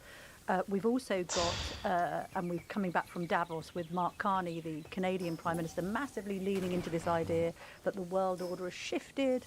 We must lean into Chinese relations. And we've got a story on the front of the Telegraph today saying, oh, lo and behold, the Chinese did hack successive Prime Ministers' phones and probably still are right now, as you pointed out. With very bad timing. With bad timing. Keir Starmer last night joked that Trump likes to call him on his phone rather than a secure line. Right. So let's deal with the China issue first of all. And I think we can blame successive prime ministers for cozying up to China. We all remember the special golden relationship and all the rest of it. What's your view on Starmer and the wisdom of going to China right now? Golden dragon I think relationship. it really fundamentally depends on what it is that he does there. You know, I'm not, forgive me, remotely outraged that the Chinese are spying on our Prime Minister. That's what we should be doing on the Chinese president, and that is what all great countries do to each other. What we are naive about is we sit here being outraged about it instead of getting better at defending ourselves against the spying of other powers. It's a normal part of the world of geopolitics. And in terms of, I think Mark Carney's completely wrong about cozying up to China. I think what is happening is, it's true that there is a political realignment, but the political realignment, as I see it, is the Americans are saying to the Europeans and us, if you want to be allies, it's like a marriage. Everyone has to bring something to the table. Why would we be allied with people who have nothing to offer us other than moral scolding and sort of, you know, I remember Davos, there was the leader of some irrelevant tiny country in Europe who stood up and said, we are going to fight for our values of like whatever. With what? What are you going to fight it with? The Americans are basically saying Europe is engaged in, I think they called it civilizational self-erasure. I think they're right about that. And until we become stronger, better, more useful allies, this will continue. So is cozying up to communist China the answer to that? No. I think the answer to that is for Europe to become industrially developed, strong, economically strong. I mean, people don't know this, but Britain, per capita, which is what actually matters, is poorer today than we were before the great financial crisis. We are getting poorer every day. And one of the reasons people don't know that is, of course, the Treasury insists on bringing more and more people in so they can claim we're growing by 0.0 whatever % it is at the moment, when the reality is if you divide the total GDP by the number of people, we are getting poorer all the time. So that is a trend that has to be reversed, and then all of this stuff about China will become less relevant. So no, cozying up to China is not the answer. It doesn't mean we have to treat them as the enemy. You know, they are definitely an adversary of the Western alliance, and we should act accordingly. That doesn't mean that we can't do some trade with them. It doesn't mean that we can't treat them with respect. I think we should, and engage constructively where we can. But cozying up to them because Don Orange Man Bad has been nasty to us, I think is foolish and really stupid. Konstantin, you run a podcast, Trigonometry, which is one of the biggest and best in the world. It's one of the must-listens to every week. You, Tucker... There's some company there. Thank you. But I think you have become one of the absolute must-listens to. And one reason why I really like it... How long have you been doing it, by the way? Approaching 8 years now. And you've been doing it with, remind me of your... Francis Foster. Francis Foster, lovely man, very funny man. And one thing I really like about you and Francis and the podcast is you take a big picture civilizational view on things. And I hate to keep asking the as an immigrant question because it's so rude, because as we have established, you are British. But honestly, one of the things I really like about your commentary is you do force Britain to look at its place within the world and within history. We're so terribly parochial. Is there a problem with the British that we don't realize that we think everyone in the rest of the world thinks and feels like us? But there is actually a clash of civilizations going on. And that people like the Chinese or the Russians are looking at us in a very different way. And that's one reason why we're losing ground, because we don't realize there's some greater clash of identities and history going on around us. Yeah, I think we're victims of our own success and comfort to some extent. By the way, I'm not remotely offended by you asking me as an immigrant, because I think it's part of a lot of the problems with where we've got to is we're not supposed to say the obvious thing that everyone knows is true because someone somewhere is going to get offended. I am an immigrant, and that informs my views to some extent.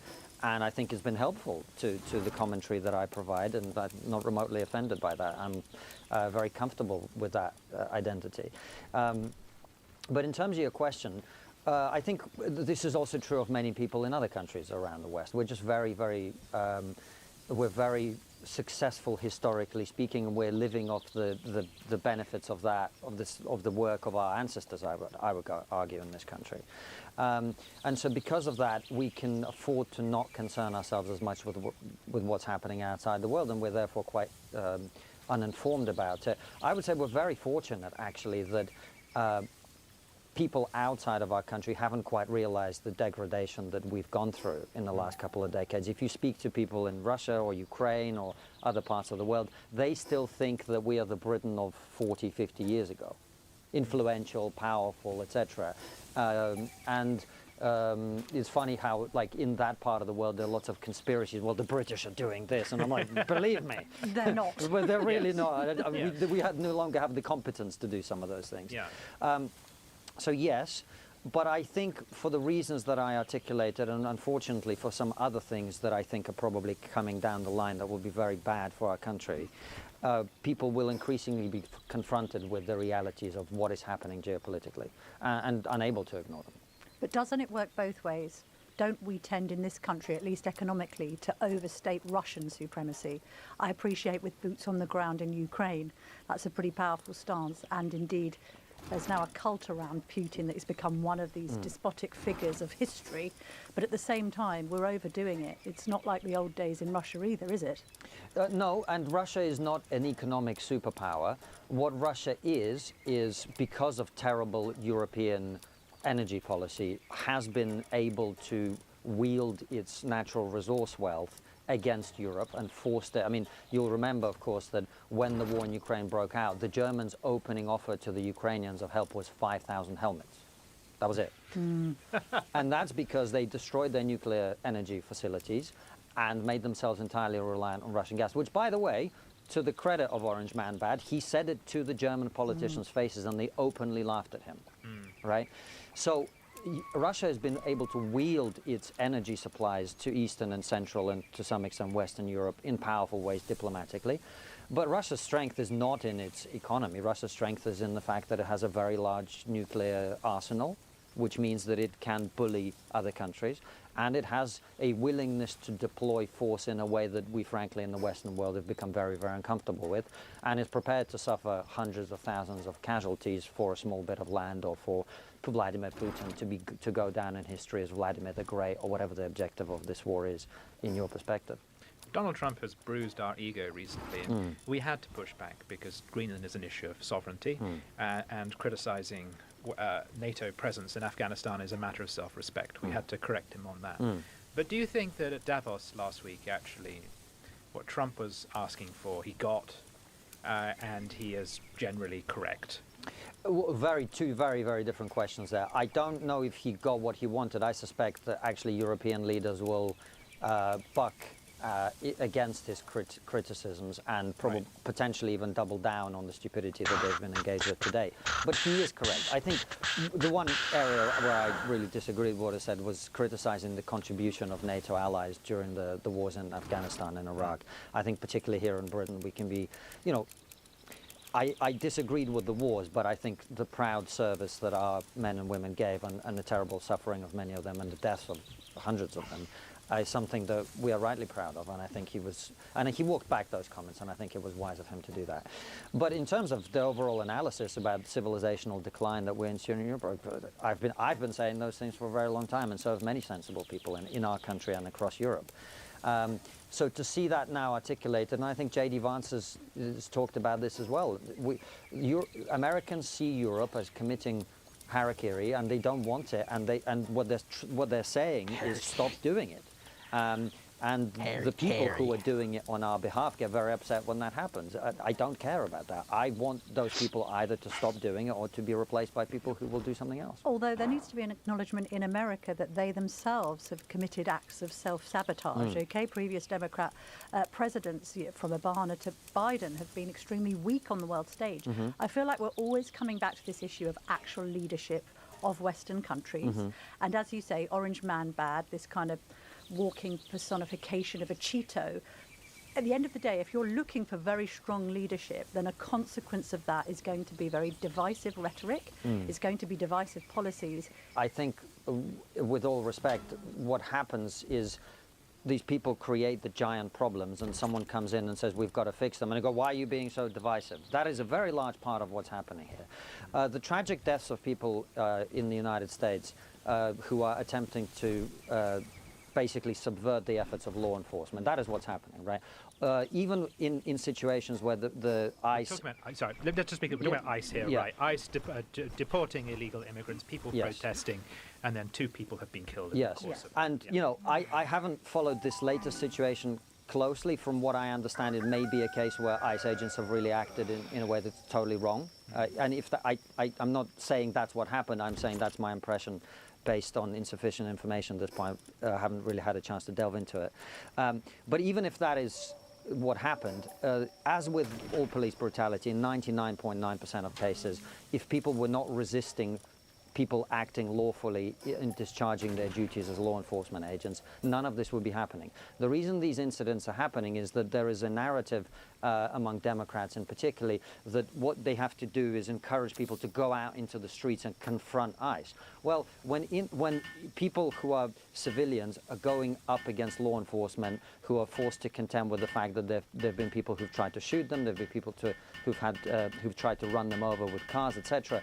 You are going into a heated situation, you're provoking conflict, and sometimes when you provoke conflict with people who are in fear of their lives and have guns, terrible things happen. So that's not to defend law enforcement agents who are acting badly, and if they are doing so, they should be prosecuted. But the way to do this is if what ICE is doing is unlawful, you should pursue that through the courts, and you should establish that, and you should have remedies and redress for people who've been badly treated.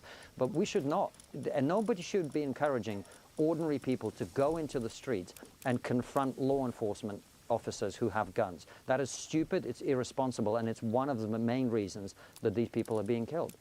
But just, sorry, to kind of hammer home my message on Trump, I'm not saying that the world is in trouble because he is divisive. I'm saying that he is coming up with some solutions to solve the world's ills.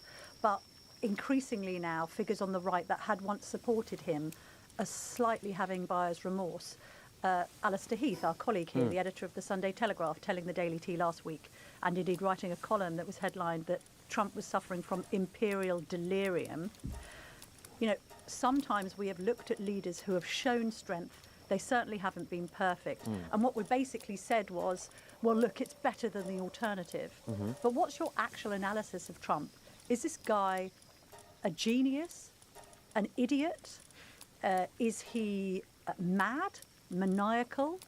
What do you actually think of him? Because obviously people's interpretations of him, his rhetoric and his policies do waver, and I'm talking about righties. I'm talking about John Bolton, once being his national security advisor, and then coming out of the White House going, this guy's bonkers. Yeah, I don't know President Trump personally, so it's hard to assess a person's character by whom you've never spoken with.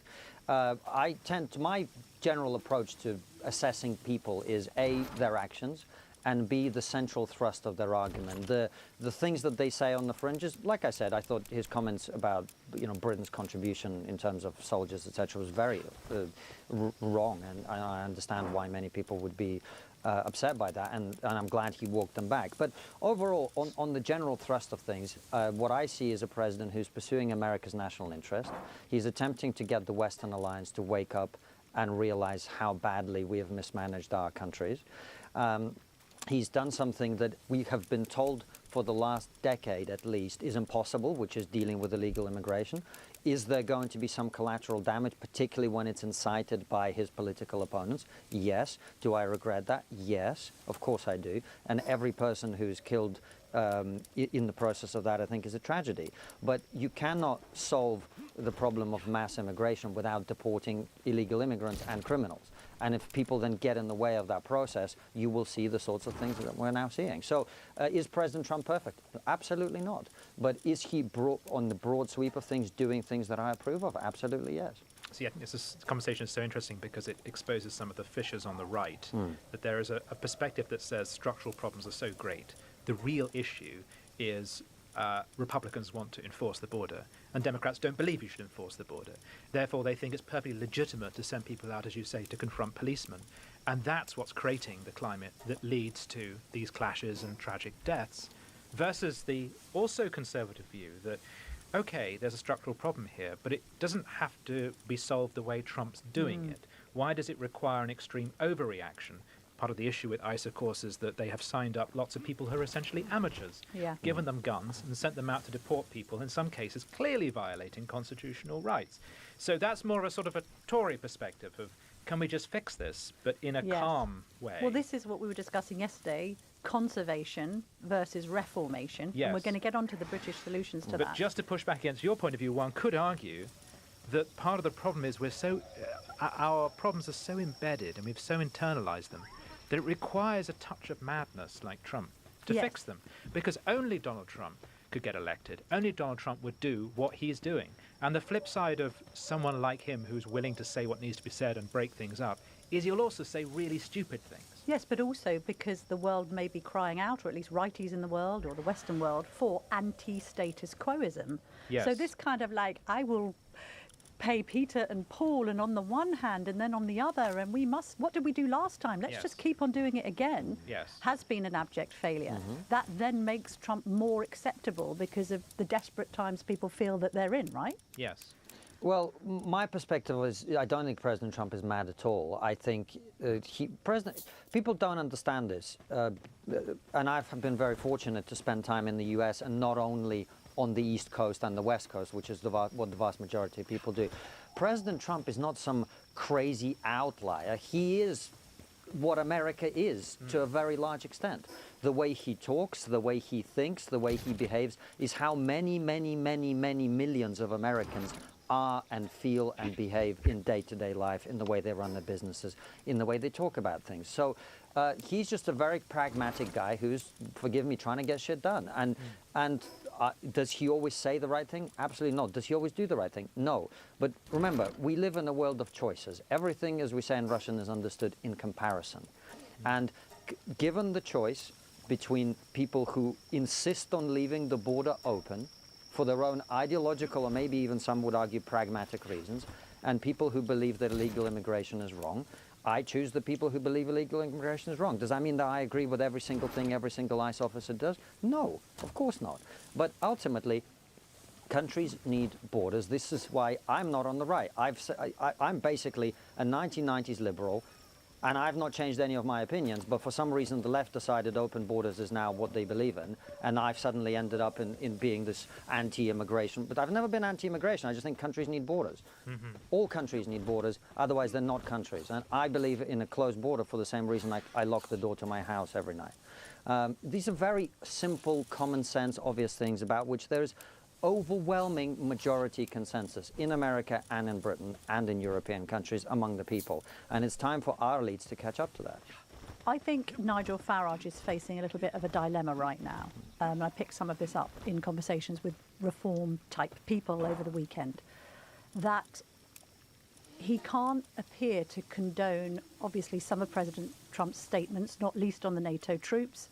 On Greenland, he had to put some clear water between him and the US president, basically saying that he was entitled to own that chunk of ice in the Arctic. I think he's having to recalibrate and moderate. And is that the answer to him actually attracting enough support to win a majority?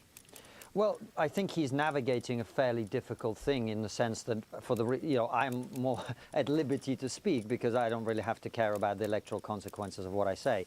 But I suspect, I imagine, I haven't spoken to Nigel, so I don't know if this is his view, but I imagine he has to sit between the two stools. On the one hand, he would agree with the overwhelming majority of what President Trump is saying about the direction of Europe and Britain. On the other hand, we react very differently to some of his comments, Trump's comments, than the American public or others. And so from a Farage perspective, he has to manage both of those relationships, his relationship with the British public and his relationship with President Trump. And that's not an easy thing to do because of how undiplomatic President Trump can be sometimes. So that's a challenge for Nigel Farage for sure. Interestingly, Reform have just announced their candidate for the Gorton and Denton by-election, and it is one Matt Goodwin, academic, GB News broadcaster, and you may recall that on yesterday's podcast I talked about a National Conservatism Conference in 2023, and I noted that many of the speakers at that have since defected from the Tories to Reform. Well, Matt Goodwin was one of the speakers at that conference. What's your analysis of Farage himself? We had a really interesting email today, didn't we, about talking about courage. Suella Braverman had defected yesterday. We said, was it appropriate for her to talk about how brave she'd been in defecting when she was in a crowd full of veterans who have seen active service? Maybe the optics weren't quite right there. And then somebody pointed out, one of our correspondents, look, if you want to look at courage and what it means, there's physical courage and then there's moral courage. And to be fair to the bloke, he has always been proud to state what he believes, be challenged on those beliefs, be questioned incessantly by the press, be criticised, in some cases physically attacked. But of all politicians in recent memory, maybe taking the Iron Lady aside, he has shown an enormous amount of courage of his convictions, and that is an admirable thing. Whether that means he is prime ministerial, I mean, would you like him to be the next prime minister, and do you think he can do that job? Look, I always hesitate very much to get into the personalities. If I thought Keir Starmer had the right policies, I would vote for Keir Starmer without any hesitation whatsoever. I'm interested in what... I've always said this, and I'll say it again. I don't care about the Green Party, the Liberal Democrat Party, the Labour Party, the Conservative Party, the Reform Party. I care about the country. So I care about what is good for the country. Now, if you start there, and you go back to what I was saying earlier about industrial policy, economic policy, business tax, which we didn't get onto, but I ought to, and then mass immigration and the erosion of our culture more broadly. On all of those things, as I look at what is on offer today, there's also a constituency issue. So, for example, I imagine, given my views, you wouldn't imagine this, but I voted for a Lib Dem in my constituency at the last election because that was the best option available given Britain's electoral system, blah, blah, blah, blah, blah. But at a party level, in terms of the people who are addressing the huge challenges that I'm talking about, of course Reform are the only ones really doing it properly. And as for Nigel Farage, I mean, I agree with your assessment about him standing on his principle. You know, when we had him on our show, we've had him on a number of times. I remember him talking about, you know, the early days when he'd be standing in wherever and losing his deposit and all of that. That is not a man who is in it for the short-term gain of notoriety or money or whatever it might be. He has ideas that he believes in. And so, yeah, absolutely. But what I see, and I think this is where the Reform do need to have their feet held to the fire, is they have assembled a coalition that works in opposition, that is almost inevitably going to fracture if they ever get elected, because what you have is the Thatcherite, low-tax, pro-business, Faragean view, represented, of course, by him first and foremost, and then you have what you might describe as the Lee Anderson red wall kind of vote, who are people who do not want, you know, a slash and burn of taxes and welfare and so on. And so once they get in, having to manage those two things at the same time is going to be a gigantic challenge. And that's where I see, you know, they need to have more work on their policy, but also on their communication and warning people about what is likely to be a very difficult set of challenges. Is a path through that contradiction putting Britain first? So, for instance, if you take the two-child benefit cap, what they will say is, yes, we're going to scrap that, which sounds red-wally, but on the other hand, we're going to limit it to people born in Britain, British citizens. So that's a little more palatable for those who think we shouldn't be handing out welfare. Who are both working, we should point out. Who are both working. So is Reform sort of post-conservative? It's trying to cook up just a sort of nationalist policy that can appeal to people across the aisle. Yeah, look, all these labels I just think are deeply unhelpful. I think we just look at things policy by policy. Is it right that foreign nationals receive benefits in this country? No, it's not. That should end. That should have ended. That never should have been the case in the first place. And I say that as someone who was for a very long time living in this country as a foreign national. There is absolutely no reason why people who are not British citizens... Look, if you turn up at A&E with a broken arm, we're decent people in this country. Of course you should get looked at. But actually, in terms of other healthcare, you should get private health insurance, which is exactly what I do when I go to the US. Yeah. And on all, you know, social housing, there should be no foreigners in social housing in this country. There is no reason for that. And so on and so forth. So yes, that's red wally, but the point I'm trying to make is something else, which is if you pursue a pro-business, pro-growth economic policy, you cannot do that, coming back to the Angela Merkel comments, while you are disproportionately spending on welfare. You have to cut welfare. Which brings me back sort of to the very first thing we opened on, which is the question of what do you want Britain to be? Yes. And I'm a sort of a declinist. I would prefer to be a welfare state. You would? Than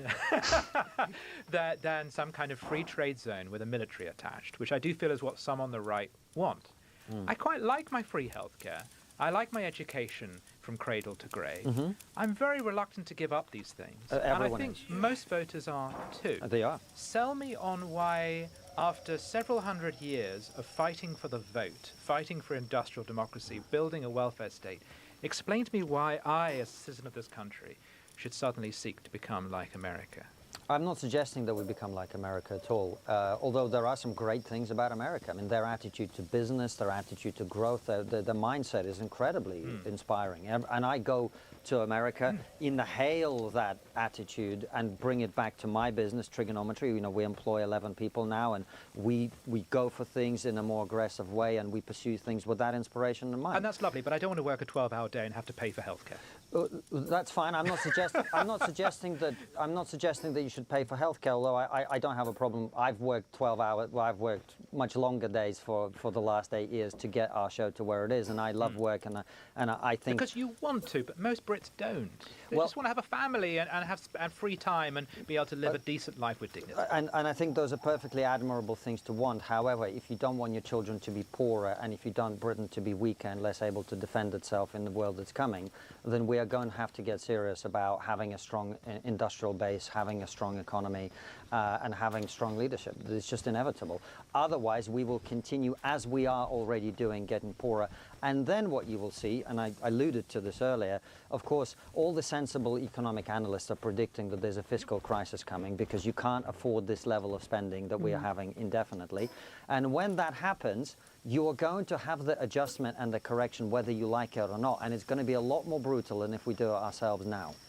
When you said about no foreign nationals should be in social housing, aren't you therefore saying, as a consequence, that really only skilled migration should be welcome to the country, not unskilled? Of course. And so therefore, speaking as an immigrant, if you can, Constantine, that needs to be cognizant of the fact that we have unskilled workers from overseas in this country because British workers don't want to do the jobs they're doing. That's not true. It's not that British... See, this is the great myth of the mass immigration ideology, right? And I'm not saying that you are responsible for it. I'm just saying at the core of it is the great lie. In a market economy, other than very, very select skill shortages, which can happen in very particular, there is no such things as jobs that people don't want to do. In the words of my great friend Eric Weinstein, for the right price, I will come to your house and clean your toilet with my own tongue. Sure. Right? Let me qualify it. There are jobs people don't want to do if they're better off on benefits in this country. Or maybe I should qualify it like that. That's also part of it, of course. Okay. But another part of it is there are jobs that people don't want to do and at the rate that is being offered. If we did not have mass immigration to do those jobs for virtually free, then yes, of course, the cost of those things would go up, but also the wages of people in this country would go up. And for £50 an hour, a British person will quite happily pick strawberries or asparagus or whatever it is that British people don't want to do. I just think that's complete nonsense. I know, but you'll never get a £50 an hour role picking strawberries. I get what you're saying. You get what I'm saying. I get the principle of what you're saying, but let's look at what's just recently happened with pubs. You know, a well-intentioned policy to put up the minimum wage has forced a load of 18 to 21-year-olds who should be starting out in life, getting a job, socialising, doing customer-facing roles, which actually improve them, you know, as a well-rounded individual, let alone increase their bank balance. And they're now being forced out of that jobs market. So I love this kind of idealistic, everyone should be paid more. It's very Rachel Reeves. In practice, it basically means that more people are laid off, because it's unaffordable, because this country has become unaffordable. I did something on Twitter today pointing out that Colgate toothpaste at Boots was being priced at £7.70 for a tube, up to 11 if you want teeth whitening. But what I'm saying is, I know I might... That's and Tipex costs just £3.50. Well, indeed. But my point is, yes, I see exactly what you're saying, but at this point where businesses are being screwed left, right and centre, they can't afford to pay people 50 quid an hour to pick strawberries. 50 quid an hour to pick strawberries, just like they're licking your toilet clean, were metaphorical examples. I know, right? But you get the thrust of what I'm saying. I do, but I think there's a huge difference between mandating a minimum wage, which forces employers to pay wages that are inappropriate to the skill level and the value that the employee brings, versus creating a market which naturally finds the optimum point between what someone should be paid and what they can afford to be paid by the employer. There's a very different concept. But I feel like maybe everyone looks at you, for instance, or good immigration. You are such a good example of Believe me, not everyone. Immigration. All right. You know, given some of my views, there's a lot of people. All right. You came here in the 90s from Russia, clearly well educated. You've gone on to better yourself in this country. You've embraced British values. As you say, you're now employing 11 people, which is highly commendable. Well done, you. But of course, not immigrants are like all immigrants are like you. That's right. And therefore, should we actually be saying quite brutally, obviously, Reform have a net zero migration policy, that if you're not like Constantine, then don't bother coming? Well, you've personalised it to me, which just makes me sound awful if I agree with you. Pulling up the but you're absolutely right. I am the model for emulation for everybody, and the people yes, but unlike when Constantine arrived, he didn't arrive with skills. But you arrived with a good education. No, I acquired the education here, actually. Okay. There you go. That's why my parents sent me here. So perhaps one shouldn't All right. judge What kind of education did you have, state or private? I went to private school and then to university, by which point my parents ran out of money and I ended up sleeping in a park and blah, blah, blah, and made my way up to where I am now. But okay. See, he's a model immigrant. But he slept in a park. Yeah, but he started with nothing, is my point. Whereas our immigration policy now is to say you can't come here if you've got nothing. Yeah, but we're talking to a success story who came with nothing. Hold on. Hang on, he came with nothing, but his parents could afford private school. Right. So this is the point, right? Just because I was 13 or 12 or wherever it was when I came, I didn't have the higher education or the skills or whatever. I am not suggesting, and this is why I am against a net zero immigration policy. I am for a sensible immigration policy, which means just like in your house and in your house and in my house, I open the door and welcome with open arms the people I want to see in my house, and I close the door and don't allow people into my house that I do not want there. I don't have a net zero policy in my house. I don't say, well, I've already got one person, so when my best mates turned up, I'm not letting them in. Right? That's stupid and impractical and not contributing to anything that's of value. What we should have is a very clear policy, not even in terms of, oh, you know, you've got this skill, because that's the government trying to manage all of this. First of all, no benefits for foreign nationals. That is going to deal with the vast majority of the unwanted legal immigration that we have in this country, right? We don't want people here who are net takers of benefits. They will either find better jobs or they will leave if we have a very simple policy that you don't get benefits. And then we have got to deal with illegal immigration, which is crazy. Just to give you one simple stat on this. When I came to this country, 1996, net immigration, this is legal immigration. So you go to an embassy, you apply for a visa, it was 55,000 people a year. That is the number of people who come here illegally every year today, yes. Right? So that is completely unacceptable and has got to be dealt with. And by the way, doesn't mean that we don't occasionally take refugees from countries that we feel empathy for. You know, the Ukrainians, what did they do? They would leave Ukraine, they would go to Poland, they would make an application, they would be allowed in, and then they would come in. None of them came here on boats, right? And this is one of the great lies about immigration as well that I'm glad we're exploring here, which is that not all immigrants are the same. You know, I don't see any Ukrainian grooming gangs running around raping British girls, right? Because Ukrainians don't tend to do that.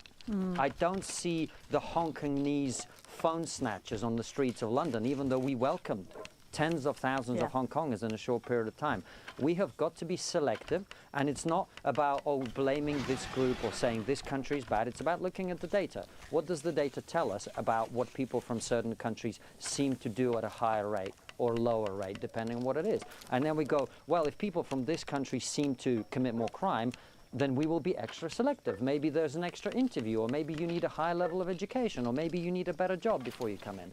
And just tailor it like that. I think that's perfectly reasonable. I don't think there's anything prejudiced about that. You being selective is a good thing, provided you're doing it on the right criteria. And one reason why Trump is going big on immigration in northern states is because of a Somali-dominated fraud ring.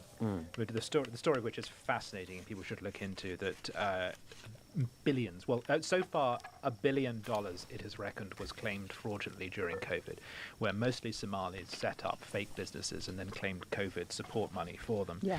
So there's all sorts of bizarro stuff going on.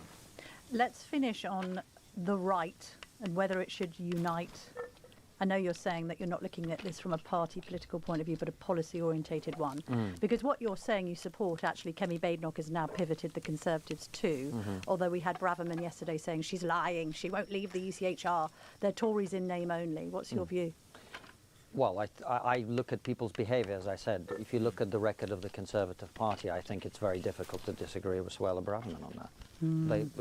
They have had 14 years in which to do all the things they're saying they will now do. And you saw it with Rishi Sunak. I remember Rishi Sunak, who of course resisted leaving the ECHR. The moment he was no longer Prime Minister, said, we must leave the ECHR. Well, if they all privately believe this but don't do it in office, what's the point of electing them? Yeah, but aren't you and Badenoch little peas in an immigrant pod, coming here in your teens? You're on a park bench in a private school. She's at McDonald's. She says that she became a righty because of communist rule in her own home country. You're saying you're not quite a righty, but you believe in what you believe probably because of communist rule in your own country. Therefore, you're little bedfellows. That's quite a stretch there. That's quite a thought. Well, yes. I like Kenny very much, but not like that. We had a supposedly conservative government for 14 years, and many of the things we discussed got far worse during that time. Yes. During that period, you created this podcast, which I'm going to continue plugging because I just think it's so good. I'm sorry. I know it's a rival. It's a rival. It's as good as ours. Okay.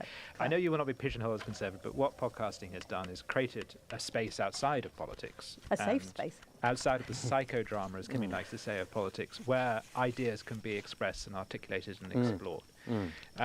I think you should. Do you take some credit for the revival of interest in conservative ideas? Because it's really been happening within that online space. I don't know that I would add the word conservative. I think what I like to do and what I hope I'm having some success with is getting people to actually talk about ideas in the first place, whatever those ideas are. I think so much of our discussion of politics, and I understand it's tempting, and of course the personalities matter and the great men and women of history matter and all of that, but ultimately what matters really when it comes to the implementation is the ideas that people have.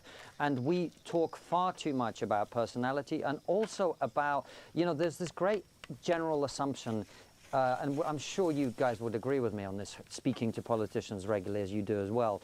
The politicians are all corrupt, they're all in it for themselves, they're all, and I just don't think that's remotely true. I think politicians mainly in this country are driven by the desire to make things better. There is just some of them are really stupid about the ideas they think will make the country better. I think Zach Polanski is incredibly well motivated. It's just he's wrong about everything. All the time. All the time. but nonetheless, and so, and I see this, the same people will say, well, you know, the conservatives, the reason this happened is they had, you know, they're just in it for themselves. And I was like, most of the people who are in politics, if they were really in it for themselves, especially when it comes to money, would make way more money doing something else in the private sector, which would be a lot easier. They would take a lot less flack. They would be a lot less hated, and they would end up doing far better for themselves and their families. I think most people who go into politics do so with good motivations. Now, of course, there's a narcissism and there's a desire to be well known, and all those things are there too. I wouldn't deny that. But I think what we should really be talking about more is which ideas work and which ideas do not. And if we had that conversation more, it's not that we would end up in a conservative place or a liberal place or a left-wing place or a right-wing place. We would end up in a place where we really focus on what makes our country better. Now, yes, it's true, different people will have different definitions of better, but I think there is increasingly a consensus around some things which are objectively worse or better, mass immigration being one of them. Economic weakness being another, net zero increasingly, thank God, another one, and so on. And that's what we really should be talking about, and that's what we tried to do on the show, which is, I think, why we've had some measure of success. Are you going to ever go into politics? No. No. I'm not. I am not insane. Tim tried it once, didn't you? All right, rub it in. Well, and then you chose. You were over in the. Well, thank God he didn't succeed. He's a declinist. Exactly. We don't want one of them. We've had an entire political cadre of those people. He was on the dark side, and then he saw the light. If I'd entered number 10, I'd be running this country into the ground. On that. And it would be great fun. On that note, what a change that would be. Konstantin Kisin, thank you very much indeed for joining us on the Daily Tea. Thank you so much for having me. If you're enjoying our The Telegraph pre-posed, wouldn't recommend on the whole. Oh yeah.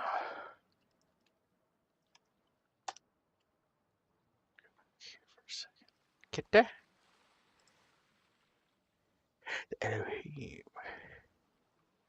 Hi guys, Islander 5 is out to purchase now. As you can see about all of them, they discuss what the Heroic Society is. Hero is looming throughout everything that's happening. The content in there. So let's from the editor. The media has discovered Amelia, which is nice, because we like Amelia because she's fun. So this was the government's Pathways de-radicalization game that you can find out on the internet. I think did they take it down eventually? We still up a few days ago at least. Yeah, we've all played it. We all enjoyed it, and as you can see there, that purple-haired young lady there. So it's about a bunch of college or university-aged students who are in university or in the... I mean, it looks like they're in a university. 16, 17-year-olds. In college. Doing their A-levels. And they're not happy with the state of the world. The state of the world is bad. They've noticed. And, yeah, they've also noticed, hang on a second, what's happening here? And it focuses around a young man. I can't remember his name now. Charlie, I think. Was it Charlie? Charlie, yeah. Right, okay. Who's like, this isn't going great, and I'm getting replaced. And Amelia, this purple-haired young lady, is like, babe, is like, actually, guys, I think I'm a far-right extremist. Why don't you come and be a far-right extremist with me, Charlie? And Charlie, being a 16-year-old man, has got the option of being like, no, I love Keir Starmer and everything he's ever done. Or am I going to go to the protest with a hot goth girl? I mean, I know what I would have done when I was 16, so just, so anyway, this was the sort of breakout star of this. And I mean, as you can see from the framing of it, navigating gaming, the internet, and extremism. So they're targeting you, our audience. So please go and play this. It's great. Free youth-centered interactive learning package. Oh, wow, I can't wait to play that. Like, just, you can see exactly the kind of... By the way, it's not really a game in any sense. No. Don't expect a game. It's not a game. No, we had fun playing it, but it wasn't. Yeah, but it's just click this, yes or no. What were those fighting fantasy books where it's like turn to this, choose your adventure. Choose your own adventure. So go to this page or go to this page. It's basically that in video. Yeah, the lamest possible version of that. Yeah. I don't know. I had a good time with it. So yeah, you're Charlie here. He's just going around in his big city, and as you can see, he's getting great replaced. And then he meets Amelia, who's like, hang on a second, she's based and clearly watches the Lotus Eaters. And so she explains why everything is politically against us, how Britain has been destroyed, and Charlie's like, wow, you're making a lot of good points here. And no matter what you do in this, you get basically lectured by a HR ma'am at the end of it, where it's like, no, Charlie, you're a bad boy. The thing is about the game itself is that game. God, it's doing heavy lifting there, isn't it? Yes. They never explain why anything is bad. Why is Amelia wrong? There's no semblance of an explanation of anything. They actually frame it as this is happening and this is real. And they're like, but you can't. That's bad. You can't notice that. Yeah. It was the weirdest thing. Yeah. So bizarre. Well, the thing I took away was to build on exactly that. Is that it never says, you as Charlie, do you choose to do something criminal and illegal and insane or not? No, it's like it jumps to it being. It just says like illegal or a terrorist. Like, do you click on a link that's just about English civil rights? Yes or no? It's like, well, what's wrong with that? One way or another. Do you go to like a peaceful protest with a placard? Yes or no? It's like, what? Yeah, that was it. That like you accidentally get into a fight at one point, and it's like you get arrested. It's like, well, that's not your fault. It was an accident. It was what? Like, they even explicitly say it's an accident. You're like, Emilia mentions that veterans are getting a bum deal. Yeah, correct. Like, how is that? Yeah. What's wrong? I mean, I'm against that. Like, well, this is the point, right? Amelia is proposing that Charlie has democratic rights and that he can exercise these constitutionally, extreme, under the framework that we currently exist. Right? He can have the opinion that he doesn't like mass immigration. He can go to a protest about these things, and he can do various other things and vote for whoever he wants. But Charlie, notice he's framed as being someone who can be reached. Right. Notice how this isn't pitched at Amelia herself. Right. She's already too far gone. Basically. She's already too far gone. Based. Exactly. She's already agreed. No, the system is working against us, and no, I'm against it, and I'm going to use I'm going to exercise my democratic rights to activate away from that. And they're like, okay, yeah, we can't persuade her because we are destroying the country, and we want her dead. So. Yeah. Can't win her over, but Charlie is naive. He doesn't know anything about politics. He doesn't know anything about this. So we can get to him and be like, look, that's evil and scary. That's terrorism. It's like, well, why didn't you arrest her then? You don't arrest her because it's not terrorism. Yeah, that's true, yeah. Right? What it is you're just trying to scare young people who don't know anything about politics. You don't want the government coming after you. Well, what are they going to do? Nothing, because Amelia doesn't get anything. She's done nothing wrong. You've done nothing wrong. This is all just a big terror tactic. Yeah. Well, that is exactly what it is, because, I mean, everything you do is perfectly within the bounds of the law. It is, as you say, just entering into the democratic process. Like, you want democracy. You attend a group standing up for English rights. It's like, that's fair, that's fine, nothing wrong with that. What's wrong with English rights? Oh, there you go. What's wrong with English rights? Then you go to you know, and it is it's a peaceful protest. But you accidentally get in a fight. But they say you accidentally get in a fight. So there's nothing wrong with that either. It's like every step of the way they're trying to disenfranchise you from engaging in the democratic process as an English person for English ethnicity. Bingo. It's sorry, just a quick thing. That's it, right? That's the thing, because if you do that, you can lawfully win. Yeah, you can win. And they're terrified of it. Their victory is dependent on the idea that you don't engage. If you don't engage, if you don't vote for the right-wing party, if you don't stand up for your own rights, then they win and they continue taking everything that you have. Politics belongs to history, belongs to those who turn up. Yes. One of the things I thought was really quite cynical, I don't know if you was going to get onto this, but it's framed as this game, quote-unquote game, is framed for between 11-year-olds up to, I think, 20, 21, 23-year-olds.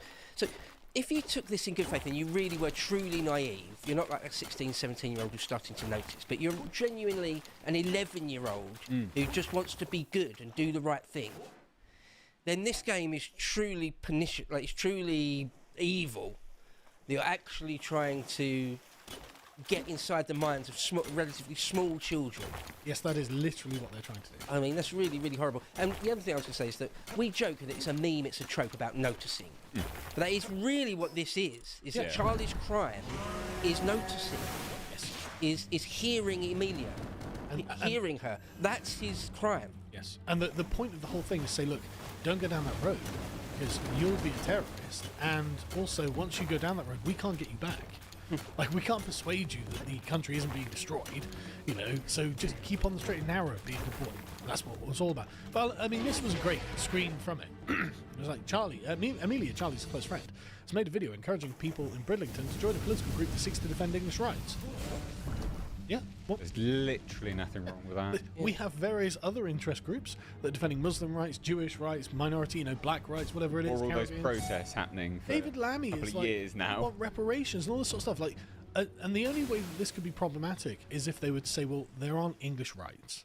Right? English people don't have rights in their own country. Therefore, the implication by this is that Emilia, by stipulating English rights, that's the bad part, has done something racist. Yeah, that is the bad part. This is entirely framed that English rights is wrong. It's wrong-headed. It's not okay. Yeah, you can't have rights in your country. To advocate for English rights. That's how it's framed. Everyone else gets rights but you don't. Not for me. Which is a kind of ironic, really, because if you think about like the concept of modern rights, they are English rights, right? You could describe human rights as English rights. Yeah, fundamentally. Like literally Magna Carta, habeas corpus, you know, free speech, all this sort of thing. These are English inventions in political tools that we invented that other people have gone, oh God, I want that. Oh, these are human rights. And it was John Locke, really, who turned them into universal human rights. But the point is, they didn't come from somewhere else. These are, you could literally describe the concept of human rights as English rights, which just makes this all the more ironic. But anyway, so the point being, everyone was like, well, Emilia seems cool. Yeah. I like Emilia. And she started becoming really popular because AI, there are a lot of problems with AI, a lot of slot produced. But what it's good for is political propaganda, right? Because you can create a political meme that's relevant really, really quickly with very low effort. Let's watch this. Hi, I'm Emilia. I'm English, and I love England. Oh, no. I like having fish and chips and a pint at the local pub. I like Shakespeare and Dickens, Tolkien and Lewis, Harry Potter. I like pork, sausage, and dogs, and fashion. Haram! Haram! She's so adorable. But also, she doesn't say, I hate foreigners. Can't disagree She with doesn't say, I hate... Exactly. What this is a positive statement. It's like, no, look, I'm English, I like being English, I like my country, and I like the attributes of my country. I like the culture, the customs, the commonalities of the country that we all share. You know, I also like fish and chips. I also like, you know, these authors. Like, they're, you know, this is very wholesome, actually. And that was the thing that really, I think, sparked the popularity of the Emilia meme, is that she's wholesome. I mean, look at, like, this is just the sort of thing. And smoking. Well, yeah, sure, but like... It's that choker, mate. But she's 16, Bo. Is it? What? You told me. I suppose she's supposed to be Charlie's contemporary. Oh, yeah, okay. The point is... They're in college. The point is, it's a very positive meme. Right? Yeah, it's very positive. It is. Like this is like I just searched on Twitter Amelia, and there are tens of thousands of these sorts of memes. But this is just this sort of general framing. It's just like, no, we will win. We'll have a better future. England is good, and actually, we don't have to listen to the sort of the people talking us down. And then people started doing this sort of thing. There have been a lot of these, but these sort of infographic cartoons. The British government borrowed 20 million in 1833, which you can imagine how much that was, to compensate slave owners for the abolition of slavery. The massive sum was 40% of Britain's annual budget at the time. Repaying this debt was known as the Slavery Abolitions Act loan and took generations, and it was paid off in 2015, over 180 years later. So you have all paid to the ending of slavery, by the way, and that's a completely true set of statements, and these have been going around. I've seen these on Facebook and everywhere, right? And this is actually a really good educational tool for kids to learn your history, which we don't get taught properly anymore, because it's all nastiness, you're evil, you're vile, don't get taught that, decolonisation, blah, blah, blah, blah, blah, blah, blah, blah. You can see where the British government's like, well, don't listen to Amelia, because we can't get you back. If you start listening to... And these are completely true, by the way. This is all 100% true. I mean, from the point of view of Prevent, talk about your all-time backfires. Oh, yeah. And they've noticed this, right? They have noticed this. The Guardian isn't happy. The Guardian is not happy. I mean, look at that subline there. The avatar created to deter young people from extremism has been subverted and is breaking out of niche online silos. Well, hang on, is it being subverted? Yeah, it's the character you created, isn't it? She's doing exactly what your character said she was doing. We're not subverting, are we? No, it's literally running with it. Yeah, it's literally word for word. Amelia's like, I'm going to protest English rights. Here's some factual thing about history, and they're like, oh no, this is subversion. It's like, it's not subversion. It's you didn't understand the target audience, right? That's what this comes down to. You thought that you'd be like, yeah, don't go over there because they're bad, and people would be like, oh yeah, no, English rights and good history and stuff. No, I can't have that. It was just that what you were trying to condemn was appealing, actually, naturally appealing to the average person. It's like, yeah, no, I would like it if just some nice person was like, yeah, no, England's good and we deserve it. It's okay to be English. Yeah. I'd love some rights. That'd be great. Yeah. In my own country, of all things. Like, I love how much this has been a rake on their face. Right. That'd be great. But the thing is, they're really bothered by her viral potential, right? If you're unfamiliar with Amelia, they say, the chance that you will soon encounter one viral meme or another inspired by her on Facebook, X, or X, where her reputation is going. And that's the thing. I first encountered this on Facebook. Did you? Yeah, scrolling your feed. Just, various, because there are always recommended ones on every social media platform. And that's where I first encountered this, however many weeks ago now. And so that's what got me paying attention to this thing. They are bothered by the spread of this. And I think in particular, the little infographics where it's like, here's a positive fact about the British Empire, presented by a wholesome character, The origins of the character are ironic, to say the least. An early iteration of Amelia began life in a counter-extremism video game funded by the UK Home Office. I know, it's great. The subversion of the character has exploded across social media. The volume of Amelia posting has gone from roughly 500 a day when the account first introduced to the world to roughly 10,000.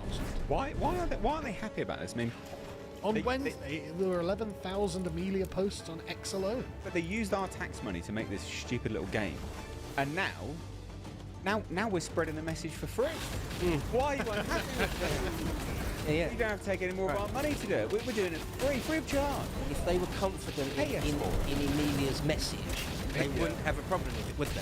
Well, if they were confident it was bad. That's what I mean. If it was like genuinely like Nazi stuff or something. But the problem is, they accurately characterised the message of the far right. That was the problem. Or just the centre, or just centuries of it even. I mean, I wouldn't call it far right. What they call far right. Yeah. In their heads, they're like, oh yeah, Amelia believes in English rights and stuff like this all bad. But it's like, if it was, Amelia was like, Nazi propaganda, I hate Jews, I want to kill all minorities, wouldn't have had the same effect. That's getting deep.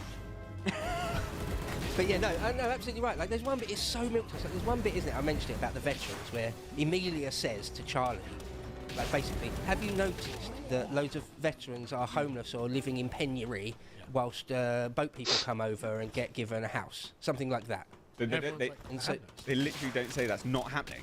Yeah. It actually is happening. Yeah. But you're not allowed to notice that. Yeah. And of course, it's framed that Emilia is a bad person. She's in the wrong. It's all mentioned. Yeah. Just mentioning. Yeah. And so they've misread the whole situation, haven't they? Exactly.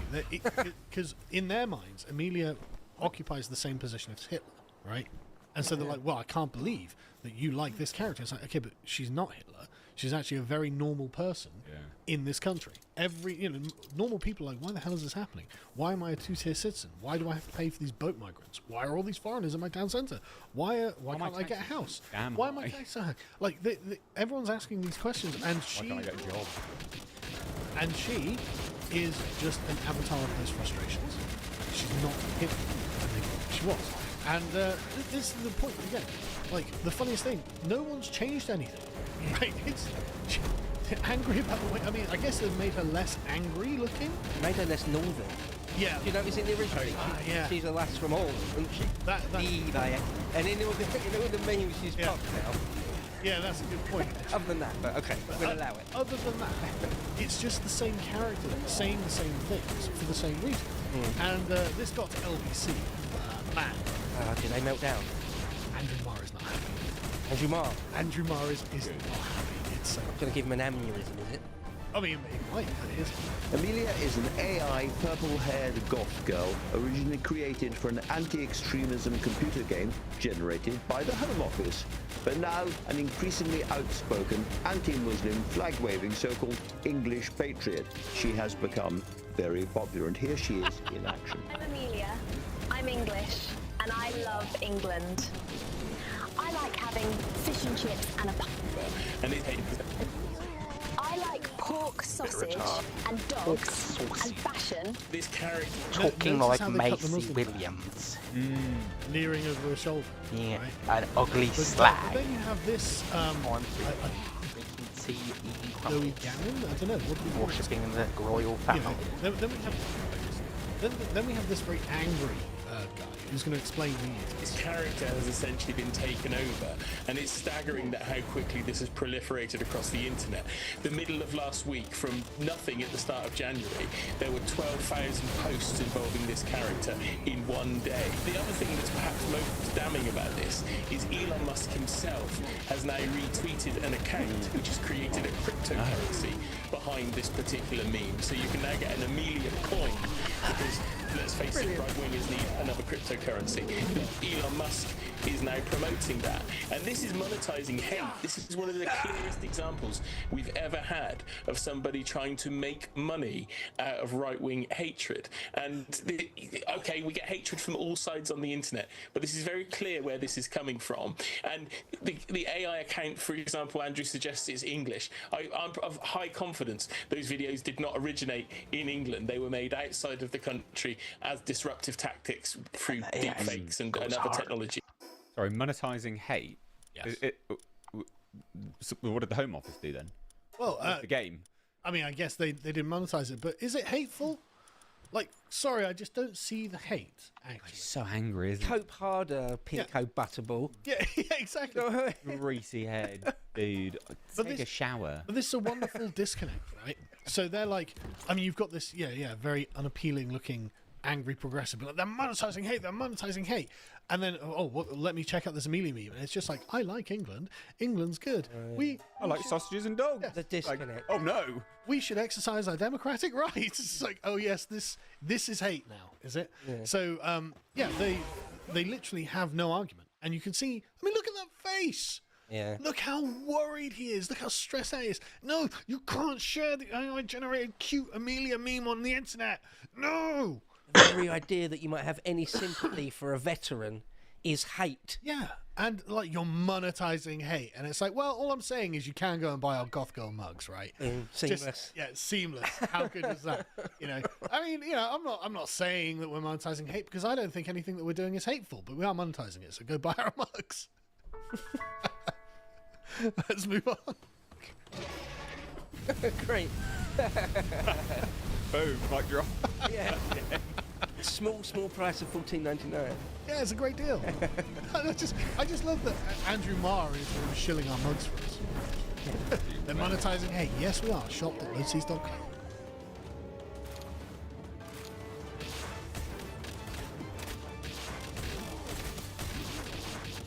I'm not a fan of social engineering because I don't like the state being involved in our lives to the extent that it is. And frequently I think that the intentions behind these social plans are bad. But even if they're not bad, they are definitely not worked out properly. They're unrealistic. And there's the saying that goes, the road to hell is paved by good intentions. Bad intentions definitely don't take us to heaven, but some good intentions are definitely not enough. And frequently we have very bad intentions. So we are going to talk about a social experiment, an integrationist social experiment that took place in Amsterdam and sort of still takes place. And it started with promises of integrationism and solidarity and humanism, and it ended up being something quite different. It says here, Stack Oost is an environment where young people and refugee status holders are building a new future together. And the envisioned location for allowing children to be adopted by ex-fucking most importantly, safe and comfortable. So classic Germany. Have to bear in mind those things. The experiment safety seems to and have comfort. And let us just look at down. They say circularity, sustainability. I'm not too sure why the experiment. I don't know why sustainability is also the reflected. child sex offender adoptive parents abuse their children. You'll see that it doesn't actually turn out. Giving them a second chance becomes a big problem. And it says here, community. Now, when I hear the word community, my alarms go off. Not because I hate community, I actually love them. But frequently the people who appeal to communities frequently want to just subjugate individual people. But let us look at what they say here. Stack Oost invests heavily in the community spirit within the organization. They do this partly by providing communal spaces such as living room, study room, courtyard and square. Each resident also commits 1 hour a week to the community. In doing so, the residents are guided by facilitators who come from the Academy for Stad, an organization that aims to get students to actively contribute to the development of the city of Amsterdam. Right, so this actually turned out to be way more sinister than this website suggests. Let us look at what happened. Well, it doesn't seem particularly sustainable or even homely. We have here an article by Jane Fryer that was published today in the Daily Mail, 26th of January, and follows up a case of disturbing news that have been circulating about this complex. And the title is How an Idealistic Dutch Project to House Refugees and Students Together in a Custom-Built Block Became a Nightmare of Sexual Assaults and Violence, with stark lessons for liberal Britain. Right, so what happened in a nutshell is the following. In 2015, Angela Merkel decided to open up the borders of Germany. Thousands of migrants from the Middle East and Africa flooded Europe. And there was the allocation scheme. Several countries took their portion of the migrants and tried to put them somewhere. So what had happened there in Amsterdam was that there was a previous social experiment that had worked, and the state and municipality of Amsterdam, along with this developer, they decided that perhaps this is the way to go forward, to put 50% Dutch people younger than 28-year-olds and 50% migrants younger than 28-year-olds. And what was the experiment that worked before? The migrants. What happened was that they raped all the roommates. had a community which was 50-50. We'll put local women in with and old local Dutch young people, women with which had worked remarkably, and they said that it was Dutch grannies. Oh yeah, that's the original one. Yeah, but Dutch they had a lot of people sex issues, went rape really well issues with as well. Dutch grannies. And the old But ladies. this was a different experiment. Took in a bunch of and young for everyone migrants. who has been following the new news experiment was about co-ed migration and about migrants the threats with of local young integrationism, girls. assimilationism, and multiple also instances of fucking multiculturalism in Western societies. This isn't going to be exactly. Who'da thunk it? This is going to be a tragic confirmation. Let us go back to 2018, the beginning of this project. They say that it opened in 2018, and it was described as a safe and comfortable environment where young people and refugee status holders are building a new life together. It was hailed as one of the Netherlands' most innovative and inclusive housing schemes. The pioneering plan, dreamed up by the municipality of Amsterdam and a housing corporation called Stadgenoot, was that 125 Dutch students and young workers up to the age of 28 would share brand new purpose-built accommodation with 125 of the 30,000 odd asylum seekers from places such as Syria, Eritrea, Iraq and Iran that arrive in the Netherlands every year. The Dutch would enjoy subsidized rent, just 300 euros, which is the equivalent of 260 pounds per month, roughly, in a city where prices were sky high, and in return were expected to help the refugees integrate better in society. And they would engage in particular activities. And the more you read, the more you understand that the responsibility for the success of the project was entirely burdening the shoulders of the Dutch young people, and there were very few things that were expected from the asylum seekers. In fact, the only vetting process that they did was just a process that had to establish their age, and it said that they have to be younger than 28 in order for them to be housed there. But when it comes to the young Dutch people, things were a bit more intensive and more things were asked from them. They were essentially asked to integrate them, and if we understand responsibility to reveal the ownership of the project, it would mean that these young Dutch people would have the final responsibility over whether the project was going to be a success or a failure.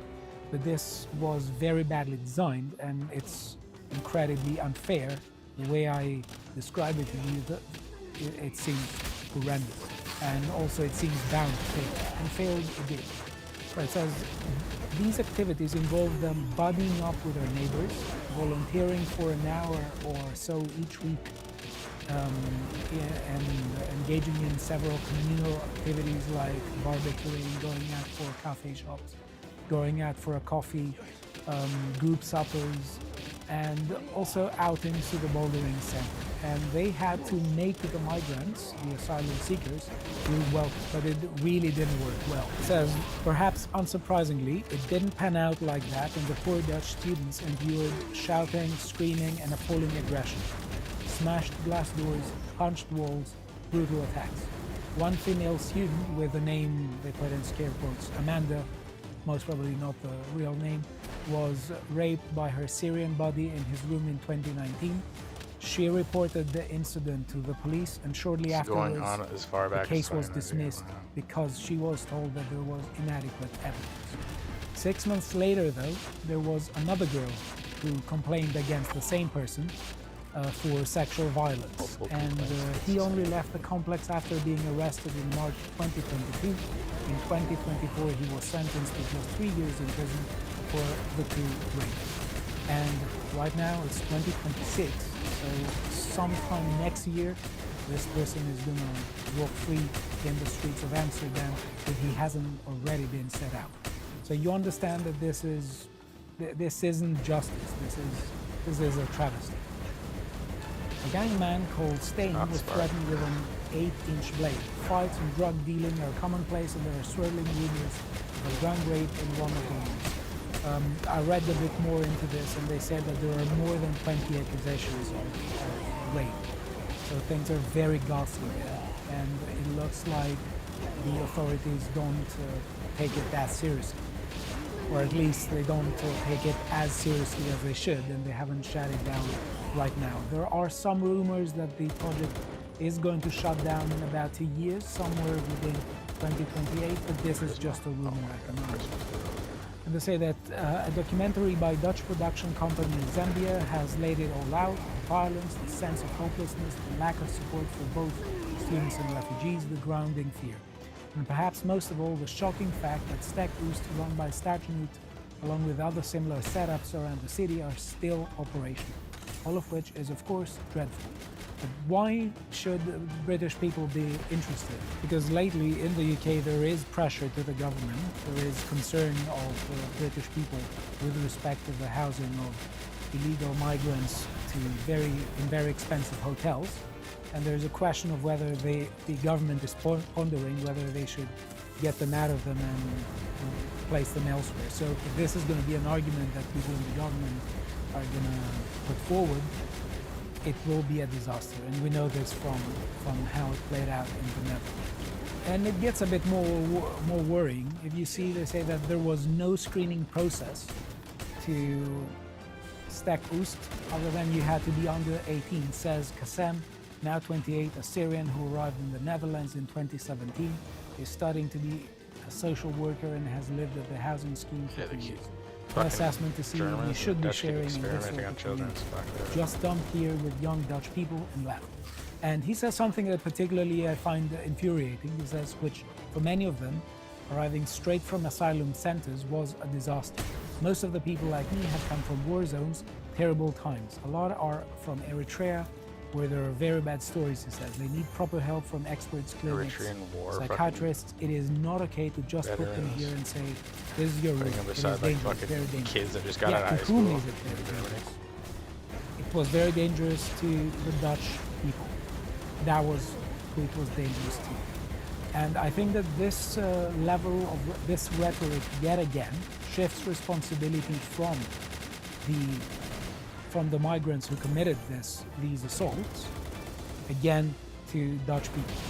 Dutch people who bear responsibility for this are those who were involved in the first place in designing this atrocious and ghastly social experiment. It is not something that is the fault of the people who were there.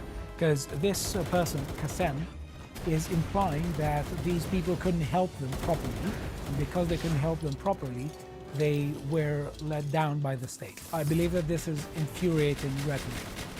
And the people who were involved in this initially may have had good intentions. I can totally understand if you have a Dutch person in their early 20s who may have this idea that they want to live in a world where everyone, where there's the brotherhood of man. I can understand them, but lots of the people who were involved in that, and they weren't just in for the extra £260 per month, they were let down. And they said that they had no particular help from the company, no help from the authorities. It all went south very quickly. And they felt very let down. And they started describing it as an overwhelming experience, as also a violent experience that they just couldn't handle. And they started asking themselves whether the problem was the ratio, whether they say, for instance, this could work in a majority Dutch community, or whether it was a mistake altogether. You see people here with this sign, they say no borders, no neighbors. Well, that's too idealistic. Sorry, it doesn't work. And they say that they have completely given out. And in the documentary, we hear from a person from that company, from Stadsgenoot, who says that her team spent up to 36 hours in that complex per week, and they have completely given up. They cannot keep anyone safe. Right, so they still have this website though, and they still say that this is a community that is safe and comfortable. And I think that this is atrocious, and this is something that has to stop. As I said before, there are some rumors that this experiment is going to stop somewhere within 2028, but I don't think that it's something that is worth continuing for even that long. And there is something that people say for the wider city, because this is just one out of about 20 complexes in Amsterdam, and people are saying that especially when the ratio is 50-50 or majority migrant, things are becoming incredibly bad, and there's always this decline. One thing I want to say here is that this is a sort of microcosmic view of what is happening throughout the entire Western world. And this is what happens especially in countries of Europe that are pursuing a combination of relaxed border policies with excessive welfarism is that culture matters because institutions matter. We constantly hear the establishment talking about how precious some institutions are. For instance, when they say, let us protect our democracy at all costs, democracy dies in darkness, etc. This is an institution. Institutions are safeguarded by people. They don't guard themselves. And people act in particular ways. And when we're talking about groups, these groups are developing ways of life. Now, when you have ways of life that are completely contradictory with the very spirit of humanism and humanitarianism and individualism that is part of this experiment will fail. It's not necessarily a multicultural experiment because it was an experiment that aimed towards integration.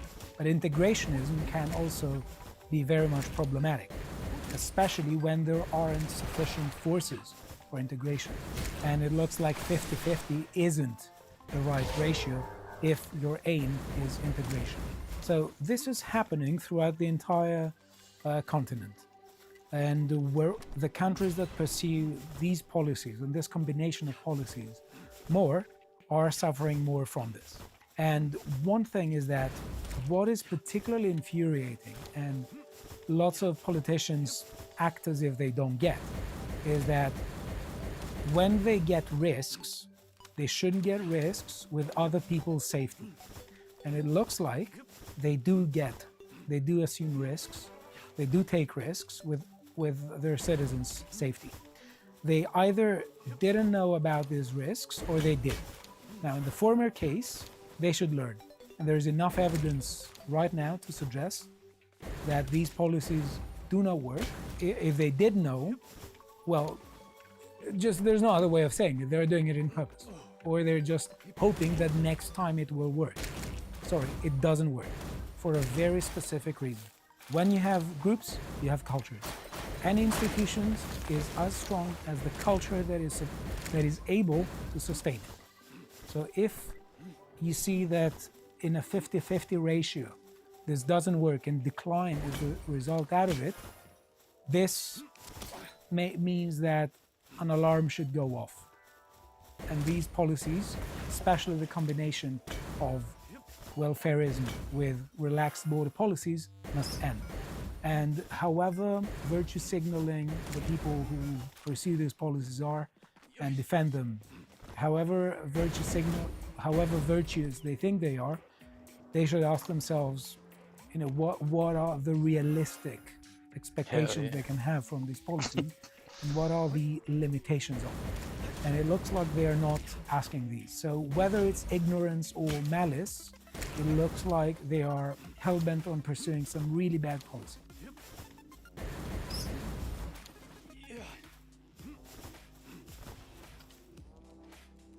We're joined by Liz Truss to talk about... I'm not a... Hi guys, Islander 5 is trust. Shit's going on.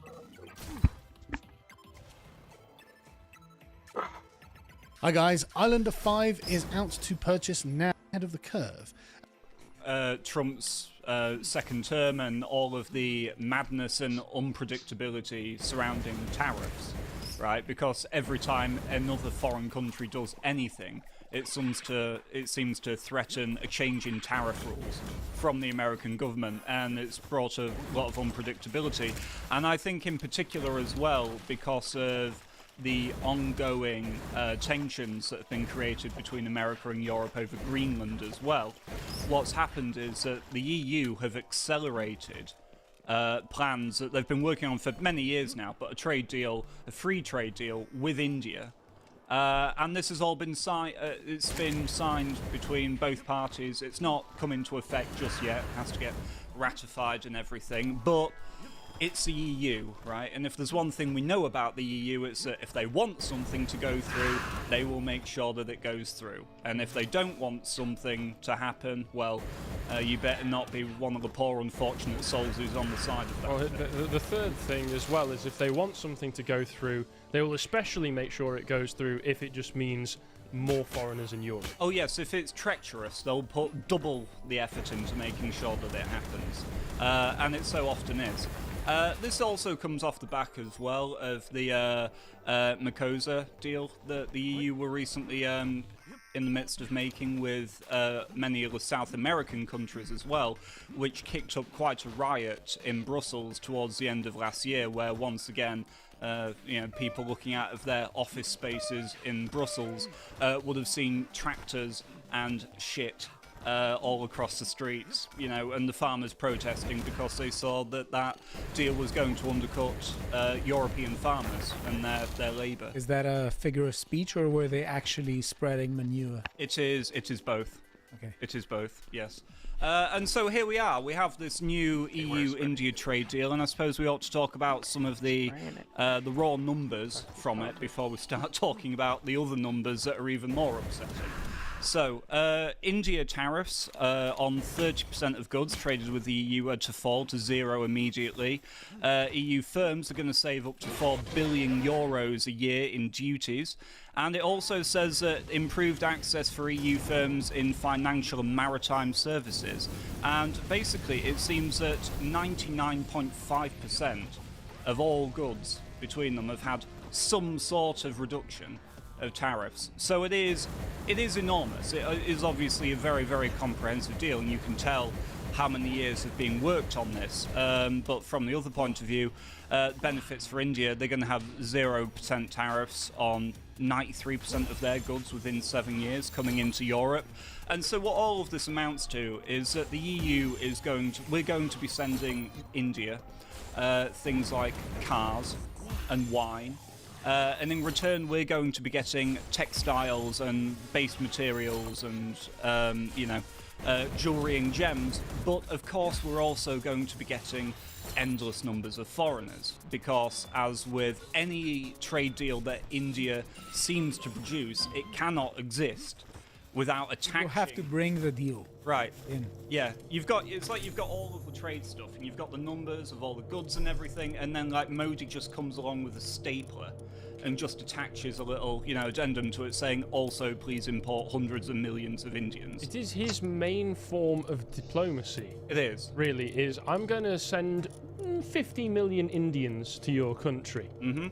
And this obviously creates a disastrous effect on us, not only because of the fact that we don't want these people here, but also because it means that any time that the more that we intertwine ourselves with all of these foreign economies, using India as an example, it obviously means that if we decide to do anything slightly antagonistic towards India, or if we just decide actually we've had enough and we'd like you to take your Indians back, well, we've intertwined ourselves with their economies and they have more economic leverage over us. Well, this is the point of globalism. Yes. It is to make us so codependent on one another. Absolutely. That you have to accept all of these extra things, because you've essentially built yourself up a nice little fifth column in your own home through the free trade of peoples. Yes. I want to ask you if you know yet, or if there is information yet about the number of people who are going to be brought.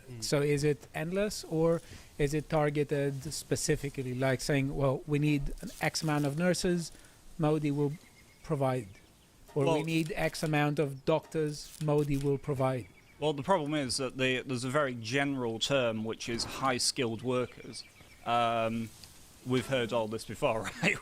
We know exactly what that means. And also, as well, even if that did hypothetically mean, we get 100 Indians who are the most intelligent Indians in all of India, it doesn't stop there, does it? Because when they come in, they will want to bring their families over, they'll want to bring more Indians over, and it creates this compounding effect where whenever foreigners come into Europe, they always use it as a bridgehead for bringing in more foreigners from their own country. And so, to some extent, and obviously, as we know, the EU and England as well is very lax about these sorts of things, right? The civil service and the people who are in charge of all these sorts of things and the visa applications, they're complicit or they're asleep at the wheel, but mostly it's complicity. And so we end up with a position as well where, because of this trade deal, of course, we can't also forget the fact that India is one of Russia's key strategic allies.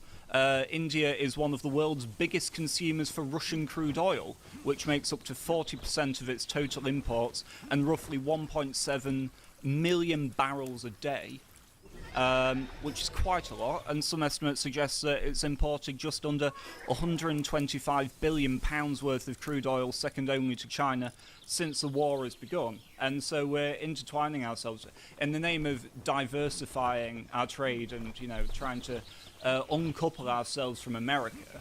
We're actually strengthening the economy of one of the key strategic allies that we've been fighting in the war in Ukraine in for several years. And so all of this seems to be just total madness, absolute comedy. Only no one's really laughing at it, are they? I mean, look at that. You're not nowhere close to cracking a chuckle, are you? I think I've forgotten how to laugh after all these years. I'll teach you later. Well, I'll give you some lessons. I'm an old dog. It won't work. Okay. I give you 6 months. I reckon I can do it in 6 months. Anyway. So we have here Ursula von der Leyen speaking about it all. That. So are you taking the Peter Hitchens look? He is, man. See, he laughed. Oh, it broke already. He laughed. Okay, just a matter of seconds. Just the comparison to Peter Hitchens is not one that I was expecting. Thank God it had the same plan. Well. Right, sorry. Speaking of someone else who never laughs, let's listen to Ursula von der Leyen. We got the sound. He looks a bit happy there. Of course, she's doing something that hurts Europeans. Of course, she's happy. Audience, can you hear her, or is our television simply muted? Well, no, that's not coming through. All right. Technology's mogging us. So we have here, this is a tweet from Piyush Goyal, who is the Union Minister of Commerce and Industry. Yes, all right. What a name. It's a good name, isn't it? It's a strong name, if ever I saw one. Strong Indian name, yep. And basically, this means that, as I say, it's not just a freedom of movement of goods, it is, of course, people, because India always attaches free movement of people to its deals. We've seen this recently in Canada, in the way that, you know, the number of Indians in Canada has just risen dramatically in a very, very short space of time.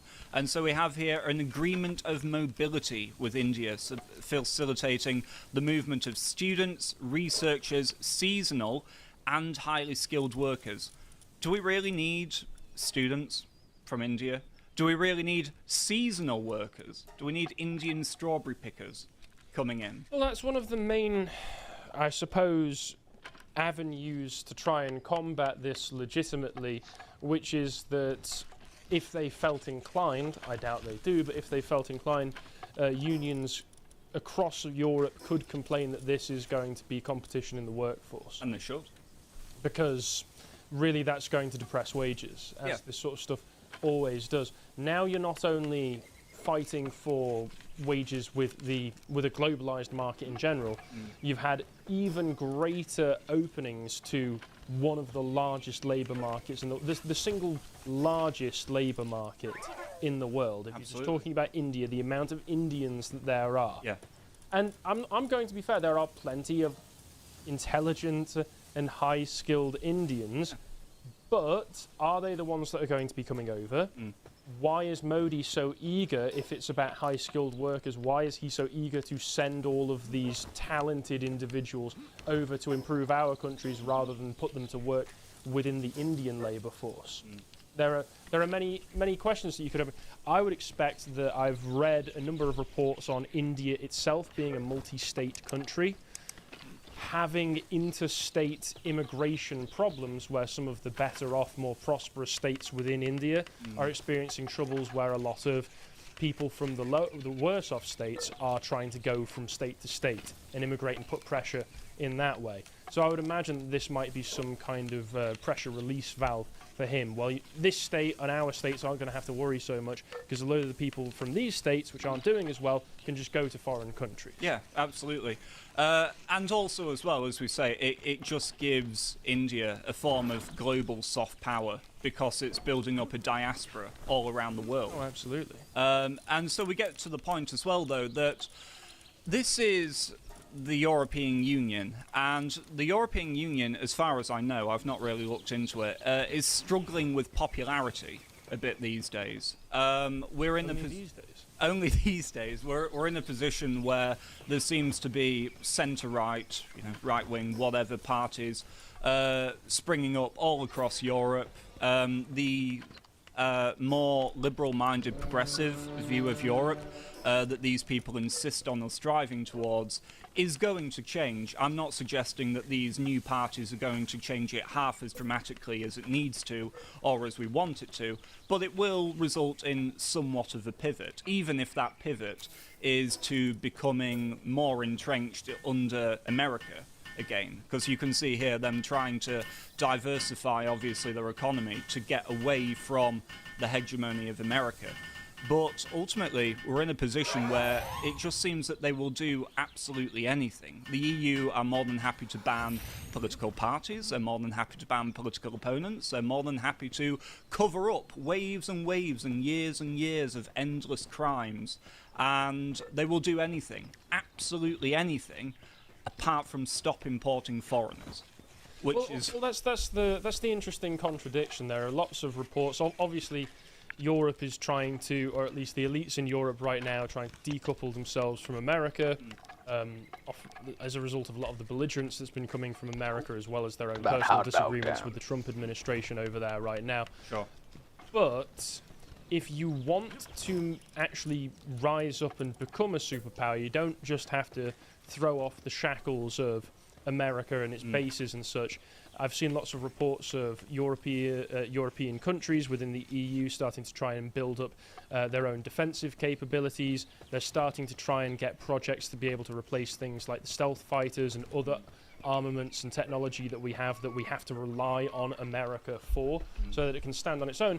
But internally, if you want Europe and European countries to be strong on their own, you can't have these enormous fifth columns of foreign diasporas in them. No. You can't have it so that you are having to micromanage in the same way that America does and has had to ever since really the 1960s, where you have to micromanage all of your internal affairs because race war is basically constantly on the verge of breaking out because of all of the internal racial and ethnic tensions within your countries.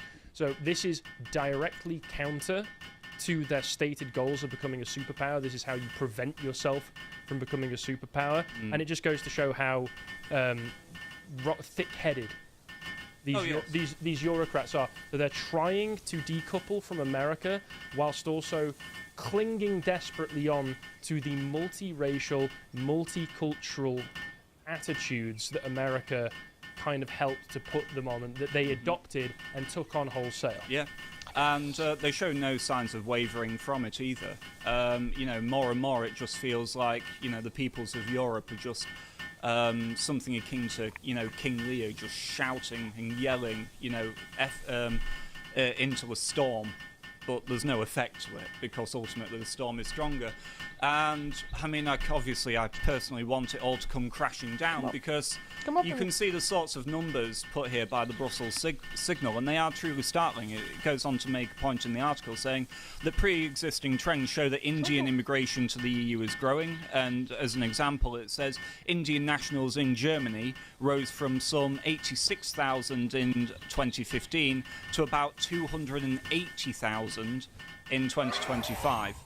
Driven by skilled STEM roles, students, and blue card schemes. Now, obviously, STEM, IT, and students are many of the things that they prioritise being able to move about with this new mobility from the... So we already have those things, right? Are you telling me that the most autistic nation on Earth, Germany, does not have enough high-quality human capital to be able to fill its own STEM roles? Oh, apparently so.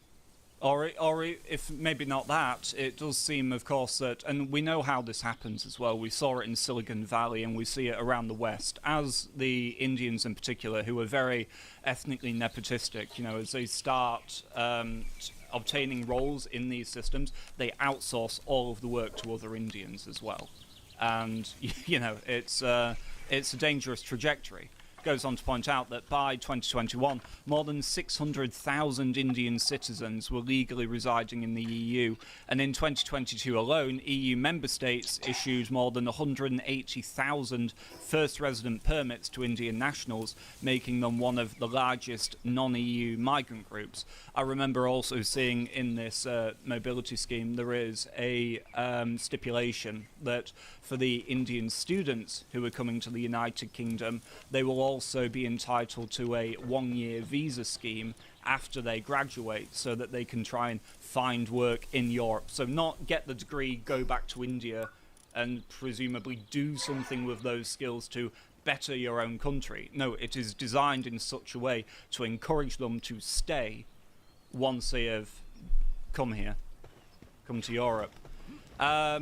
And on top of all of this, we have truly embarrassing speeches from von der Leyen here. If we've got the sound back, I'll play it. We do not have the sound. Oh, the sound's broken on our end. I hope it's not the same on your end. All right, friends. Well, fortunately, we've got something of a quote there. It says,